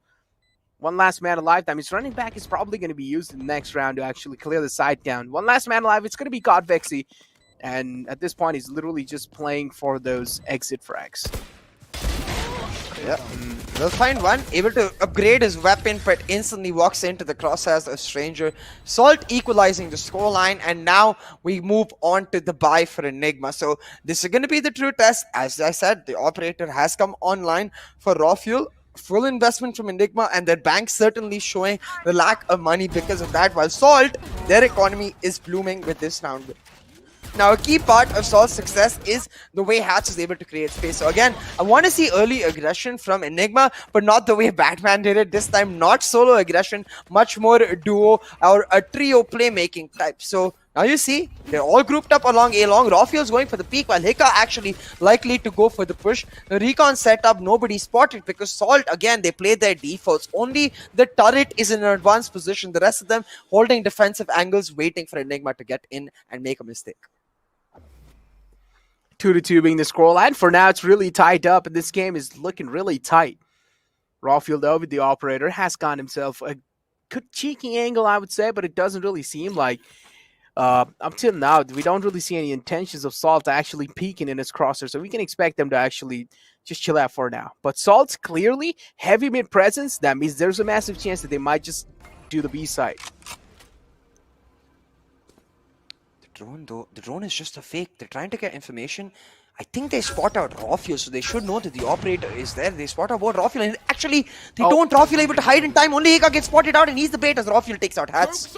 Exactly, Rafuel, as you did mention, Hika was just a bait there. Rafuel did manage to kind of shut that initial man down, and running back activated, trying to find as much as value as possible with that running back initially. Bomb grenade out. But also creating a lot of space for his team. That means they can probably try and take over, but I don't really feel like that's what they're really going to be doing here. Instead, a lockdown being initiated from the side of Salt. They are committing fully in, and they really do want to win this round no matter what. They want to get the lead in their hands. And again, the same ball, but this time there is the swamp grenade to kind of stop these things happen. But Easy just stepping in huge, like always. And again, getting themselves another round in hand. Oh man, this wall is gonna traumatize Salt later in the night, where they're like, damn that wall, damn the Sage agent itself. It keeps being thorn in their plans, but in this round it didn't really matter that much. It was mostly just the issue with Salt's default really ending up hurting them. They hold very defensive defaults, and this is okay, I feel like, against a team like, say, for example, Team XO, who are always pushing, you know, who are always looking to take advantage. But against a team like Enigma, they're going to push maybe once, maybe twice in an entire half. They're never going to, like, push as a default. They're only going to push if they're not expecting you check the angle. So Salt needs to try and play more proactively to take control, and they are trying to do that here. The Astra left on the C-long look. The smoke set up. She's got herself the cubby control now. Going to use that cubby control from the Astra to likely set up a split C execute. It's all about taking the alarm bot early in garage. They need to break that default, so some fear is instilled into the minds of Badman. Exactly. Again, heavy stack outside garage. That means mid control present as well from the side of Salt. They straight up just walk inside. Alarm bot being triggered. Swamp grenade being instantly shut down. That means they are going to be able to flood inside. Oh, the pull! Fortunately, though, yep, that pull is used, but still Badman managed to strike in. Phantom is just way too good in those close ranges and mid-ranges. Badman able to get himself those 3 massive frags, and now, well, he finds himself a 4K and a flawless round from Enigma. A man like Badman single-handedly turning things around. Well, of course a flawless round is expected. Yeah, a flawless round coming through from Enigma Gaming. I really like the turret as well from Badman. It's such an off angle for the turret. You almost never expect to see the turret there, right? But while it's there, it can cover both garage entrance as well as seaside entrance, and more importantly, cover the garage entrance in a deep manner. So if they take out the alarm bot but don't push the garage, he won't be scared because that turret will give him the info. Again, though, since his setup has been revealed, as you can notice on the map, he's gonna shift his turret over to the logs position and keep the rest of his setup the same. While Salt, not similar default. Oh my god! Wow! No. Wow! No, he saw him falling back, and I feel so bad for him. I actually do feel so bad for him. I feel like as soon as he did realize that, okay, maybe he has been spotted, I feel like he should have stopped just floating around, because the bird got shot right through the sky from the operator, and now they're looking to get a revenge back. Even though Flash was blinding Badman, but to get the seaside retake, or just to get the grip on the seaside, it's really hard to do so, because Badman is just standing tall like a mountain, and he's like, you guys can't pass through me. I just don't understand what Salt are trying to do. They keep randomly peeking areas while under the idea of taking control. Thank you, production, for the slow motion, though it was in the wrong area, I think. Still really nice to see the skills, but the point I'm trying to make is that, especially with this Phoenix, like, if you look to a team like Sentinels that plays this exact same composition, with the Cypher Killjoy being switched around, the idea always is that you make small moves. Like, you, for example, try to take garage control, so you understand the default the defending team has in garage. That alarm bot has been there throughout this first half, hasn't been contested. I think it's been contested like maybe once, that too in the latter stages of the round, not in the initial stages where you can take out the alarm bot and deny info to the opposition. None of that happens. Instead, whenever Salt shows up to Enigma, Enigma can assume that the push is going to happen there because Salt just 5-stack and try to execute. There is no utilization of the size of the map that is Haven. There's no areas of control being taken. Salt currently not able to maneuver around Haven the way that we expected them to, and I wonder if it's because of a lack of confidence. They're so defensive in their defaults, even on the attack. Exactly. But now again, Salt, I'm pretty sure after that kind of back-to-back loss, they're definitely not really looking good, and you can clearly do see that broken buys coming in through. But this time, they're still like trying to buy as much as they can. Some people are investing fully into guns. We did see some Phantoms and light armors being pulled out, and hopefully those guys are actually able to make a lot of things happen. Because at this point, I feel like they are using the Phantom or Vandal King strategy, which is where they try to protect. It's kind of like a protect the VIP guy. Hat's able to enter inside the site. On the other hand, Hat's able to find one. He was looking to find the second one. Not though. Easy denies them. And Batman and Easy have been activated. But Stranger from the Mac lines, though, this time he delivers. Rawfield picks up the operator for himself. Or no, actually picks up the Sheriff for himself. He did have the operator beforehand. And on the last man, Stranger sneaking around on the side. He doesn't have the spike, so Enigma definitely doesn't need to worry. Yeah, Stranger doesn't really have much of a chance to pull it off. They're still not checking his angle though. Their backs are turned, so he should find one. But a one kill itself will reveal his position. Now gonna set up the recon. 1v2. If he can isolate the 1v1s, maybe he wins. But Rawfuel is not scared. He will hold, he will wait, and he will likely deliver. Now the Cloudburst set up, trying to get a one-way, but instead just causes a distraction and uses that beautifully. Rawfuel being the reason for his own failure, but Hicka could have been close. Oh my god, that was so close. Certainly could have been close, especially since we've seen Stranger before in these impossible situations pull out rounds that he's not supposed to. Makes a 1v3 exhilarating 1v1, but Hicka calm, able to turn it out and finish it off. Exactly, but Easy though going huge on that initially, and even Badman able to follow it up. That was absolutely huge. Those were kind of key frags being found. But Stranger here though, he could have actually tried and change things around. No one expected Stranger to just walk directly in the site like a maniac. But hey, in the end, as long as Enigma is able to secure the round, that's what all they really want, right? But somehow, Salt need to find a way to stop the domination that Enigma is showing throughout here. And they need to find a way to shut down Badman. If they aren't really finding the way, then Badman will keep on getting those 3Ks and 4Ks as soon as they try to at least take the seaside in their hands. We do see a full eco coming in from their side. No, we do see a few guns used in their hands. Running back being used, and finally seems like Batman this time is going to be falling back. He has the lockdown ready.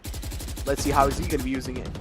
He has the lockdown ready, so they can easily just play on the retake, especially since they have the Cosmic Divide as well. Now, the Hunter's Fury is key here for Salt. It's about timing it right. Either you use it to trade out the lockdown, or rather, you save it for the post plan. You tell them, you know what, go for it. Now, both the Cosmic Divides being used, the lockdown is down as well. Which decision will Stranger make? He elects to cut out the lockdown, but I don't think this is a good decision, because Enigma are going to move in nonetheless and go for the retake. And this is what Enigma really wanted, to bait out the Hunter's Fury in this. That's what they did successfully, but it seems like it didn't really work out initially. And well, they were able to get themselves that. But don't get me, like, don't you feel like the Cosmic Divide was used a little too early? By the side of Enigma, yeah, I definitely do think so. I feel like they should have used it after they got side control, but I think I understand the idea. They don't really want to think about the long angle and hold it down, which actually makes me feel like the idea that Salt had to try and hold the site itself, their post plans are on the site. That's why Stranger committed to trading out the lockdown for his Hunter's Fury. It makes me wonder if Salt are not really comfortable playing on long post plans, which makes me think they don't really have lineups on players like Strange, and don't really want to risk it on just one Hunter's Fury. So it's a small note. I wonder if it will carry over. We can't really make a judgment till we keep seeing it and it becomes a pattern. But for now, Salt will just pick up the win and make it 6-3 on the scoreline now. The buy is still affordable for Enigma because they had a snowball eco, and Rawfuel, with very interesting angle, should hear the drone out, but he's not going to spot him. He's not even going to check him, and he finds an easy beat. Yeah, that's an insane frag right by himself, and Rawfuel, I'm pretty sure, is looking to find another one as well. If he does, then it's pretty much them just fueling him over. Again, the same wall being used, a vertical wall from his side. And oh my god, it's always just making their path so much more troublesome. On the other hand, you can see a drastic rotation being made from the side of Salt all the way onto the seaside. Yeah, surprise, surprise. Things don't work out for Salt at A. They stack up at C. Again, repeating the same idea, and Batman has a read. He'll shut them down. What? What? What? Okay, I swear he shot it. No. The problem was, no, he wasn't really shooting it. He was shooting right below it. Hopefully we can see that. Hopefully we can see that in the replay in like a really slow motion. That would be a good way to see. Because I'm pretty sure he wasn't really shooting the dart. He was just shooting right below it. He wasn't able to find the spray. Uh-huh. And even he himself was laughing about it. Yeah, it's like, bro. I guess it just really melts Yeah, in. there I you go. think we There you are go. gonna see Production it hurt. now. Oh, no. No!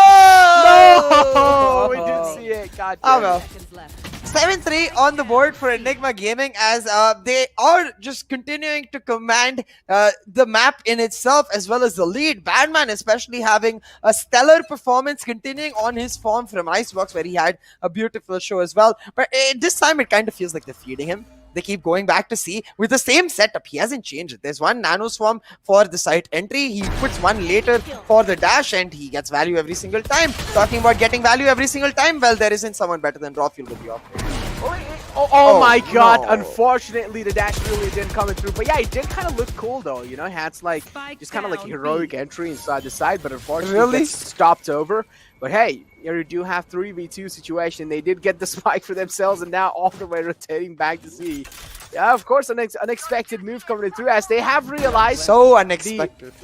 as they have realized the big man Badman has fallen down. So hey, you might as well try and go for C, right? Because he was the only man anchoring down. Sure. One enemy remaining. Definitely. Stranger with an off angle. But the best weapon in the world is way better than the Spectre.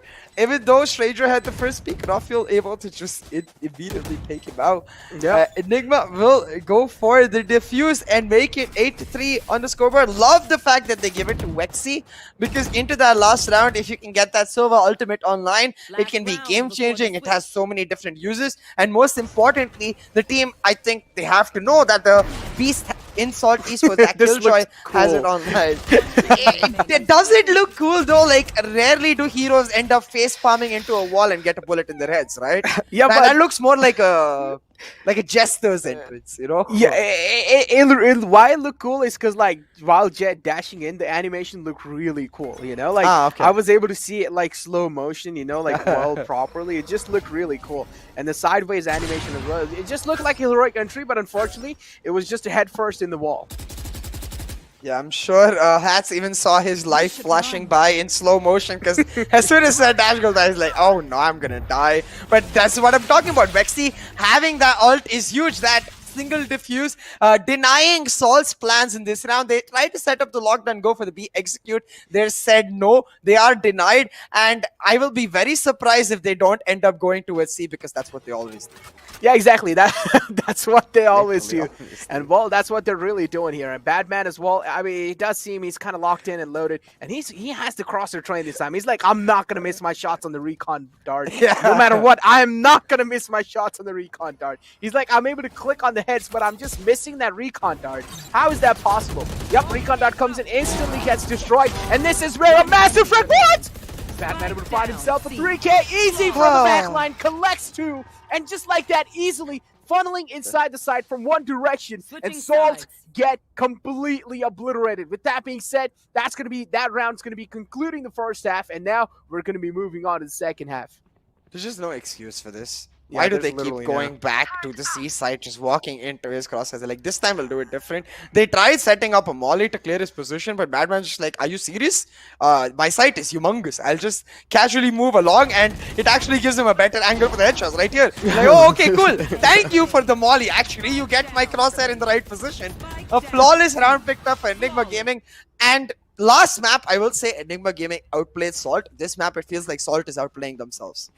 Yeah, definitely. As you did mention, it just seems like Salt is overthinking each and every single situation they're trying to approach. And Salt, I feel like this time they need to just keep things a little simple. Yeah, I do understand simple doesn't mean you just need to keep on just rushing inside the same side and not even like executing In it the same manner, that Yeah. not even Yeah, like yeah, a change in style. Yeah, they're not even being unpredictable, you know? They're just clearly being predictable. Yeah, over here, pistol rounds expected to win because, of course, they have some cracked aimer in the lobby.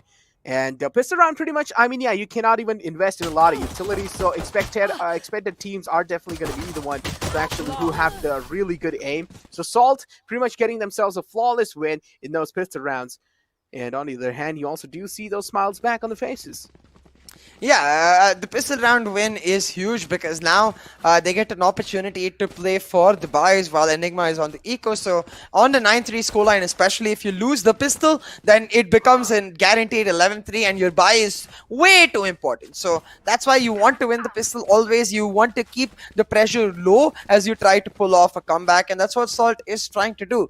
Right now, though, Hat's going to go for the ultimate save. Only a light shield and a ghost, meaning the op should be guaranteed for him. And we've seen him go for glass cannon ops before, so I'm guessing that's what is going to happen. An op almost like 99.99% going to be seen in the vault.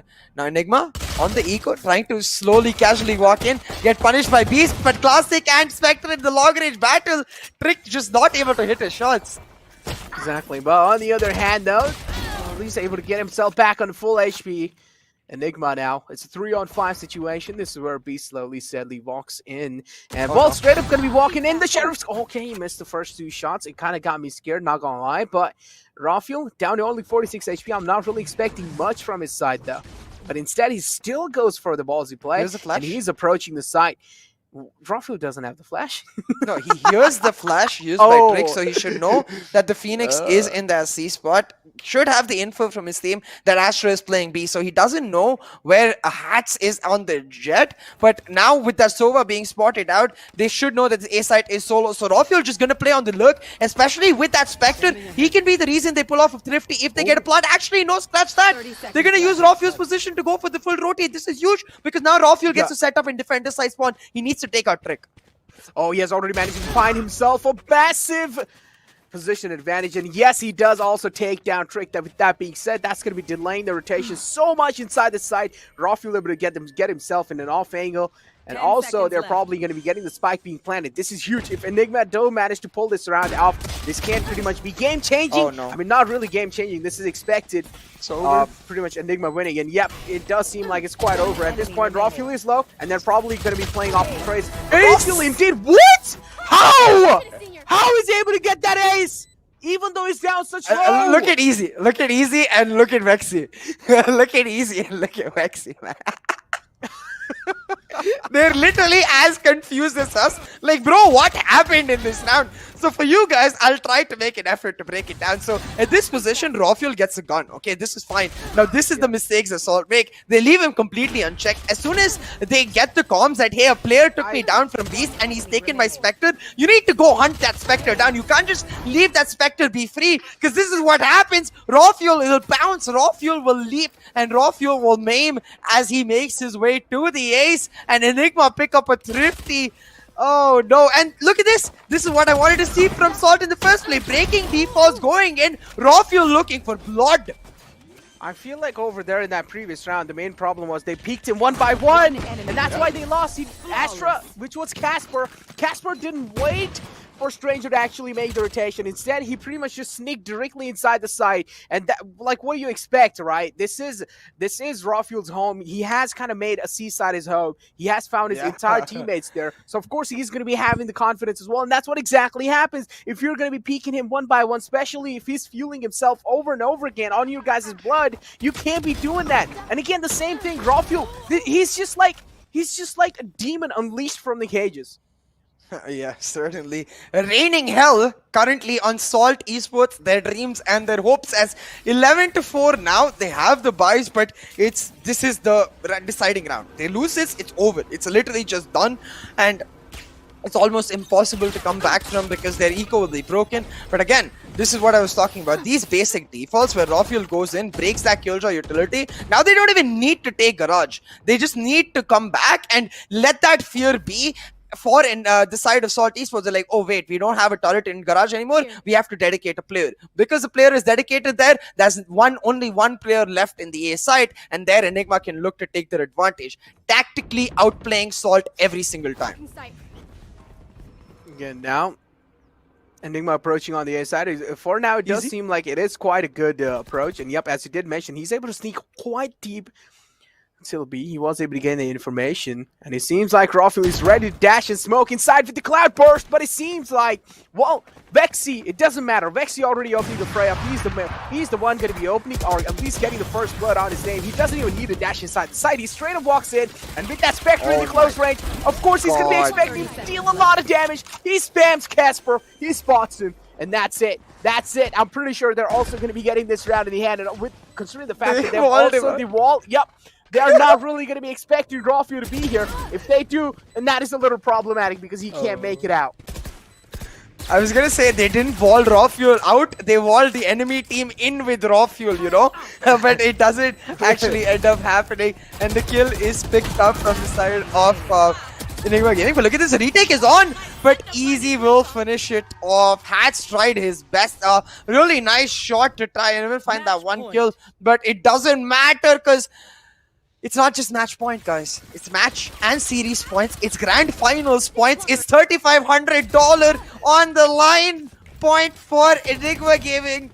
Everything that they've worked for, everything that they built up to as a team and as an organization, now on the crux of it. This win will mean so much, I know for a fact, to the org and to the team, and for Rafuel especially coming in replacement, of course, and just creating a space in everyone who's watched him. Everyone who's watched him has a space for Rafuel in their heart because he's just earned that for himself now. So, are fighting back. Casper finds a kill. Well, I mean, Rafu definitely does deserve that place, but it seems like this time Salt replies back with a great read, and each and every single player just steps in huge and hats as well in the end. Oh my god, the reply was ready this time though. Salt are like, alright, you guys can try and keep on doing what you guys are doing. You guys think we're gonna let you seal this final round that easily? No. This is the fight for the grand finals, place, and we're not gonna give up, no matter if it's 12-1, even if it's 12-5. Yeah, definitely. I really like the aggression shown by Casper. It's like he's just like, yeah, whatever. We're pretty close to losing, so I'm just gonna do everything I possibly can to stop that. And he does. He is able to pull back around, therefore stabilize the economy. And it does give some, if not like minimal definitely, but some hope to the side of Salt Esports. We have seen more insane comebacks before, so 12-5 wouldn't be the sickest comeback ever, but it would be pretty sick given the stakes. Now, a lockdown setup, but this is purely fake. We know from Enigma Gaming, they rarely ever commit this early into the round. They're always going to wait for another 20-30 seconds before they commit. And you can see Rafuel hunting for a spot. Exactly. Well, it seems like he has managed to find themselves an entry. Well, with that being said, I mean, it's going to be really tough to actually get the retake happen. Yeah, understandably, they do have the Hunter's Fury available, which is now being invested. And well, Rafuel peeks out. And guess what? He easily finds a headshot as well. Batman and Vexy stepping in huge. And Enigma Gaming are your winners. And they have secured their spot for the Grand Finals. Ladies and gentlemen, as you did mention, this is really huge for the organ itself and also for Rafuel, and he can clearly see the sigh of relief on their faces. But now this also where the main worry or the main trouble starts, because this is where if you have gotten your slot or if you've got yourself a spot in the Grand Finals, that means you are going to be facing against the best of the best. Yeah, and they are going to be facing off against Team Exploit Storm, who took down one of the favorites to win it. Also, all four teams that have made it so far, Team Velocity Gaming, Exploit Storm, Enigma Gaming, and Global Esports, are insane teams, which makes the grand finals that we have absolutely nuts. It's only going to be the best, though, that we're going to send over to APAC to shoot their shot for a chance at the VCT Champions Tour. But damn, back to this matchup, Enigma Gaming just on another level compared to Salt, but really not happy with the way Salt navigated their attacking half. But given the fact that they tried their best throughout the tournament in general, and they put up a really good run, made it to the top 8, I'm willing to let this go. Salt, not the greatest way to end their journey, but it was a great journey. Exactly, it was definitely a great journey, and I'm pretty sure they are, like, even if they leave from here, they definitely have learned quite a lot, and I'm pretty sure in the future we're going to be seeing way much more improvised Salt. With that being said, taking a look at the damage numbers, of course high on the side of Enigma, but not really far away from Salt though. Yeah, absolutely. We saw this even in Icebox, where even in the 36 scoreline, the damage numbers are only, I think, about 500 or 600 apart. It shows you how close the rounds itself are going. This time, a little more than that. I think mainly because Salt kept giving Badman an opportunity to knock everybody down on his own, and they weren't able to get as much damage back. So Enigma clearly extremely strong in Haven as well. I want to see which team actually comes, or not even which team. I want to see if Exploit Storm comes prepared for Enigma's Haven, because Exploit actually don't like the map of Haven, and I still like. Don't get me wrong, okay? I believe Enigma is very strong in Haven. They know how. I think the most important point is that they know how to play their composition very well. They understand the idea of playing the anchors on different sides of the map. Badman, as you can see, he basically got fed. But more importantly, the anchors on either sides of the map frees up raw fuel to a certain extent. You know, he's not scared anymore to go for those aggressive peaks because he knows that there is stability on either side of him. So because of that, he's also able to pop the hell off. And I think definitely it shows a lot of promise for their comp, but still it has a vulnerability, and I want to see if Exploit are able to exploit it. But back to the stats, a poor performance from everybody in Salt in general. Yeah, it wasn't really that good. I'm pretty sure it was just those jitters kind of eating them, because we did see some shaky aim moments as well from the side of Trick as well, right? Even Stranger, they just had those shaky aims. It's just pretty understandable, you know. Your hands do tend to shake, especially when you are extremely nervous, and that's what exactly happened. But on the other side, though, Hika, it seems like he was just not able to find any kills because Badman, Raw Fuel, and Easy were just getting them. They are just too selfish. I mean, it's not his fault. They made him play A anchor while Batman was playing C anchor, and Salt were just like, we refuse to go to A. Hiccup be like, it's not my fault I'm on bottom, bro. They were scared of me. That's why you got killed, you know? Yeah, exactly. He's gonna go tell Batman, the only reason you are on top of the board is because they were scared of me. So thank me, Batman. Exactly. It does make sense as well, right? I mean, they were just not really going towards the A side. They were always going towards the C side. Somehow they seemed really comfortable. I don't know why, like what was in their mentality on the attacking side, over and over and over, hitting towards the C side, even though Badman was able to rack up so many kills for himself, and especially when Easy as well combined with Badman, they were able to work perfectly like a pair. Yeah, I mean, I really don't know what was so special about that C-side, but honestly, we saw this even on Icebox. I don't think, like, on Icebox, it was lesser, not as much, like, they were not only playing one side, but I would say 80% of the rounds were only on B. And for Enigma, 80% of the rounds were only on A. So, for some reason, these teams just like to go wherever they decide before the map starts, you know, like before the map starts, they're like, okay, Inky Pinky Ponky, let's go to C. And that's what we end up choosing. They just go only to C. Yeah, probably that's what they did. And it seems like the odds of C were definitely aligned.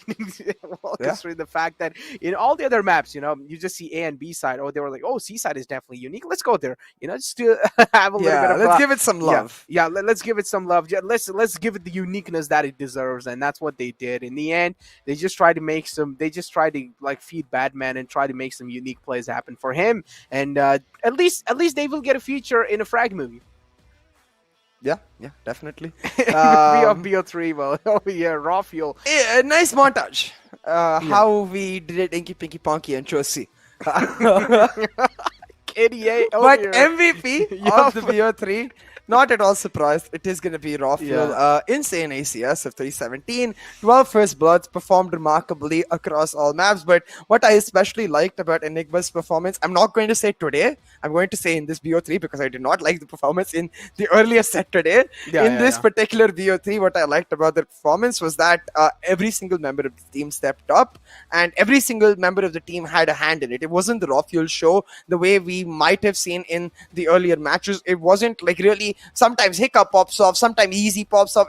Wasn't like that. It was every single player really able to show it off. But Raw Fuel is a BO3 for now. Let's have a look at the top 5 MVP spots in general. The fight for the $1,500 still online. Raw Fuel gonna take the cake, but you can see all of those top 4 players still in contention and 2 from GE. So G with a slight edge But as long as those two players actually keep sharing the kills between themselves, Rafael is like that evil king in the top. Like lol, these two are fighting. I'll take the 1500. Thank you very much. Yeah, exactly. I mean, Rafael have got himself quite a great, or at least I would say decent lead, but it's quite easily compromisable as well. So he needs to keep on performing well. He should not let any more games go away if he definitely does want those. If he definitely does want that prize money for himself. But Missile, we can pretty much rule this man out because now Exceeli isn't really in the game or isn't really in the tournament with us anymore. This over here, Missile's journey and in general Exceeli's journey with Salt has been ended. So that's of course a little bit of sad news for all of us. But hey, as I did mention, they are always going away with a lot of experience. But with that being said, I'm pretty sure you guys want to see how the brackets do look like for the Grand Finals. Let's take a look at that. So, I mean, I hope it's what we talked about, unless I just got completely wrong. If we'll find out in a second. No, that is yes, sir, it is going to be it. It is it. Exploit Storm versus Enigma Gaming, Oh Group my A, God. seed number 1 versus Group B, seed number 2, followed by the Val Classico. Global Esports versus Velocity Gaming, Group B, seed number 1 versus Group A, seed number 1. Now, don't worry, GE VLT fans. I know you guys are really scared that, oh no, what will happen if one of these teams loses? There's still a lower bracket. It's the double elimination all the way through. So the hype is there because this is the first match we're going to see. Can you imagine it ramping up through the lower bracket in the upper bracket finale? There's so much on the line. Dude. And the fact that these matches are so good from the very start. Like GE versus VLT, such a known quantity in terms of the matchups. But on the other hand, Exploit versus Enigma, completely unknown. These teams have never faced off against each other. And both of the teams have had a resurgence. They started off the VCC journey pretty weakly, but they've improved and got into a peak. It's about which team has the better peak, which team has the better day. No, it's actually insane how much teams have improved in just this like little time of period that VCC has given themselves. It's insane. The improvement is drastically there. It is easily noticeable as well. And each and every single team, including Enigma as well, we saw so many flaws being cut off from them until they are able to make those flawless plays happen. But yeah, sometimes there are some teams that they're really scared of, without a doubt. But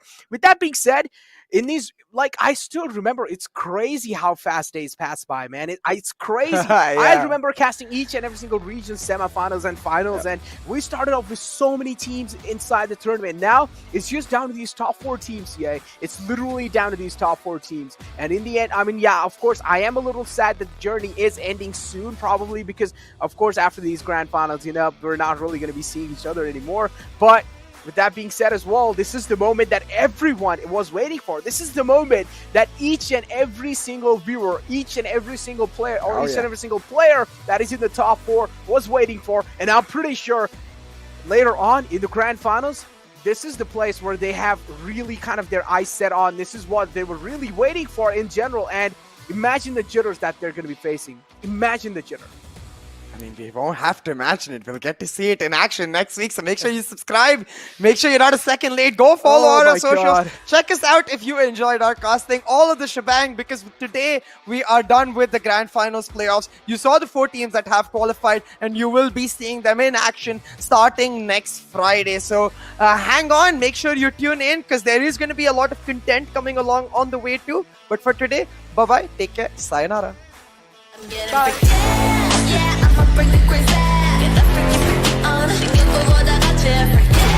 Yeah, I'ma bring the crazy, get that freaky freaky on. She can go all that got you.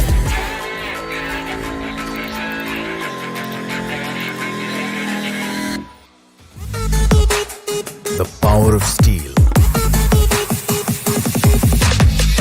Get your mark on. Get your mark on. The strength of metal. Get your mark on. Get your mark on. Get your mark on. Get your mark on. The new Classic Mark III. Get your mark on.